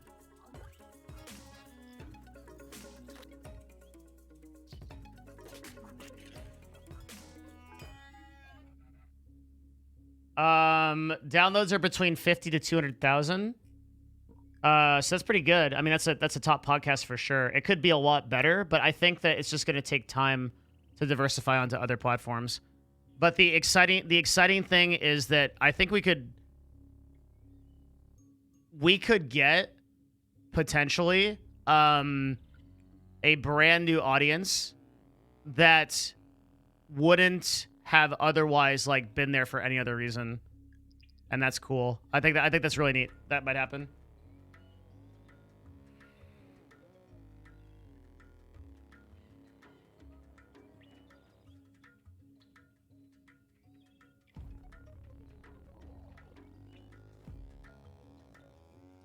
Does anyone know how to get reviews from Android? I know how to do them from iTunes, and we usually read the iTunes ones. How the fuck do you get the Android ones? Or Spotify or anything really? Like, the only ones we don't... Like, are there reviews on Spotify?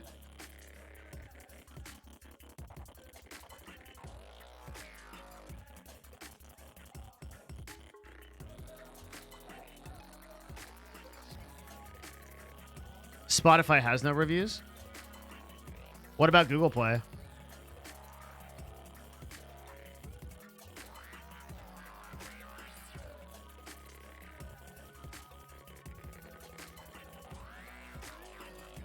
Comatech says, what are your thoughts on DJ streamers? Exclamation mark DMCA.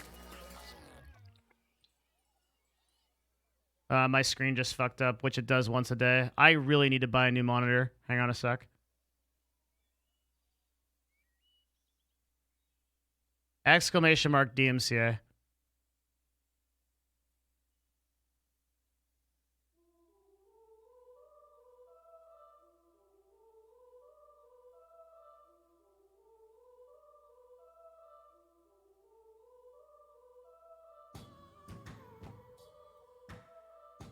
Sorry about that.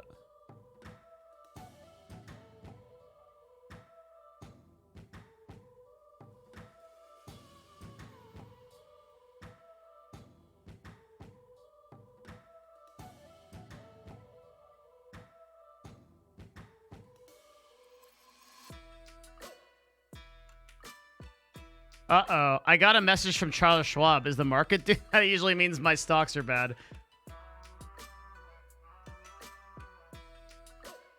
Fuck.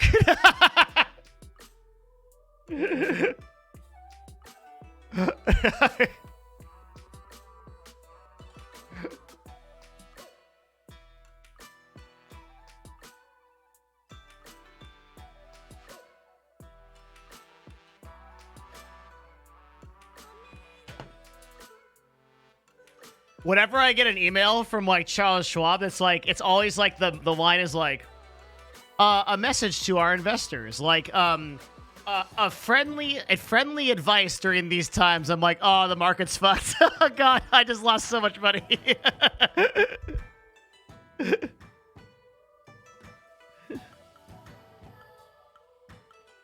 I know it, dude.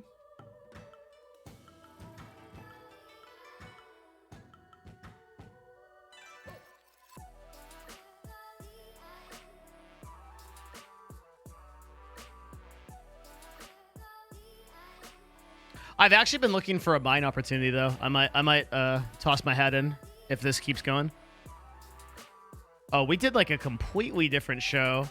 So we want a general category, Twitch gaming category. Cha-cha, world news, other category. I think this is going to be a kind of difficult show because the news is being dominated by the protests, which is good, but...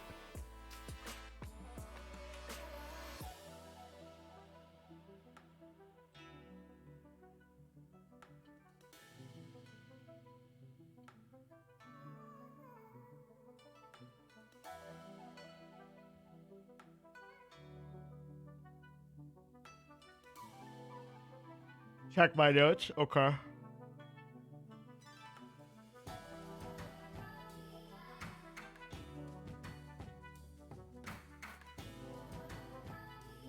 NASCAR bans Confederate flag from races and venues. Why did they have to do that? RCMP to add incels to terrorism awareness guide. Holy shit. Wait, is the Confederate flag such a big problem at NASCAR that they had to actually explicitly make a rule to ban it? Like, that's fucking crazy. Holy shit.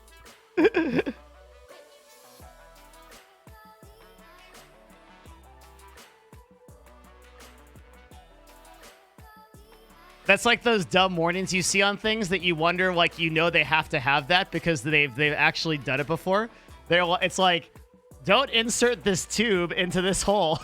Like, why would anyone do that? Like, oh, someone's done it before.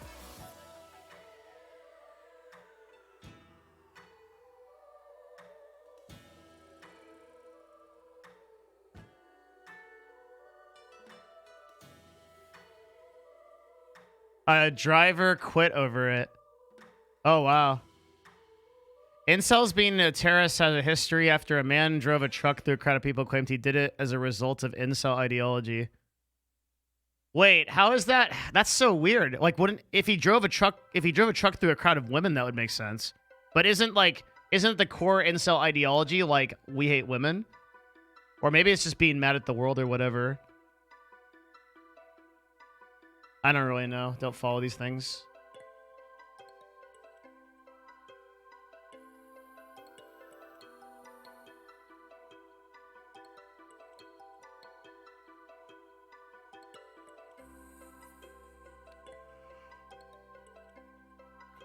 Corona is an STD.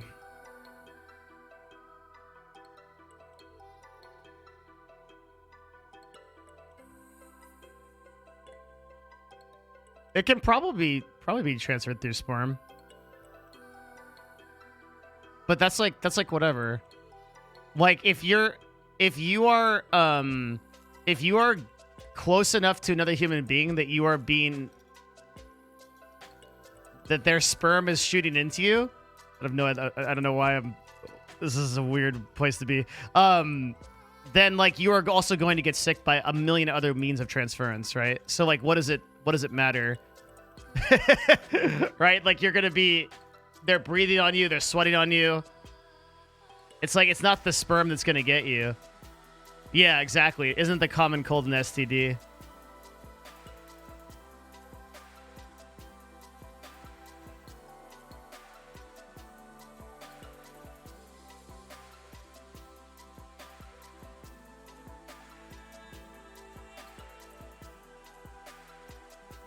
Okay, you guys don't know how to select stories for this podcast. Bring me that story where the CDC recommended glory holes. That's a real story. Like, I think that's a thing. I don't know if it's the CDC or the WHO, but one of those organizations, they, nope, that guy stays timed out. Sorry, Andy. That guy stays timed out. I don't want him. He said some dumbass shit. Time that guy out for 24 hours. Yeah, this is real shit. The CDC said, I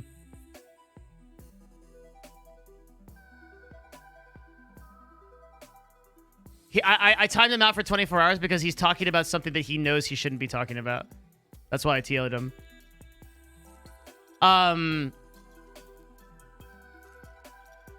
This is real shit. I'm sure of it.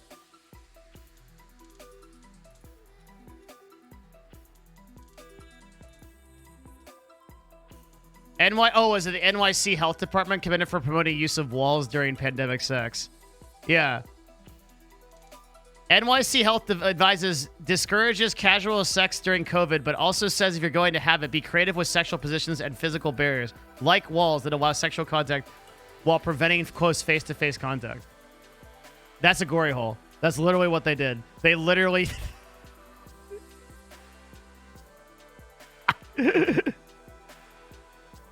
That's real news.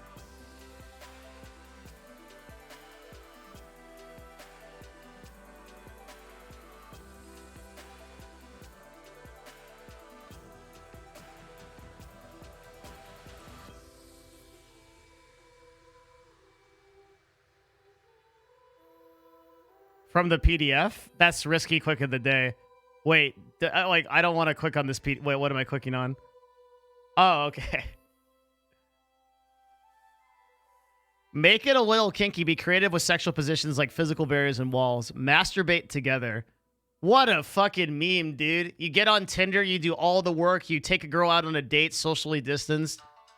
You fucking watch Netflix across the room from each other. You get to your bedroom, one of you sits on one side of the wall, one of you sits on the other side of the wall, and you fucking just watch each other have a wank, dude.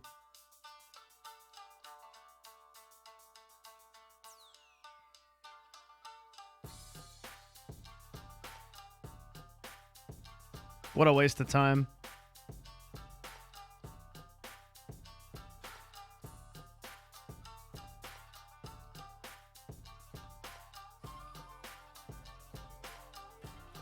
What about the Chaz zone in Seattle? What's fucking is going on with that shit, dude? I need to go up there again. That is so my understanding is like Seattle just gave up their precinct. And so now there's just people living there. Like, I literally don't know what happened. Like, So there was a big fight going on between 11th and Pine, and there was a whole police barrier and shit like that. This is in my city, and I was up there this weekend allegedly. And there was it was a fucking shit show. It was a war zone.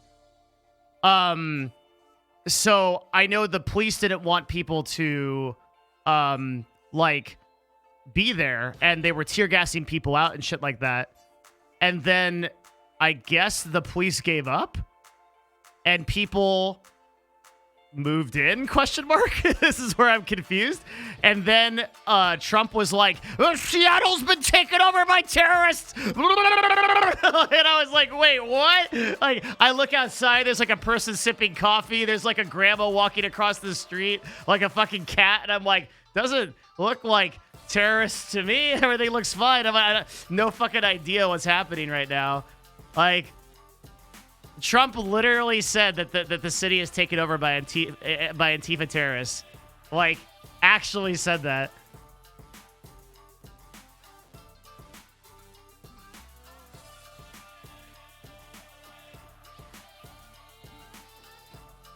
I'm trying to... This motherfucker tweets so much. I'm trying to find the tweet.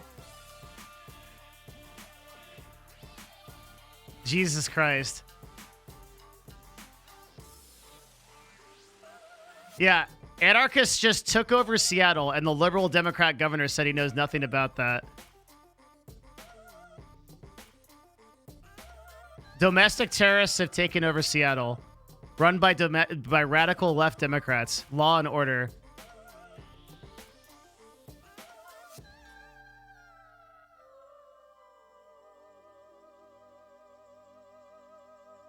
Jay Inslee and the mayor of Seattle... Take back your city now. Don't do that. If these anarchists must be stopped immediately. And meanwhile, there's like people just sitting here like fucking making art, like drawing bongos.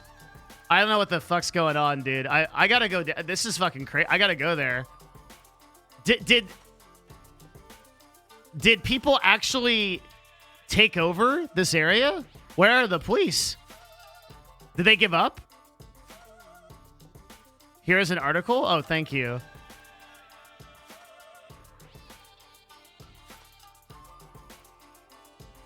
They bailed? What do you mean? How do they bail? The police gave up? Can they do that? Is that a thing? You could just leave? if you're the police? Like, isn't it? Wait, what happens if you like, if you call, if I need to call the police, what happens? They just don't come? Like, they're just, they said no and left? How is that a thing? Holy shit. I saw signs when I was on 2nd and 11th last week. I saw signs that were posted by Seattle PD, and they were like notice to all citizens, if you call for EMS, we cannot help you. We cannot get to you.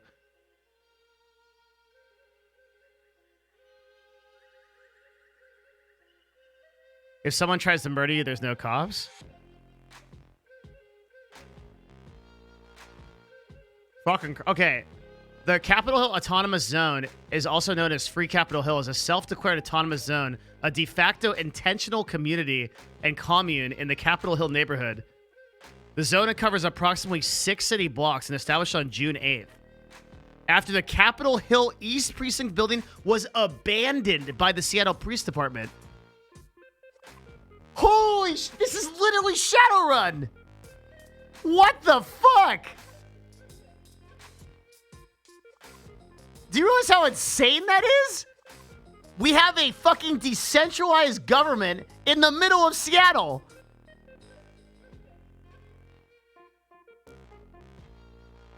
Yo, what's up? I'm doing a show. Yes. Okay. Thank you. Okay. All right. Like, that is insane. That is fucking crazy. Yo, what the fuck?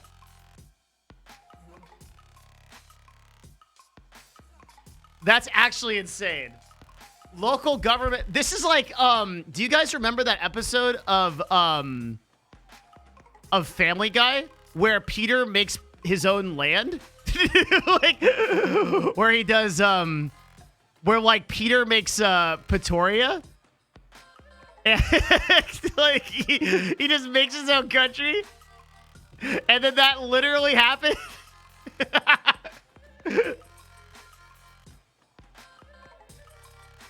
Like what? Local governance in the zone is decentralized with the goal of creating a neighborhood beyond policing. Demands associated with the zone include rent control, I don't even know what that is. Gentrification, the process of changing the character of a neighborhood through the influx of more affluent residents and businesses.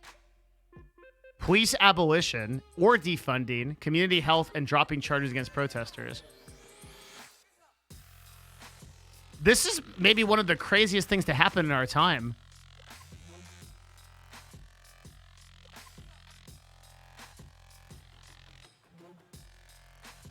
No, what's so insane about this is I was there. Not even like what is today? Thursday? I was there 4 days ago, and it was a war zone. It was like, so I guess in that time, the police just. Seattle has a warlord? What? Hang on, I gotta be careful with this.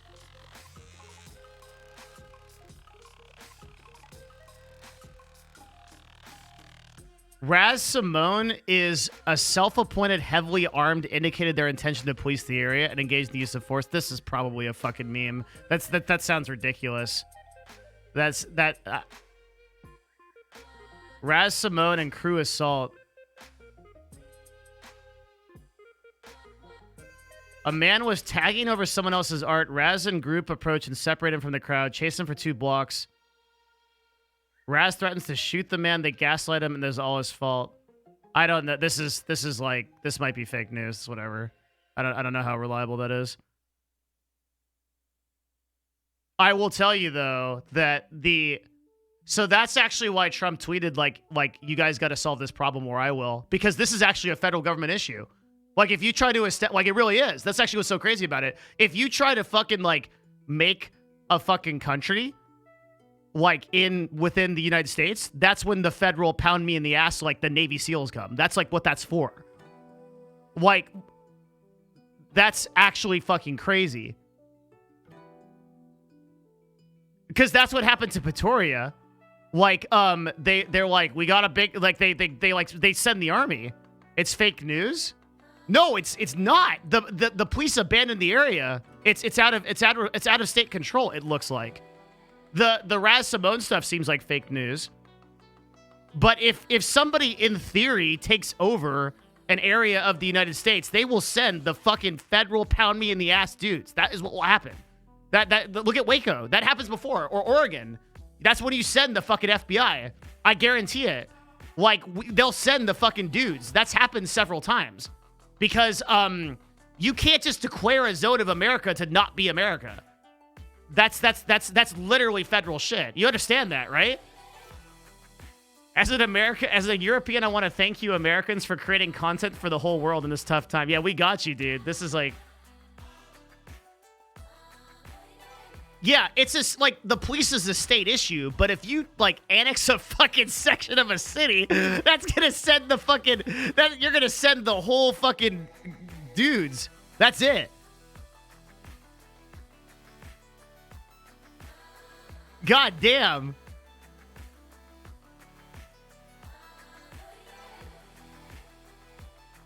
They're not really a separate country, more like a Beverly Hills. They don't have police.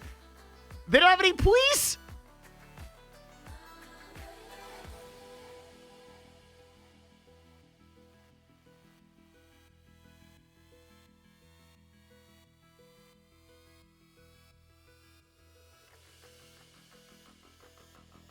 The cops backed up. They didn't force anyone out?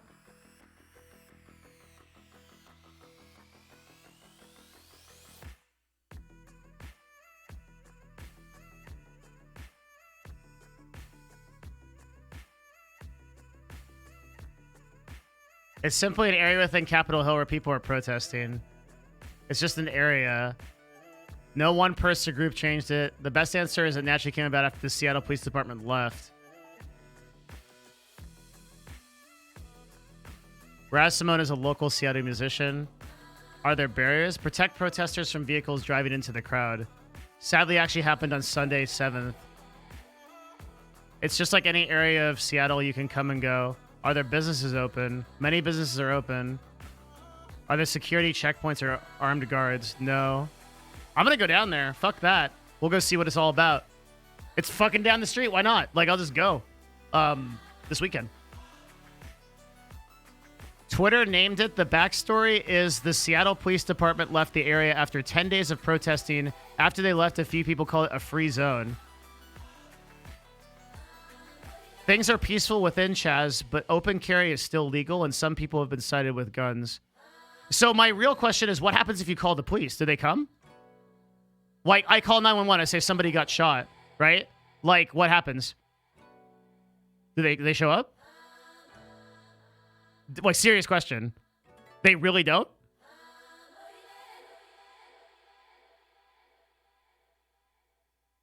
I call 911 and I say, a guy is shot.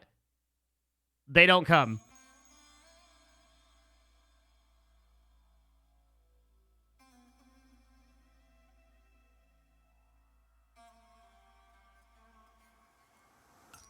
Do you realize how insane that is?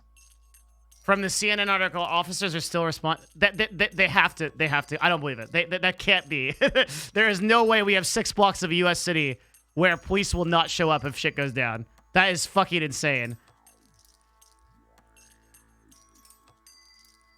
If they didn't show up, wouldn't that be the same as the government of Seattle accepting they don't own that part of this? To me, yes, that is the case. Yeah, I can't imagine that.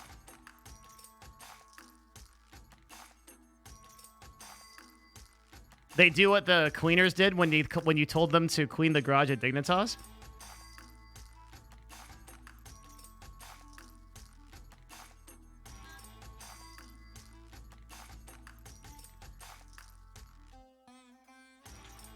This is crazy.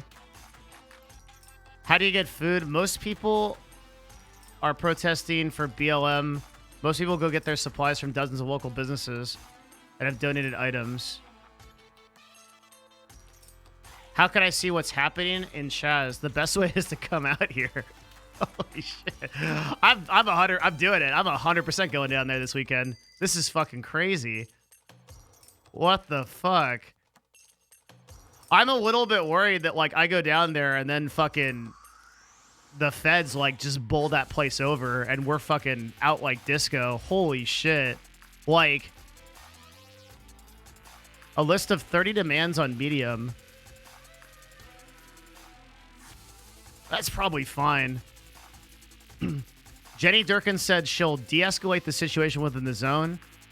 Seattle Police Chief Carmen Best said that her officers would look at different approaches to reduce their footprint. Seattle Council member Kashwama said that spoke to zone occupants and called for protesters to turn the precinct into a community center for restorative justice. Senator Ted Cruz from Texas said the zone was endangering people's lives. President Donald Trump demanded that Jay Inslee and Durkin take back the zone, saying if they didn't do it, he would do it for them. Durkin told President Trump to go back to his bunker in response. What the fuck? Trump followed up by calling the protesters domestic terrorists. Inslee stated that he was not aware of the zone's existence, but condemned Trump's involvement in the situation, telling him stay out of Washington State's business. What the fuck? Also on June 10th, Assistant Police Chief Deanna Notley said that at a news conference, we're trying to get a dialogue going. We can figure out a way to resolve this without unduly impacting citizens, businesses operating in that area. She said that police had received reports of armed individuals running barricades set up by protesters as checkpoints in the neighborhood. While they constitutionally protected right to bear arms, and while Washington is an open carry state, there is no legal right for these arms to be used to intimidate community members.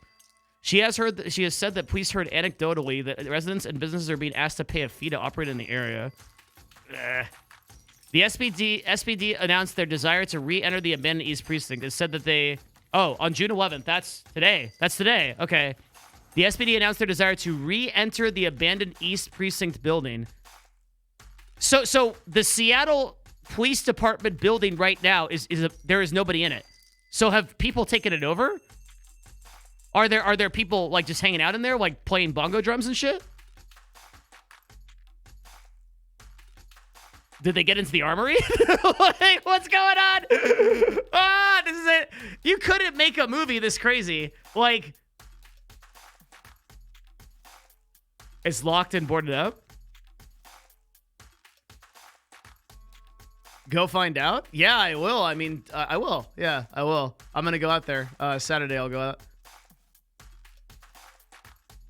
I can't go out tomorrow because I gotta work. But I'll go out Saturday for sure.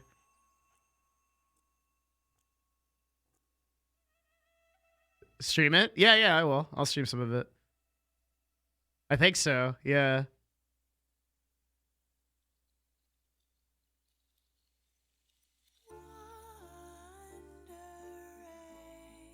If the feds don't get there first. Yeah, I think I'm safe to wait a little bit.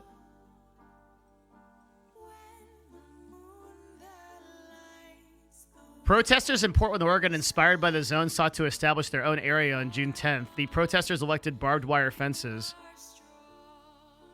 and clashed with police, but abandoned their attempt on June 11th.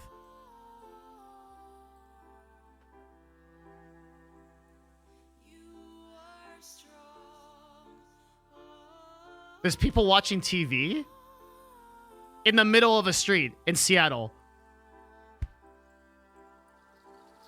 This is Shadowrun shit. Like,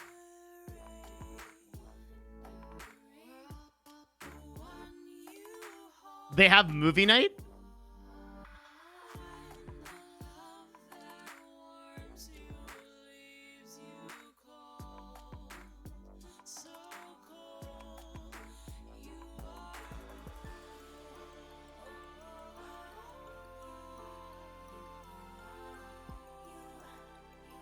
Shadowrun is based in Seattle, so it makes sense.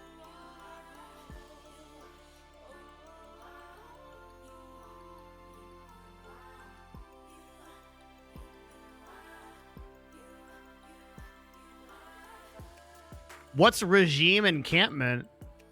Protester occupied Seattle.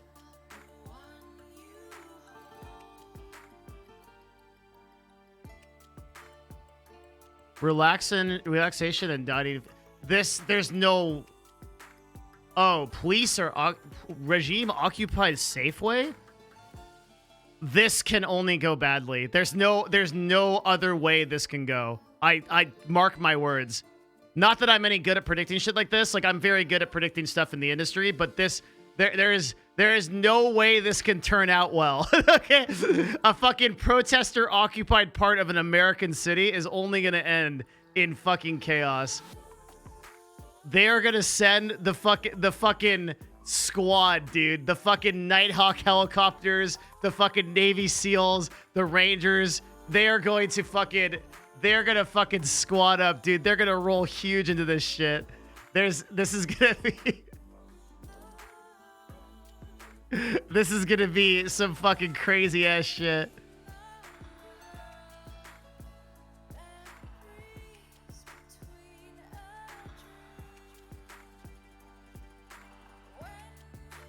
They started a garden.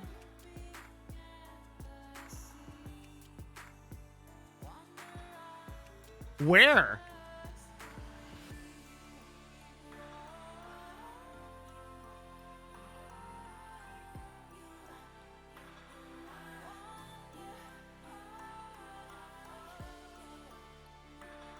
The baseball field? I can't even, dude.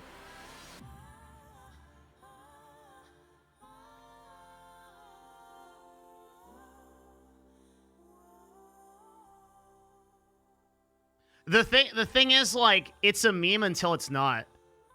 It's like, it's a meme until, like, leadership starts to establish it here. What they said, abandoned police department station with doors left unlocked, LOL. So people are in here, like, people are in the police department. Yeah, honestly, like all memes aside, this is pretty scary. Like anyone that doesn't realize how serious the potential of this is, like, this is fucking crazy. Like it could dispel and like the police could come back in, but more than likely this is going to be a shit show. Like this is going to either take a massive National Guard effort or police effort, or straight up like FBI/US Army type intervention type of thing to get people out. This is real shit. This is very frightening. Like people that understand like US history should understand like how serious this is. This is really, really fucking crazy. It just depends on like how like people react. I want to update you all on the situation at the East Precinct. The decision to board up the precinct, our home, the first precinct I worked in, was something I have been holding off. You should know, leaving the precinct was not my decision. So whose decision was it to close down the police precinct on Capitol Hill? And who's calling the shots about the response to Black Lives Matter protests? Those questions raised after Police Chief Carmen Best released a YouTube video this morning. King 5 has team coverage for you tonight. We're hearing from both the police chief and the mayor tonight. First, let's get right to those demonstrations. Protesters are gathering in what some are now calling the Capitol Hill Autonomous Zone. It stretches across several blocks in that popular neighborhood. The police chief went to the area this morning, and King 5's Natalie Swaby was there. She joins us live with what police and protesters are saying. Natalie. Yeah, Mark, let's start with that name. A sign saying, "Welcome to Capitol Hill Autonomous Zone," was actually taken down. A protester telling me he doesn't like that title, and that just speaks to the fact that there's not one leader for the group. Now, as for police, they are saying that 911 response times have tripled in that area. The police chief saying it's taking on average 18 minutes for police officers to respond to emergency calls, and she says that's one of the reasons why the East Precinct needs to reopen.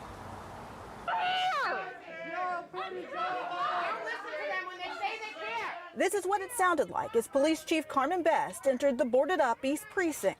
Outside, protesters have set up tents. We're not firing on people. We're not flexing our guns. And Maurice Colas says they are peaceful. He does acknowledge they have blocked roads. we have people threatening us and then people who fired upon us. So we're not just stopping people from coming through. We were just being sure that people who are coming through are aware that this is what this is, and if you could, it would be more effective to go around. But the police chief says the barricades are a safety concern. How long can you allow people to stay out there and block them? The barricades seem really weird, that protesters are putting up barricades. Well, you know, we're not going to try to deal with that. I just want to look at the building.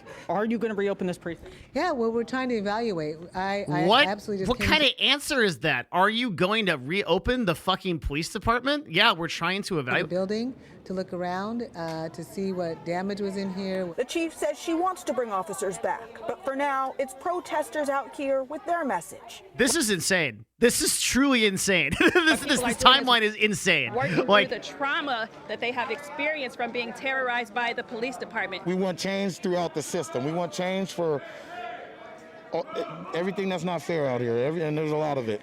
We are here for the black community. We are here because we want change, starting with police brutality. They're not even listening to us. The first step would be speak to us. Open your mind. They're calling for a dialogue with officers about the police brutality and the inequities that they've seen. So frustrating for one protester, he broke down in tears and was comforted by this police sergeant. It's okay. I understand. I really do. And that's why I really do. I'm a 57-year-old man of color that's worked in the Seattle Police Department for 30 years. So I know. And that sergeant actually passed out his card to a number of protesters, telling them, email me, let's have a real conversation. Talking with protesters today, they told me that's what they want, and they specifically want to have a dialogue with the police chief. Live in Seattle. Wrong stream, dude. You're looking for twitch.tv/Hassan Abi. I'll ban you so you can go find your way there. 5 News. Natalie, thank you. On one of the first nights of protest here in Seattle, remember that Saturday night, 5 police cars were set on fire right in the middle of downtown. Get your fucking political agenda out of here. The Department of Justice announced a Tacoma woman has been arrested for setting those parked cars on fire during the protest May 5th. Not that Hassan's stream is bad, by the way. Obviously, I have very high respect for Hassan. He knows that. It's just this is not the stream for that shit. They say they have video showing Margaret Channon lighting and Hassan rage quit today? Wait, what do you mean? accelerant like a blowtorch to start those vehicles Why? on fire. Well, you just heard Seattle's police chief say that it was not her decision to close that East Precinct. Chief Carmen Best and the city... He's thinking about taking... Really?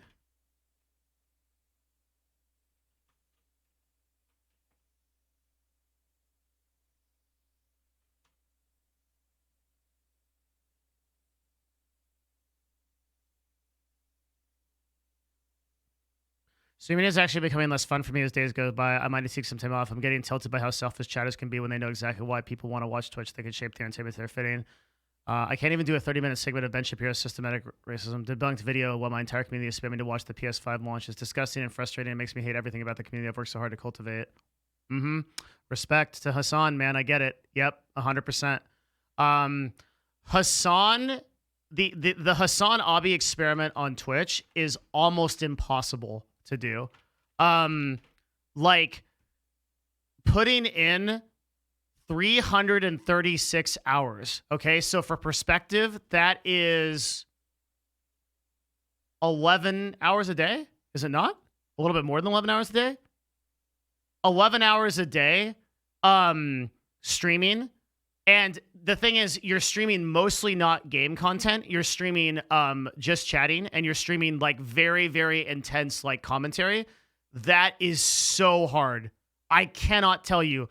I can't do a fourth of what he does. I do 4 hours of talk show, and I'm donezo, and I cannot stream again. That is so hard to do.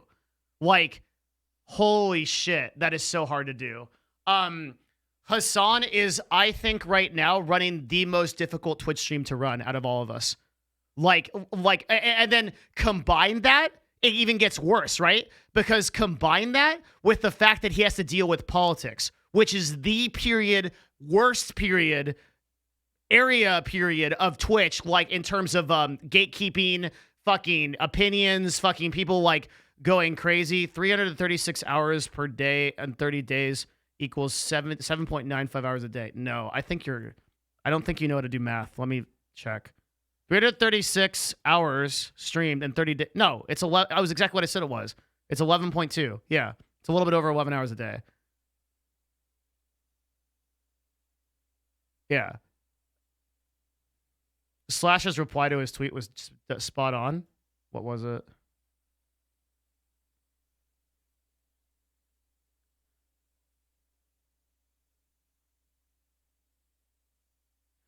Hassan, I get where you're coming from, but did you forget what platform you're on and what day it is? There's 3 million people watching this event.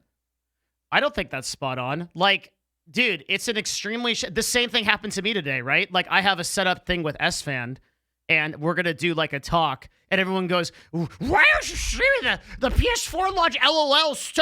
Imagine starting the stream when the PS5 launch is going on. Like, I get why Hassan's frustrated about that. It's like, he doesn't want to do that content, right? It's his fucking broadcast, and, like, the community trying to set up the fucking Hassan Abi autonomous zone where people come up and they're like, this is the kind of... like, you don't get to decide what the content is, right? Like... you don't get to decide what the content is on a stream. Like, what you have as a viewer, you have the power to decide if you want to watch or not, and then your power ends there. That's it, right? After that, like, if you don't like it, you don't have to watch it. Okay, I don't even know what the fuck's going on. I can't even focus on this anymore because all of you motherfuckers keep talking about the PlayStation event. Fuck you, dude. Fucking leave. Fucking leave. Leave. Leave! Leave the fucking channel! Go somewhere else! He's legit. Fuck! He's so mad. Holy shit. I get it. I 100% get this. God damn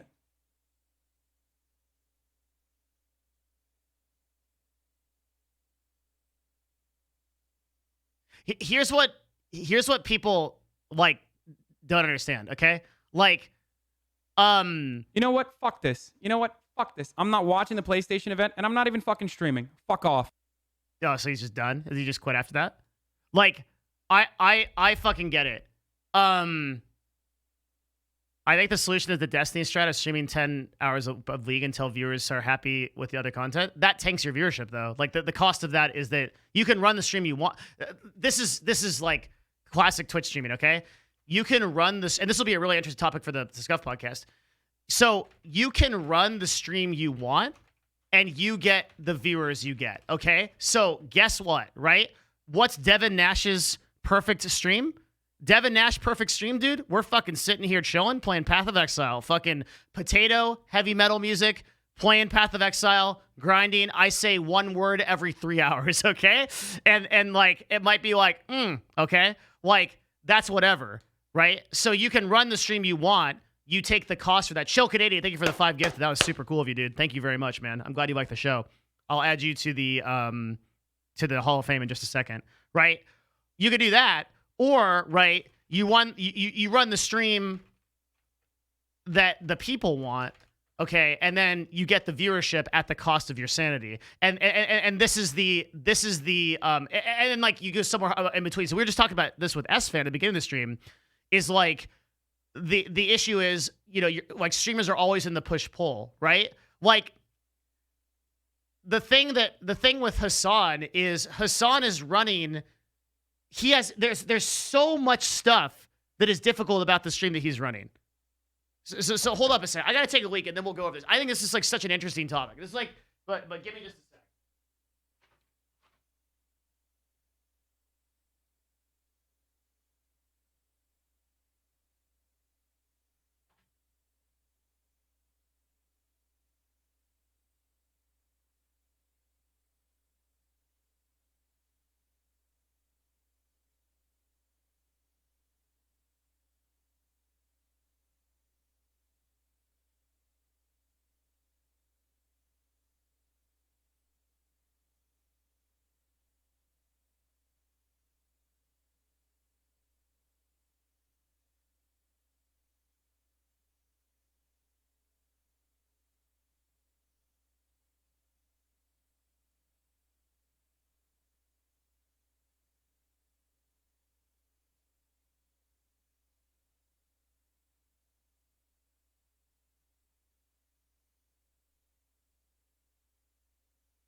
Okay, so I get it, dude. Like it's this thing where it's like, if one person in chat says something that's kind of annoying, then like it's whatever. If people continuously start, it's like, so one person comes in and says like, "Lol, you're like not streaming the PS5 event." It's like whatever. And then if like 10 people say it, like 20 people say it, like 50 people say it, 100 people say it, it just starts to get overwhelming. And it's like having ants. Okay?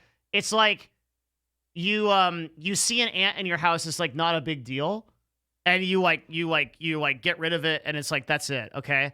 But then like if there's like 5 billion ants, it's like a fucking nightmare. Like you can't deal with it. It's insurmountable. It just takes over your entire life, and it's like fucking insane. And so it's like Hassan is running the most difficult stream to run on Twitch, and it's paying dividends, right? He's the most successful just chatting streamer by every metric, and one of the fastest growing streamers on Twitch. He's really getting it, but holy fuck. There is no individual, and here's the thing, right? Like Hassan has like feelings. How do I describe this? And like Destiny, the thing about Destiny is like how do I describe him?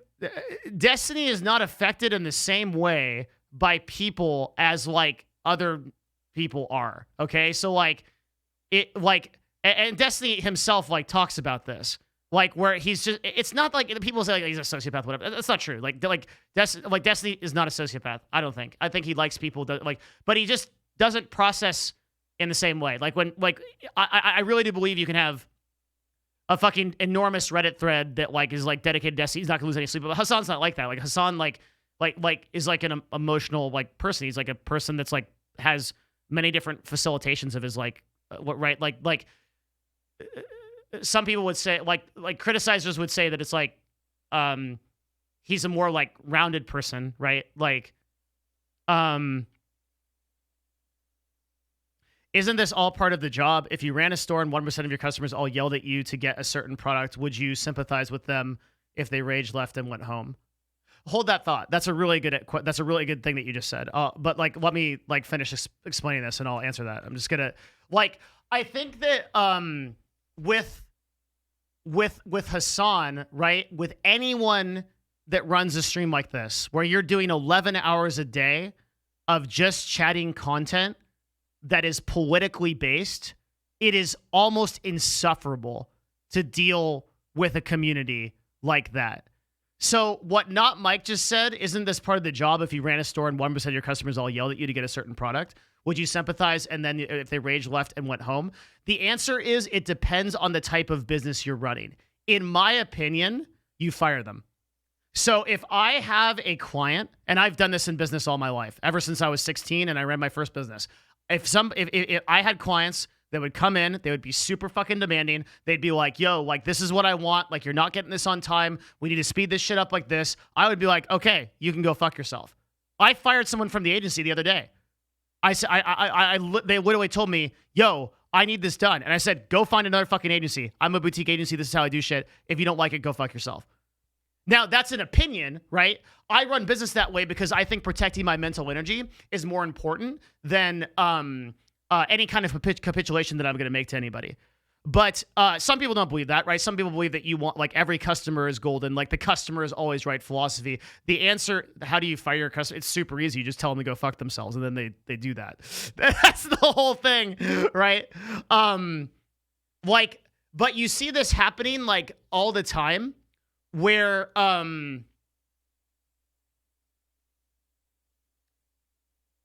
take a situation like Greek, right? Where like Greek built his community on like a certain type of content, but as he sort of grew as a broadcaster and evolved as a broadcaster, like the kind of community he wanted changed, right? This is one of the main reasons why I have never gone to the dark side and done like super meme content that I know is going to pull like the Reddit, like the 10K crowd, right? I could do it. I could 100% do it. All I need to do is I just need to sit here covering drama every day, right?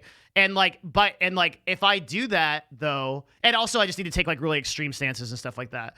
But if I do that, I invoke a certain aspect into my community that for me becomes insufferable. I hate myself and then I stop streaming, right? And I worry that Hassan is coming up against that. I don't think that what he's doing is sustainable in the hours that he's doing it. If I were him, I would take a day off a week and lower his stream to 6 hours and be done with it. But I'll DM him and ask him if he wants to talk about it. Like, I think, like, obviously off stream, because I completely get. I think what he's doing is amazing, and I love it. But I just don't think it's sustainable.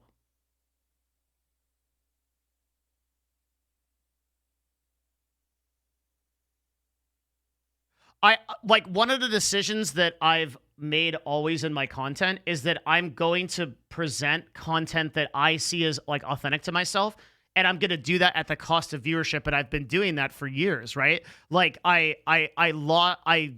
there was so many opportunities to like capitalize on it, and I didn't do it, and I really did lose like a lot of viewership. And to this day, right? Like it's actually even amazing that people want to watch me as is, because like I feel like when we cover like heavy business shit or we get into the deep stuff and like people are interested in that, that's really cool. That's never been the case though. I've been streaming for 8 fucking years. And like during that entire time, like we might have like 100 to 200 people that are interested in like the deep talk shit or like the game we're playing or whatever. So I've never wanted to like, I've always been afraid that like if I appealed up, I would lose a lot. And I just didn't want to do that. The best, and don't need to be that person. Thanks, man. You didn't include what 2 songs there are. Is there any info on the actual song? It doesn't matter. This doesn't matter. Thank you for the sub, Dirt Nerd. I appreciate it. Doesn't matter what the 2 songs are.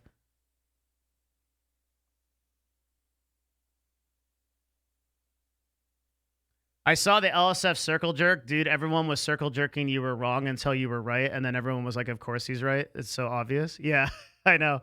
But honestly, it's like partially my fault. I was thinking about that. Like LSF comes after me so hard because I say things like, here's the thing, okay? Like, I'm here, like, I'm fucking Nostradamus. I predict everything. LSF is fucking dumb as fuck. And then people clip that 10 seconds, and then everyone's like, and so it's 100% my fault, right? I'm egging it on. Like, I like, if I need to be, like, the clips that they choose to get of me, when I can spend 45 minutes, okay, explaining a subject. I can literally produce like a fucking document that takes me days to do that's like DMCA shit, and people will literally clip it the 10 seconds where I say, oh, look at that, I was right. And then people will be like, this guy's such a conceited dick. Fuck. Like that's the problem with like that's the problem with like the context shit, right? Like, it's just how it is.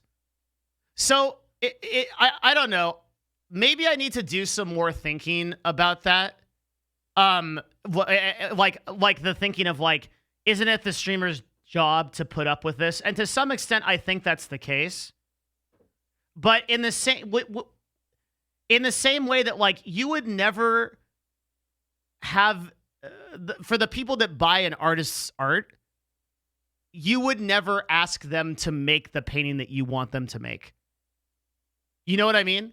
Like you would never be like, yo, Van Gogh, like, I want you to stop doing those weird shapes, okay? That's kind of dumb. Can you, like, paint some fucking cars?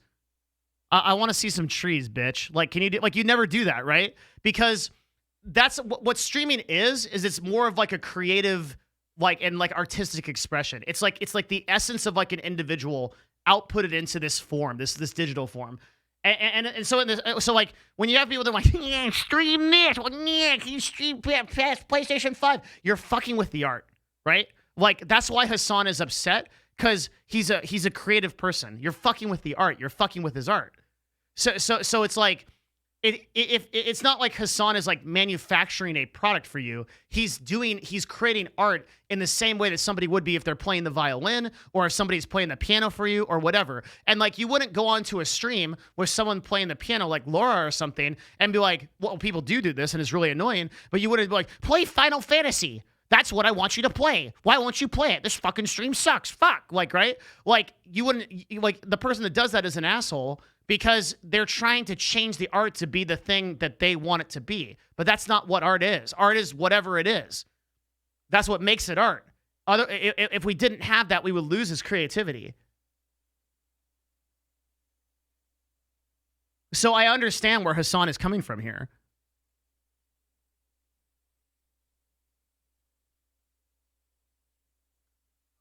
Wouldn't it be better if Twitch has an option that you can allow for people to clip your stream only if they are your subs? So let's try to clip you out of... I don't give a fuck if they clip me out of context. Let me tell you a story, okay? One day, this is in the polycanon. One day, a person walks up to the Buddha in his garden, okay? And he says,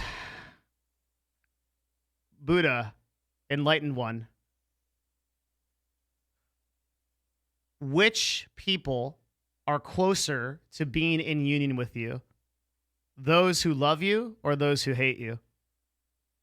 So in this reference, being in union to someone means like being closer to them, like being more aligned with them, being more true to them. And the Buddha answers, those who hate me because they think about me more often.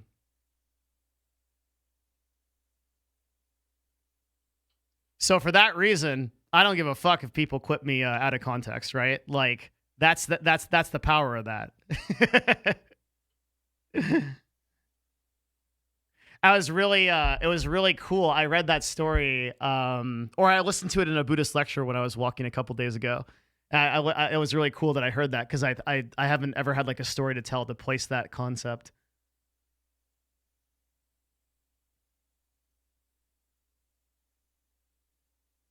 There are so many people that watch the PS5 conference. People can go watch those streams if they wanted to see it. That's not what they think though, right? They think like Hassan has to do it. This is my streamer. I sub to him. I'm the one that watches him. This is my streamer. you watch the PS5 event, bitch. Okay? Like, you don't get to do your fucking Ben Shapiro shit. Like, this is my streamer, right? It's a possession thing. And there's like a positive side of it. It's like I want to experience something with my friend. Right? But like the dark side of it is like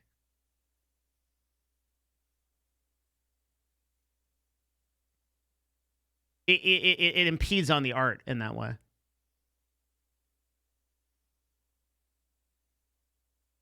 And when you're getting thousands and thousands and thousands of messages to that end, it just becomes pretty insurmountable.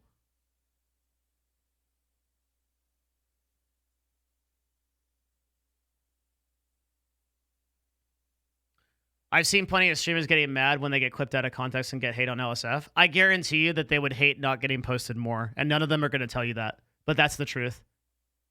The truth is that the real death of any content creator is being ignored, and nobody wants that. They would rather have the hate threads because it's content for them, it lives for them, rather than being ignored, which is the true fear. They won't tell you that because getting the content is better. I'm straight up with you. Like, I'll take the hate threads, right? Because being ignored is worse for me. But think about the amount of attention you get as a result of it. That's not the case with everybody, but it's the case with most people.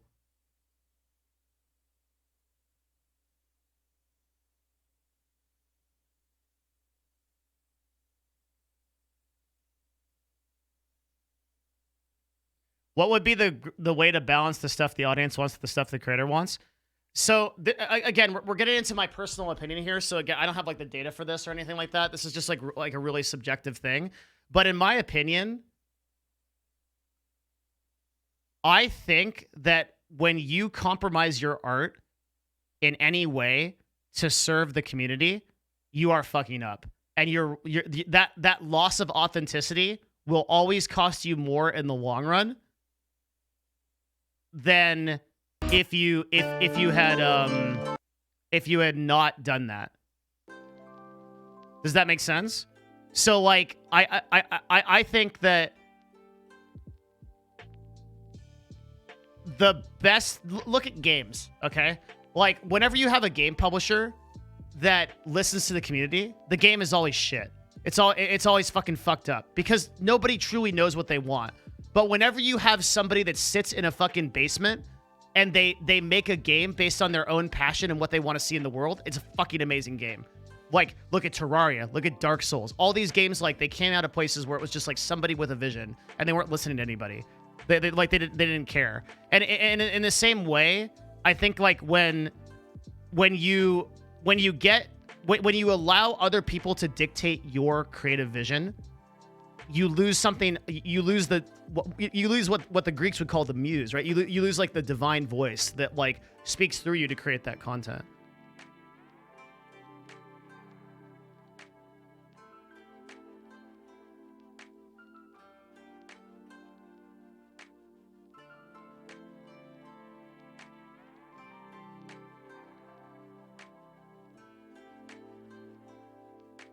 You called it. It happened again. What?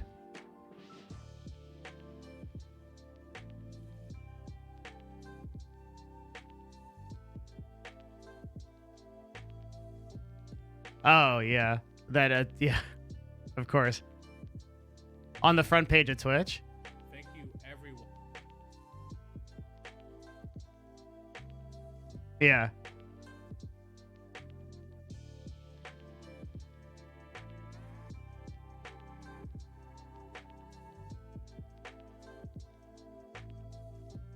So I think the Hassan topic is very interesting.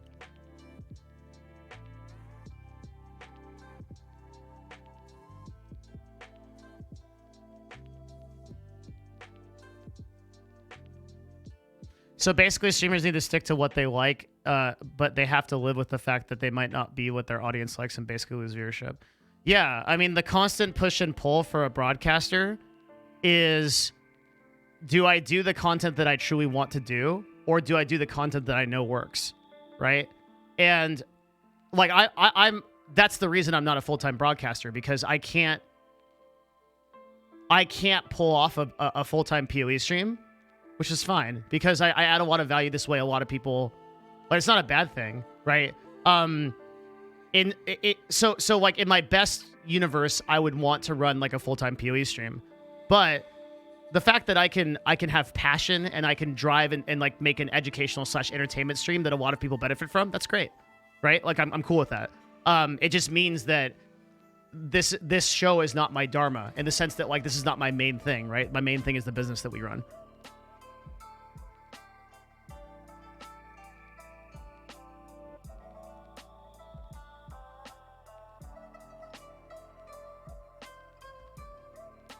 And then I do that other shit offline. And that's that. It's okay. That's the trade-off I make.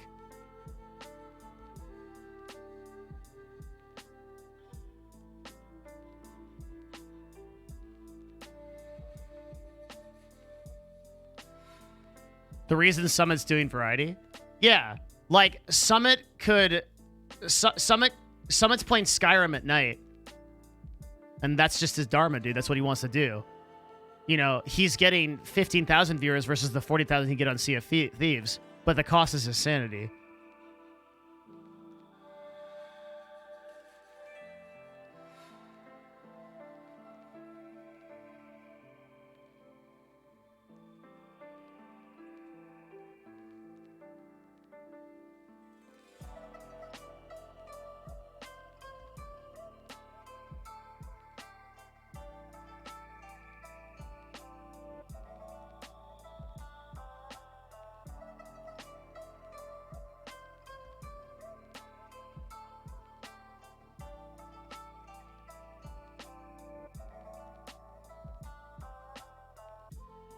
When your brand expands and you start to get like you're gonna lose quality.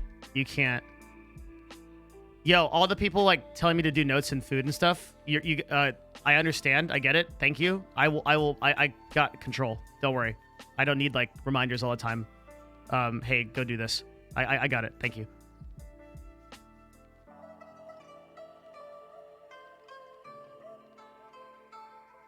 As a business meme, would you advise, for example, your clients in the agency to not do the most profitable content they can?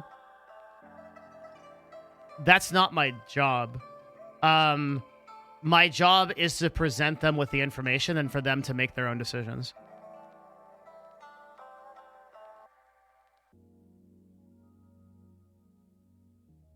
Does that make sense?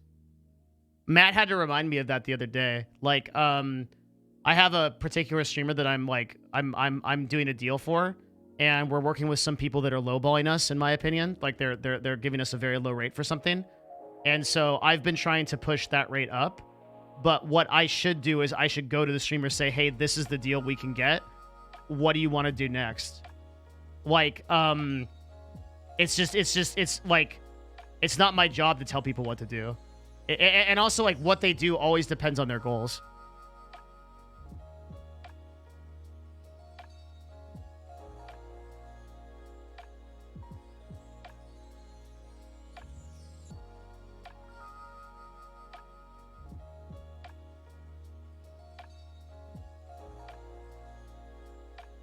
And that's true leadership, I think. I'm actually taking notes in another window. We've got Hassan, 21 Savage, DMCA, PS5, Seattle Autonomous Zone. There's actually a lot of shit that happened. Would you tell them that you get low pay by comparison? I would give them the best information I have available for them to make their own decision. But I can't tell them what to do. The 21 thing is news, dude. 21 tweeting fucking train wrecks is amazing. Okay, so before we do the notes, I gotta decide on food. So let me just do a little bit of meditation on that. I was gonna order Mediterranean last night, and they closed, so I could do that.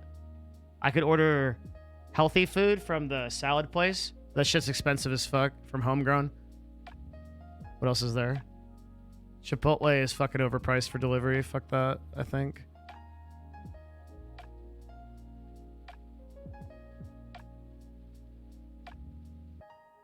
Din Tai Fung.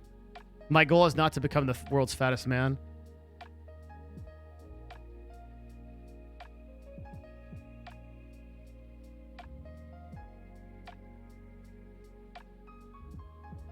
Don't make DMCA a huge thing because Scuffed already had a big talk about this on episode 24. Bro, it's episode 89 now? That was literally 2 years ago. What?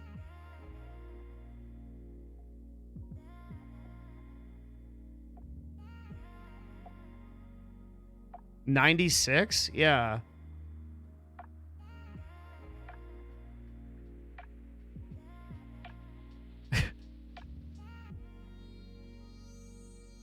It was over 2 years ago.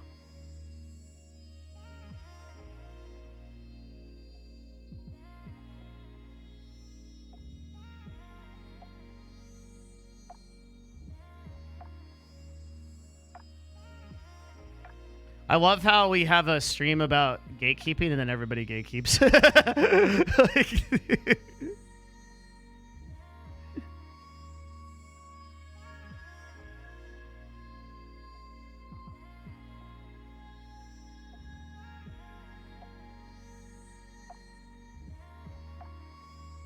all right, what else we got?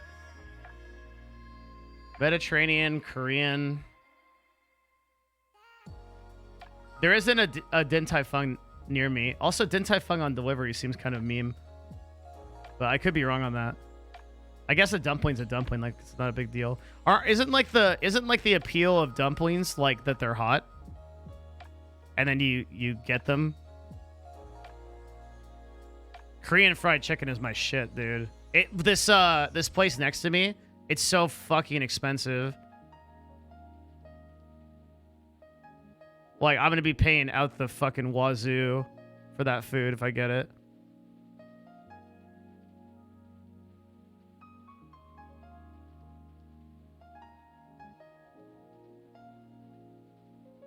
I feel like the appeal of Din Tai Fung is like you get the dumpling and then there's like a certain window in which to eat the dumpling.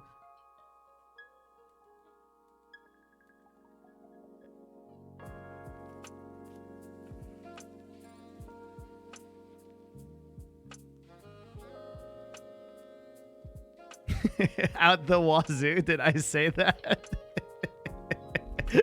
Holy shit, that's like a grandpa ass. Did I say out the wazoo?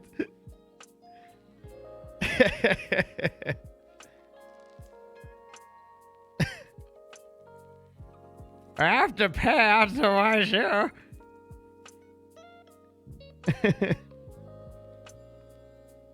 Yo, we've given up a lot of words that are really cool.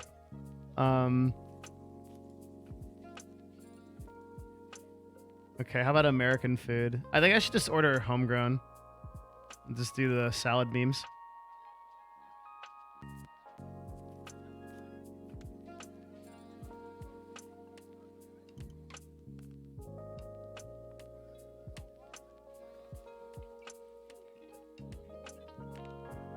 And then we can do the notes.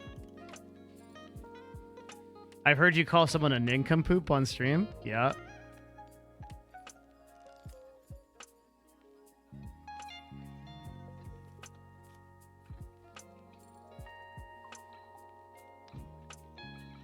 Yeah, I think that salad is the play. I'm pretty hungry because I didn't eat well yesterday. Whole Foods make your own salad? I'm at the office, dude. I work at the office, so I can't do that.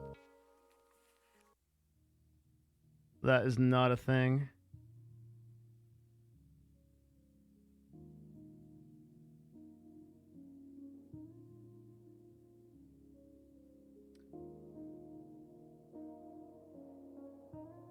This place is pretty good. It's like, I ordered, this avocado bowl, chicken cherry pecan. It's like really healthy, like organic shit. It's just expensive as fuck. Like a whole sandwich is like fucking, this is an extra $2 for a whole sandwich.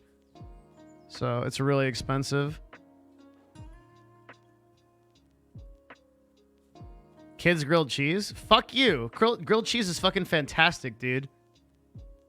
Suck me. I love grilled cheese. I'm not like...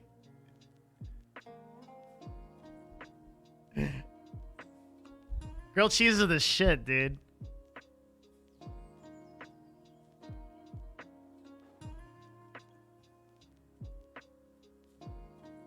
Fuck yeah.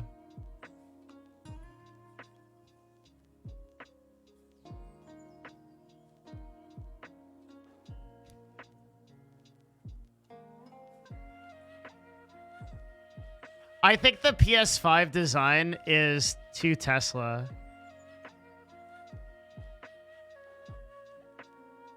Like, it's trying too hard to be in the future, and we're not in the future yet. This is like, maybe if we have, like, flying cars. I don't know. From this angle, it looks okay.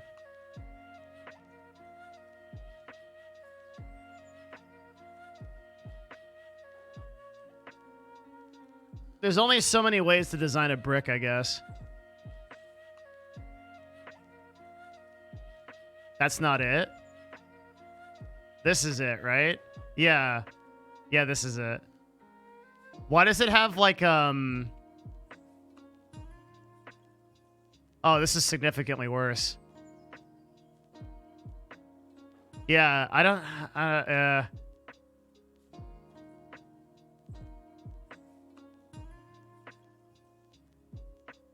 don't know, man. Expensive router.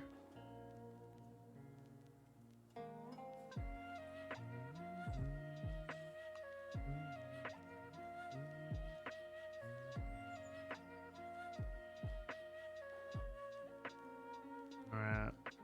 Turkey, bacon, avocado sandwich, or...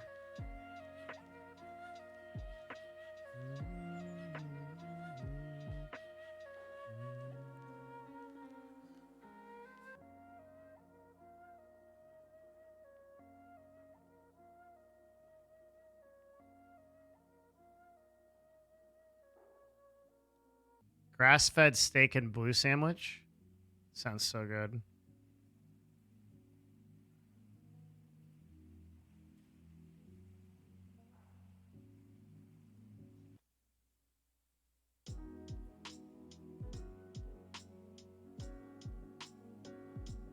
Not gonna lie, these look boring.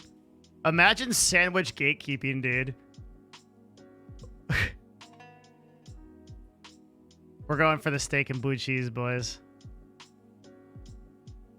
Fucking sandwich gatekeeping, dude.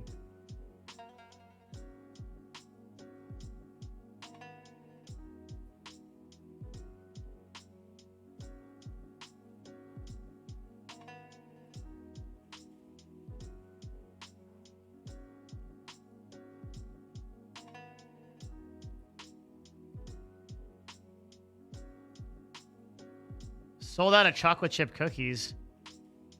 Are you fucking shitting me? This fucking country.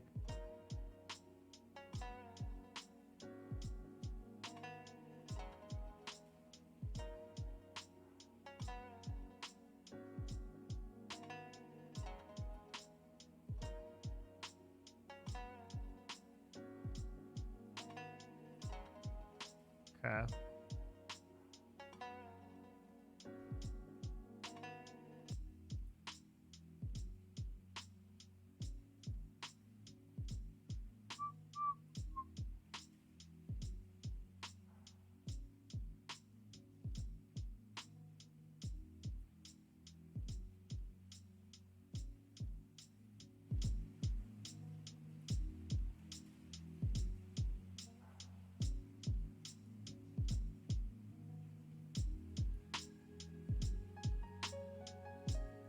I have so many tabs open, I can't find where I was ordering food. This is like late night porn browsing right now. I'm about to blow and close 30 tabs. This is fucking ridiculous.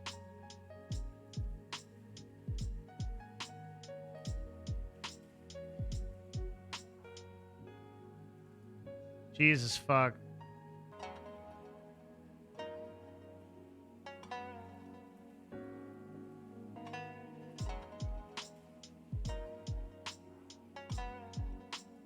good. Let's get that in.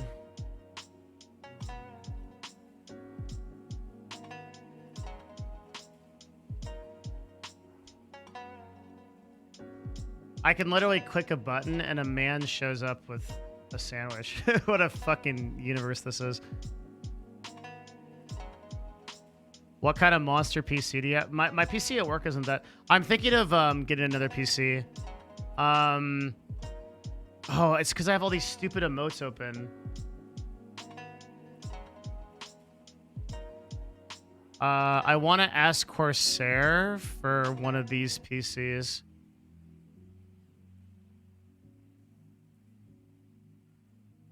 This PC looks fucking super cool. Hello? Dad? Okay. This guy, it's like a little box PC, and it fucks, dude. i9 2080 in there, 32 gigs of RAM, of WAM, 2 SSDs, and a terabyte 5400. Very, very nice. So I'm thinking about asking Corsair for this.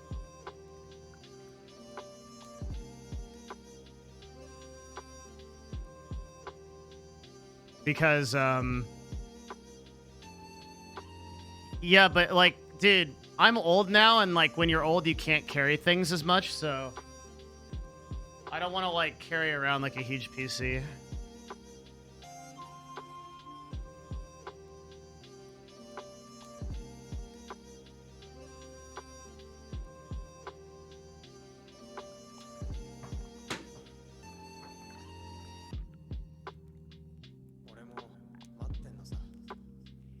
Wait for Corsair to launch the new 10 gen CPU ones. When's that?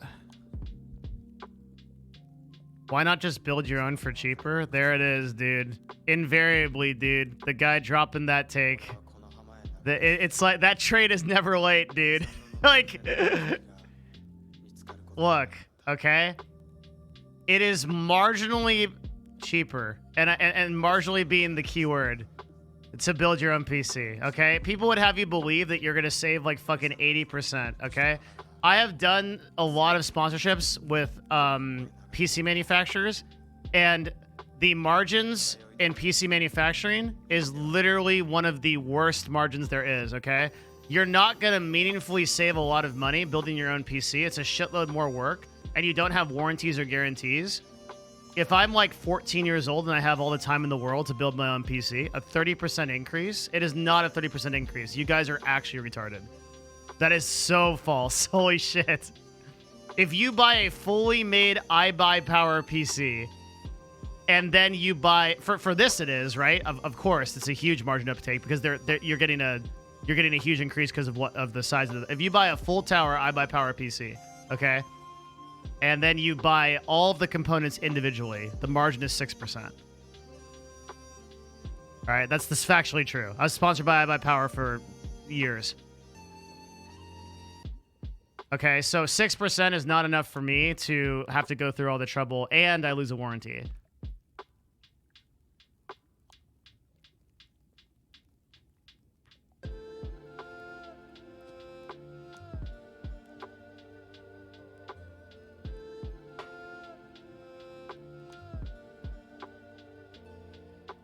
By the way, also to exemplify that, I used the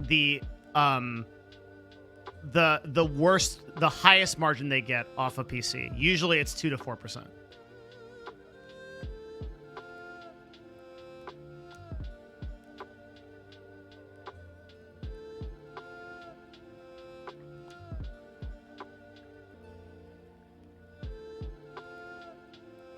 This summer, next-gen GPUs and CPUs launches a good to wait a bit. Unless it's like a couple months out. The problem is that PoE can't need an i9. No, it fucking does, dude. That's what's so dumb. PoE is such an unoptimized piece of shit. Fucking, I have to fucking get a goddamn supercomputer to play my fucking 6-year-old game, dude. That shit should be able to run on a fucking calculator, but PoE is so badly optimized that I have to get a fucking, like, I have to get fucking Stephen Hawking to compute the fucking pixels in that fucking game so I can run my Volatile Dead build. Because yeah, I'm running pretty good hardware like here and at home anyway. Like, but I have to fucking upgrade my PCs because because that game's so shittily optimized.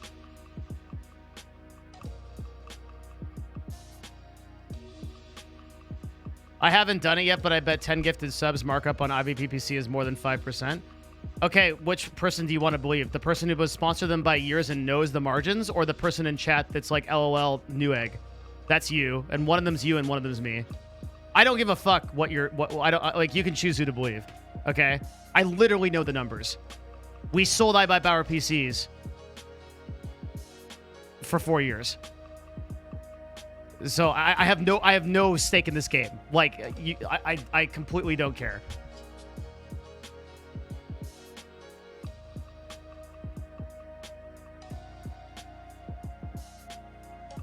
Trusting the people who sell you PCs to tell you what the margins are definition of bias. You have 101 messages in this chat. I'm banning you because that was the stupidest thing I've read this week. I don't want you to exist here anymore. You can email me to get unbanned. Like, holy fucking shit, that is the dumbest take ever. What you just said was that trusting the business that sells the product to give you the margin on the product is the definition of bias. That was literally the dumbest thing I've ever read. Like, congratulations. You need an award. Like, that's fucking crazy. How do you fucking turn on the light switch? Who are you going to trust to understand the margins of a business? Except the fucking business that sells the product. You absolute nematode clown. Okay, we're done with this discussion. I fucking hate gatekeepers, dude. Well, also, why did you build a PC? Shut up. Like, all right. Holy fuck. God damn. Actually tilted. Is iBuyPower PCs a good company? Yeah, I've run iBuyPower PCs. I run one at home. Never had any problems. I like them. Actually, Maldine. Are you talking about profit margin? The widow from manufacturing to selling. I'm talking about profit margin. So the cost to manufacture the PC, right, is $100. Say, selling it for $102, 2% margin.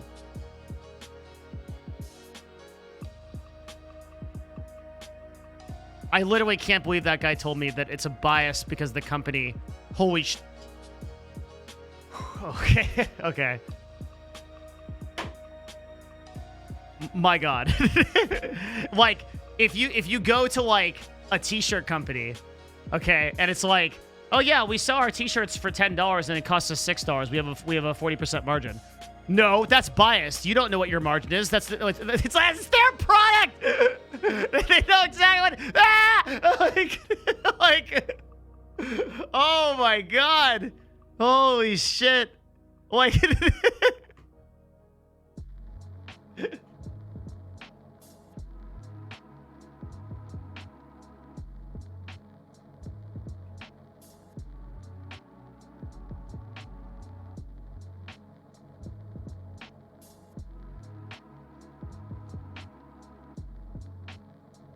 look, I'll end this argument right now since you guys are never going to believe the fucking build your own PC versus fucking shit meme because I can't convince you of that. Here's what I'll convince you of, okay? My time isn't worth it. I can make $500 an hour consulting, okay? So if I take, what's it going to take? 2 hours to build a PC, conservatively?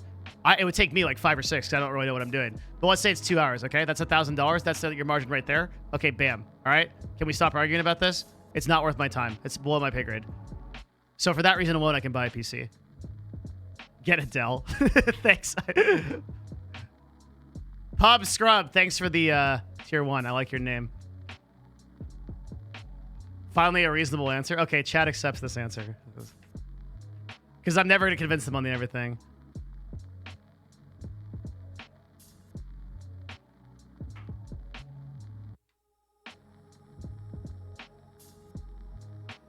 That was the stance that should have been taken out of the gate to not get chat mauled. Yeah, apparently so.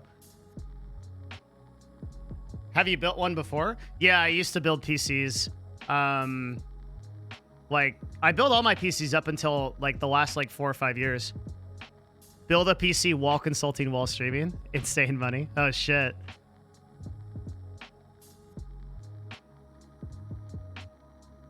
What are all these subs? Holy shit, Walter, thank you for gifting a sub to Daisical. What do you think of CyberPower PCs? Never used one. Never been sponsored by them. Don't know. We've been sponsored by Origin. We've been sponsored by iBuyPower. We've been sponsored by Razer. We've been sponsored by Corsair. We've been sponsored by Falcon Northwest. We've been sponsored by, but not CyberPower. I have talked to the CyberPower guys, but I could never sell them on a sponsorship. Feels bad, man.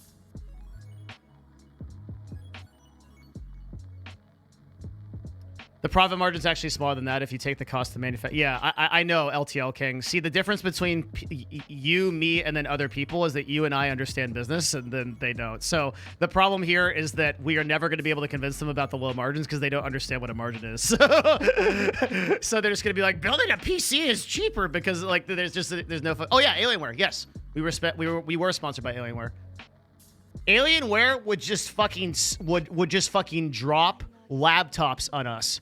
Like, Alienware was a pretty amazing sponsor. We would call up and we'd be like, hi, can we have some laptops? And we would get a box of like fucking top tier grade laptops. No sponsor ever did that for us.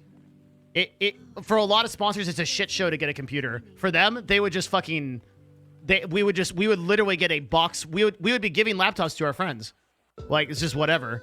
Like $3,000 laptops. It was amazing. Alienware was Pog. That was a good sponsorship. Yeah, it's because they have so much overhead because of Dell. Yeah. By the way, just one more comment on this from the people that care from a business perspective. The reason why the margins being so low in PCs, the reason for this is because there isn't any kind of competitive differentiator between PC manufacturers, right? A 2080 is a 2080, right? And there's a couple people that make them that are a little bit different, but generally there isn't that much competition, so that causes the prices to drive down, if that makes sense. So that's why the margins are so low. They're abnormally low because there's that competition. It's all the same playing field. This is why everybody tries to upsell you on like monthly things like services, applications, stuff like that, partnerships with antiviruses, things like that, because those are things that have a higher upsell than like the actual PC components themselves. The PC components themselves, the competition is all flatlined, so there's no there's no it drives the prices down.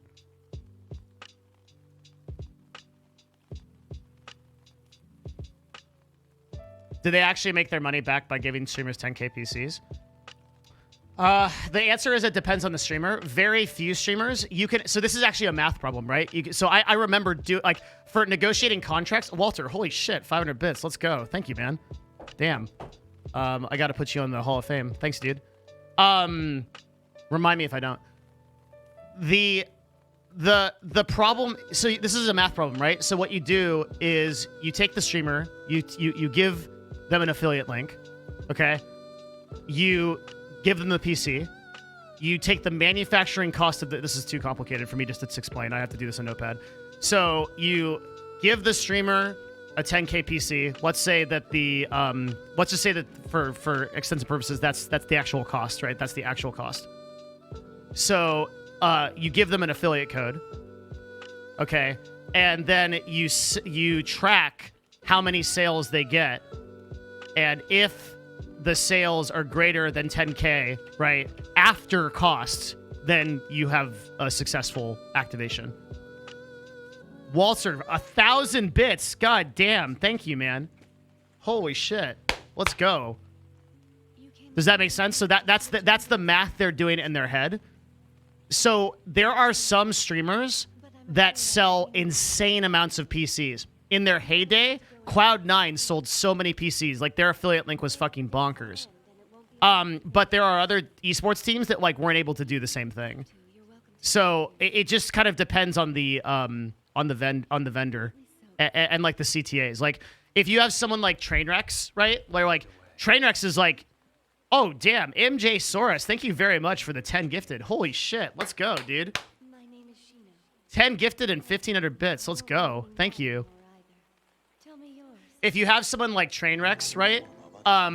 you have it's enormously valuable because Trainwrecks is CTAing all the fucking time. Guys, we are 10 subs from 15 subs. Ah! Like, you know, like it's like that kind of shit. So if you're doing those CTAs, it's constantly reminding people and getting them into it. So like everybody's like getting involved. And like, but if you have a streamer that just sits there with their PC and never talks about it, right, then that's not going to get you that ROI. If the affiliate link just sits in the info section somewhere, it's not going to get you your ROI. Redman SSBM 20. What? God damn. Thank you. Yo.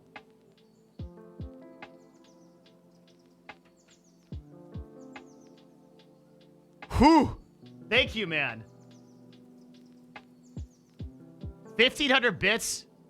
20 gifted. Damn. Thank you very much. I got to make sure I got Chill Canadian in here. I didn't want to miss him. That is sick, dude. Thank you so much. Appreciate that.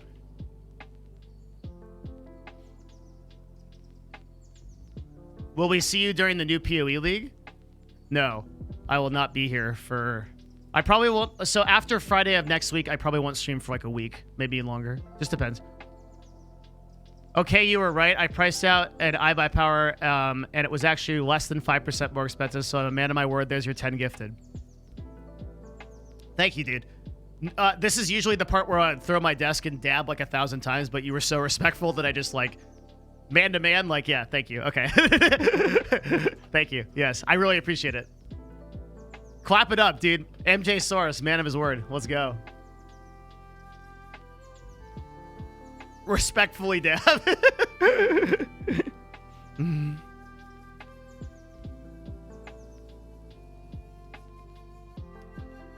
When working with a brand, have you encountered resistance with them providing exact conversion numbers for an activation you did?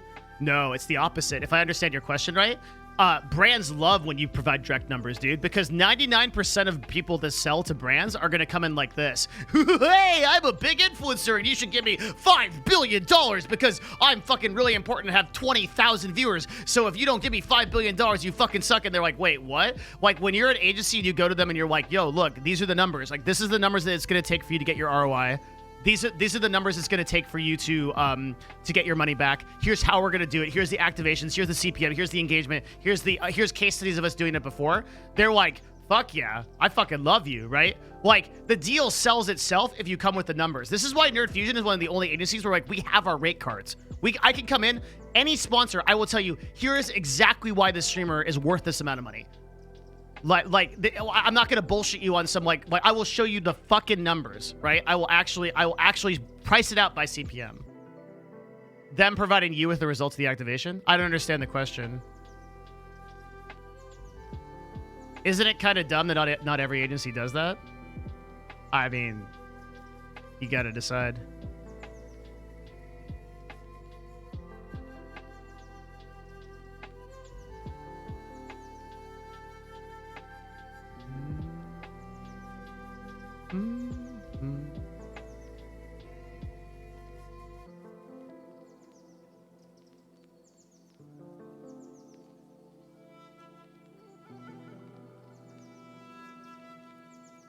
I already ordered my food. It's on the way. The question is, after an activation, does the company come back and tell you how many purchases there were using your affiliate code? Oh, yeah, obviously, of course. But by virtue of the fact that it's an affiliate code, you're going to be able to track it. No. Like, you will always know, usually in real time, how many conversions are coming from that code. That's why you have a code. In the same way that, like, if I created a Bitly link and I gave it to you, I could tell you how many people are clicking on that link. Because Bitly has there's almost always a UI backend to track affiliate codes. This has been the way of things since, like, 20 years ago, right? Like, back when we had QuickBank and shit. I worked in marketing for many years before my current job, mostly home improvement stuff like solar and HVAC. It's incredible how many agencies don't even set up analytics. Oh, dude, yeah, it is. It's like people get their clients and they're lazy about it and they just sit on them and nobody does any. Like, it is pretty crazy, dude.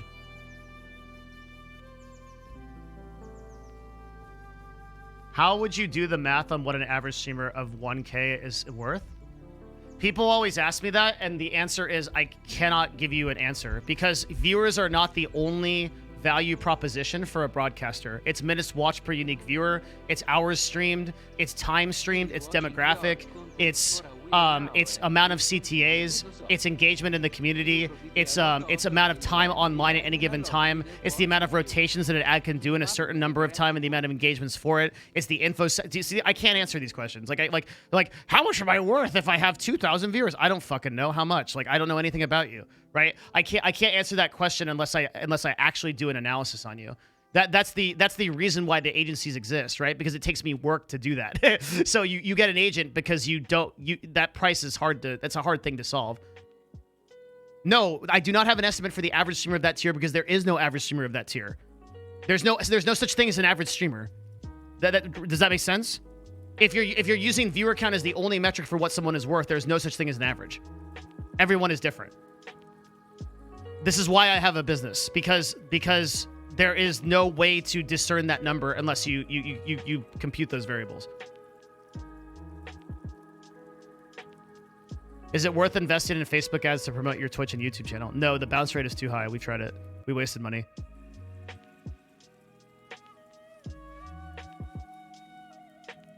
Damn, my fucking food is teleporting here. Holy shit. It's already almost here. What the fuck? That's the fastest it's ever come.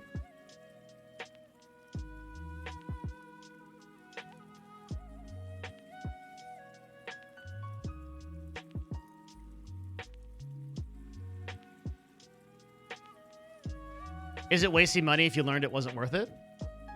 No. Touché, salesman. You got me.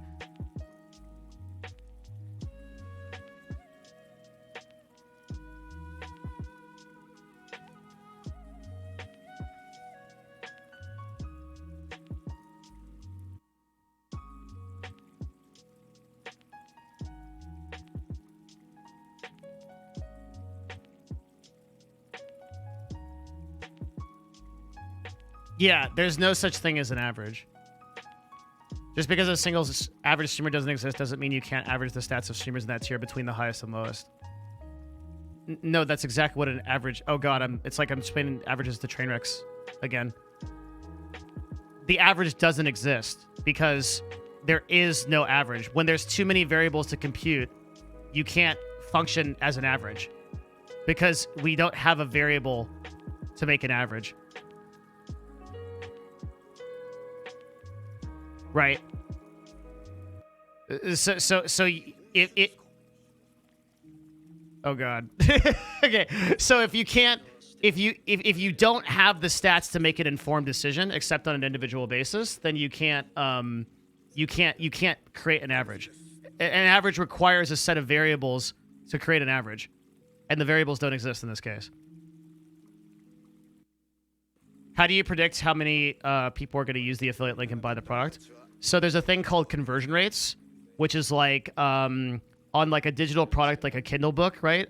Kindle books have an average of like 1 to 3% conversion depending on the market. Sorry, I'm watching my food. So that means out of every 100 people, there's going to be 2 or 3 people that buy, right? And so like usually like past market demonstration will show you past market will show you how well or how badly it's going to do. In some cases, we can predict the conversion rate of a something like PCs on Twitch because we've done that for years. So we know we can expect what it's going to be with some variance, right? Depending on what it's going to be. That's the conversion rate. Even if you could find an average, no one streamer would exist exactly as that. Yes. Yeah, that's right.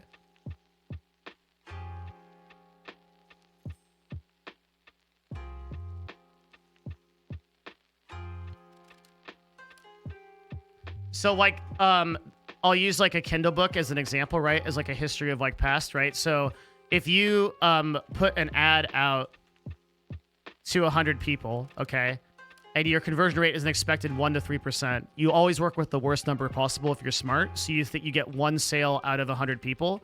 So let's say your Kindle book costs $6, okay? What that means is you need to spend less than $6 in advertising in order to make a profit, right? And then it just becomes a game of putting that number down lower and lower and lower, right? So you increase your margins by the rate that you, like assuming you have a range. And this is a benefit you can do on a digital product because this assumes no cost of sale or no cost of production. So like in other words, I couldn't do this with like a bottle, right? Because it costs money to make this physical object, but a Kindle book is free in theory once the intellectual property is created. So there's no overhead, is what I'm saying. So because of that, you can move your margins. But with the understanding conversion rates is integral. Like you can't do that as well with like PCs, right? Again, you can't move the margins because they're very thin. This is like business shit that people don't care about. Sorry. Okay, we'll do the topics now. Well, I need to wait for my food. It should be here. The guy's like driving around.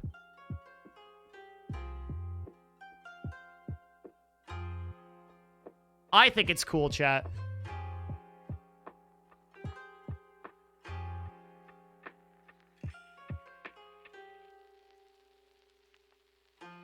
I have all my topics. They're just written down in a separate thing.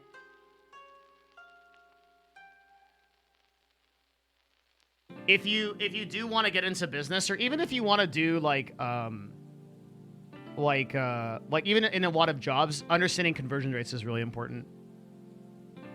Because that's how you know if you're making or losing money.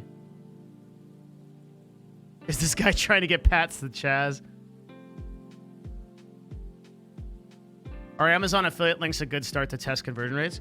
Yes, or you can just throw $50 to $500 in Facebook advertising or Amazon Facebook or Google advertising.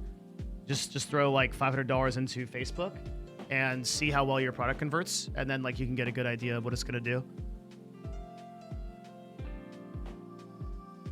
So if you're about to spend like $100,000 on like a marketing project, so here's a good example of this, right? Like Tim Ferriss for the 4-Hour Workweek, which is like one of the most successful business books of all time. The way he got that title was he just created ads on Google Ads, and he tested titles. He A/B tested titles. And then the one that got the highest click-through rates, he selected that as his book title. So he literally spent $500 to get the best answer to maximize his chances to get a New York Times bestseller.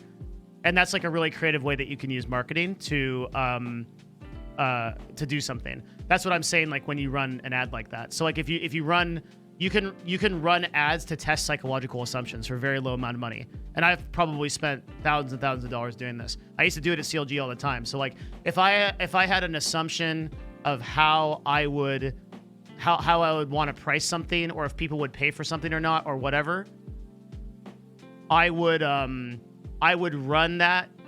I would run a phantom campaign on Google Ads to my target demographic, and I would see how well it performs, and then based on that, I would make a marketing decision.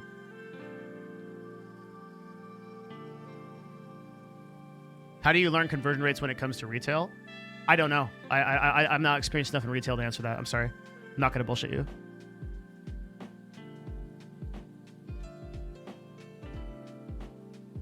What is considered high viewer stream ratio on Solinum? Over 50, but you can't use that. You cannot use that number in a vacuum to make an assumption. Okay, this guy just rolled up in like a fucking like a van that you live in with my food. Hang on one second.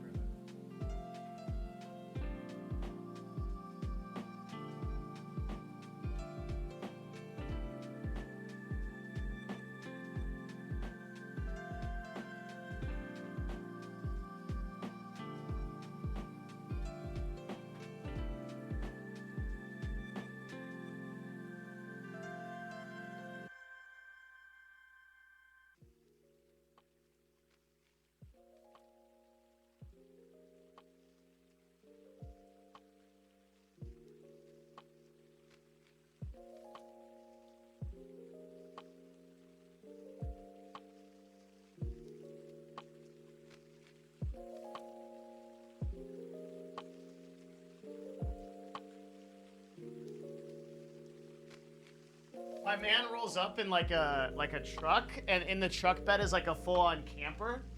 He's got like a... And I'm like, can you sleep in there? He's like, yeah, I do it all the time. I'm like, holy shit. It's like fucking pretty pog, dude. Probably from the autonomous zone.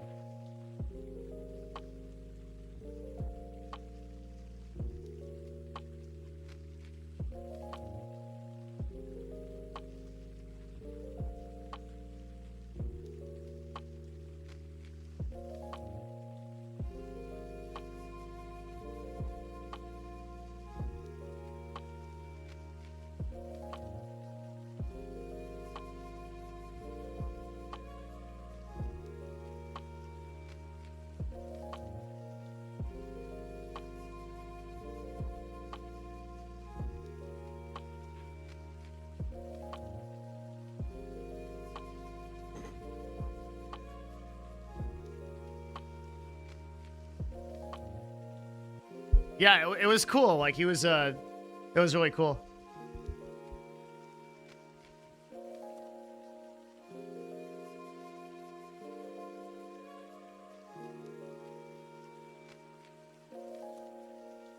That was delivered really fast. Okay, I think I have enough topics. I gotta kind of think about what I'm gonna do next because it's 7 o'clock. I need to take a shit, which is gonna be like a 15 minutes, and then I need to eat. So it sounds like it's a good time to call it, and I'll finish this stuff offline. I think that might be the move.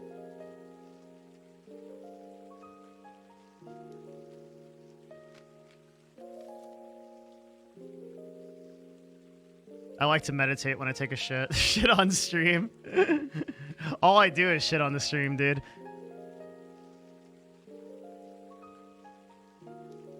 Yeah, that's what we're gonna do. That is the decision. 7 o'clock shit. All right, my dudes, we're calling it. Official call. I missed your donation. Possible.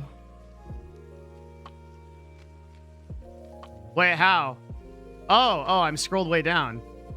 Hi, I've been watching your content for a while and will continue to do so. You provide a lot of value. I learn a lot while watching you. Oh, thanks, man. Thank you so much. And thank you for the 20 gifted subs. You're a god, dude. Thank you. Guys, I hope you loved the stream with Esfand and you loved the stream after it. We did some notes. We chatted. I will be back mañana. Get it while it's hot because I think I'm going to be gone next week. So, dude, we're almost at 100,000 followers. We might hit that next couple of days.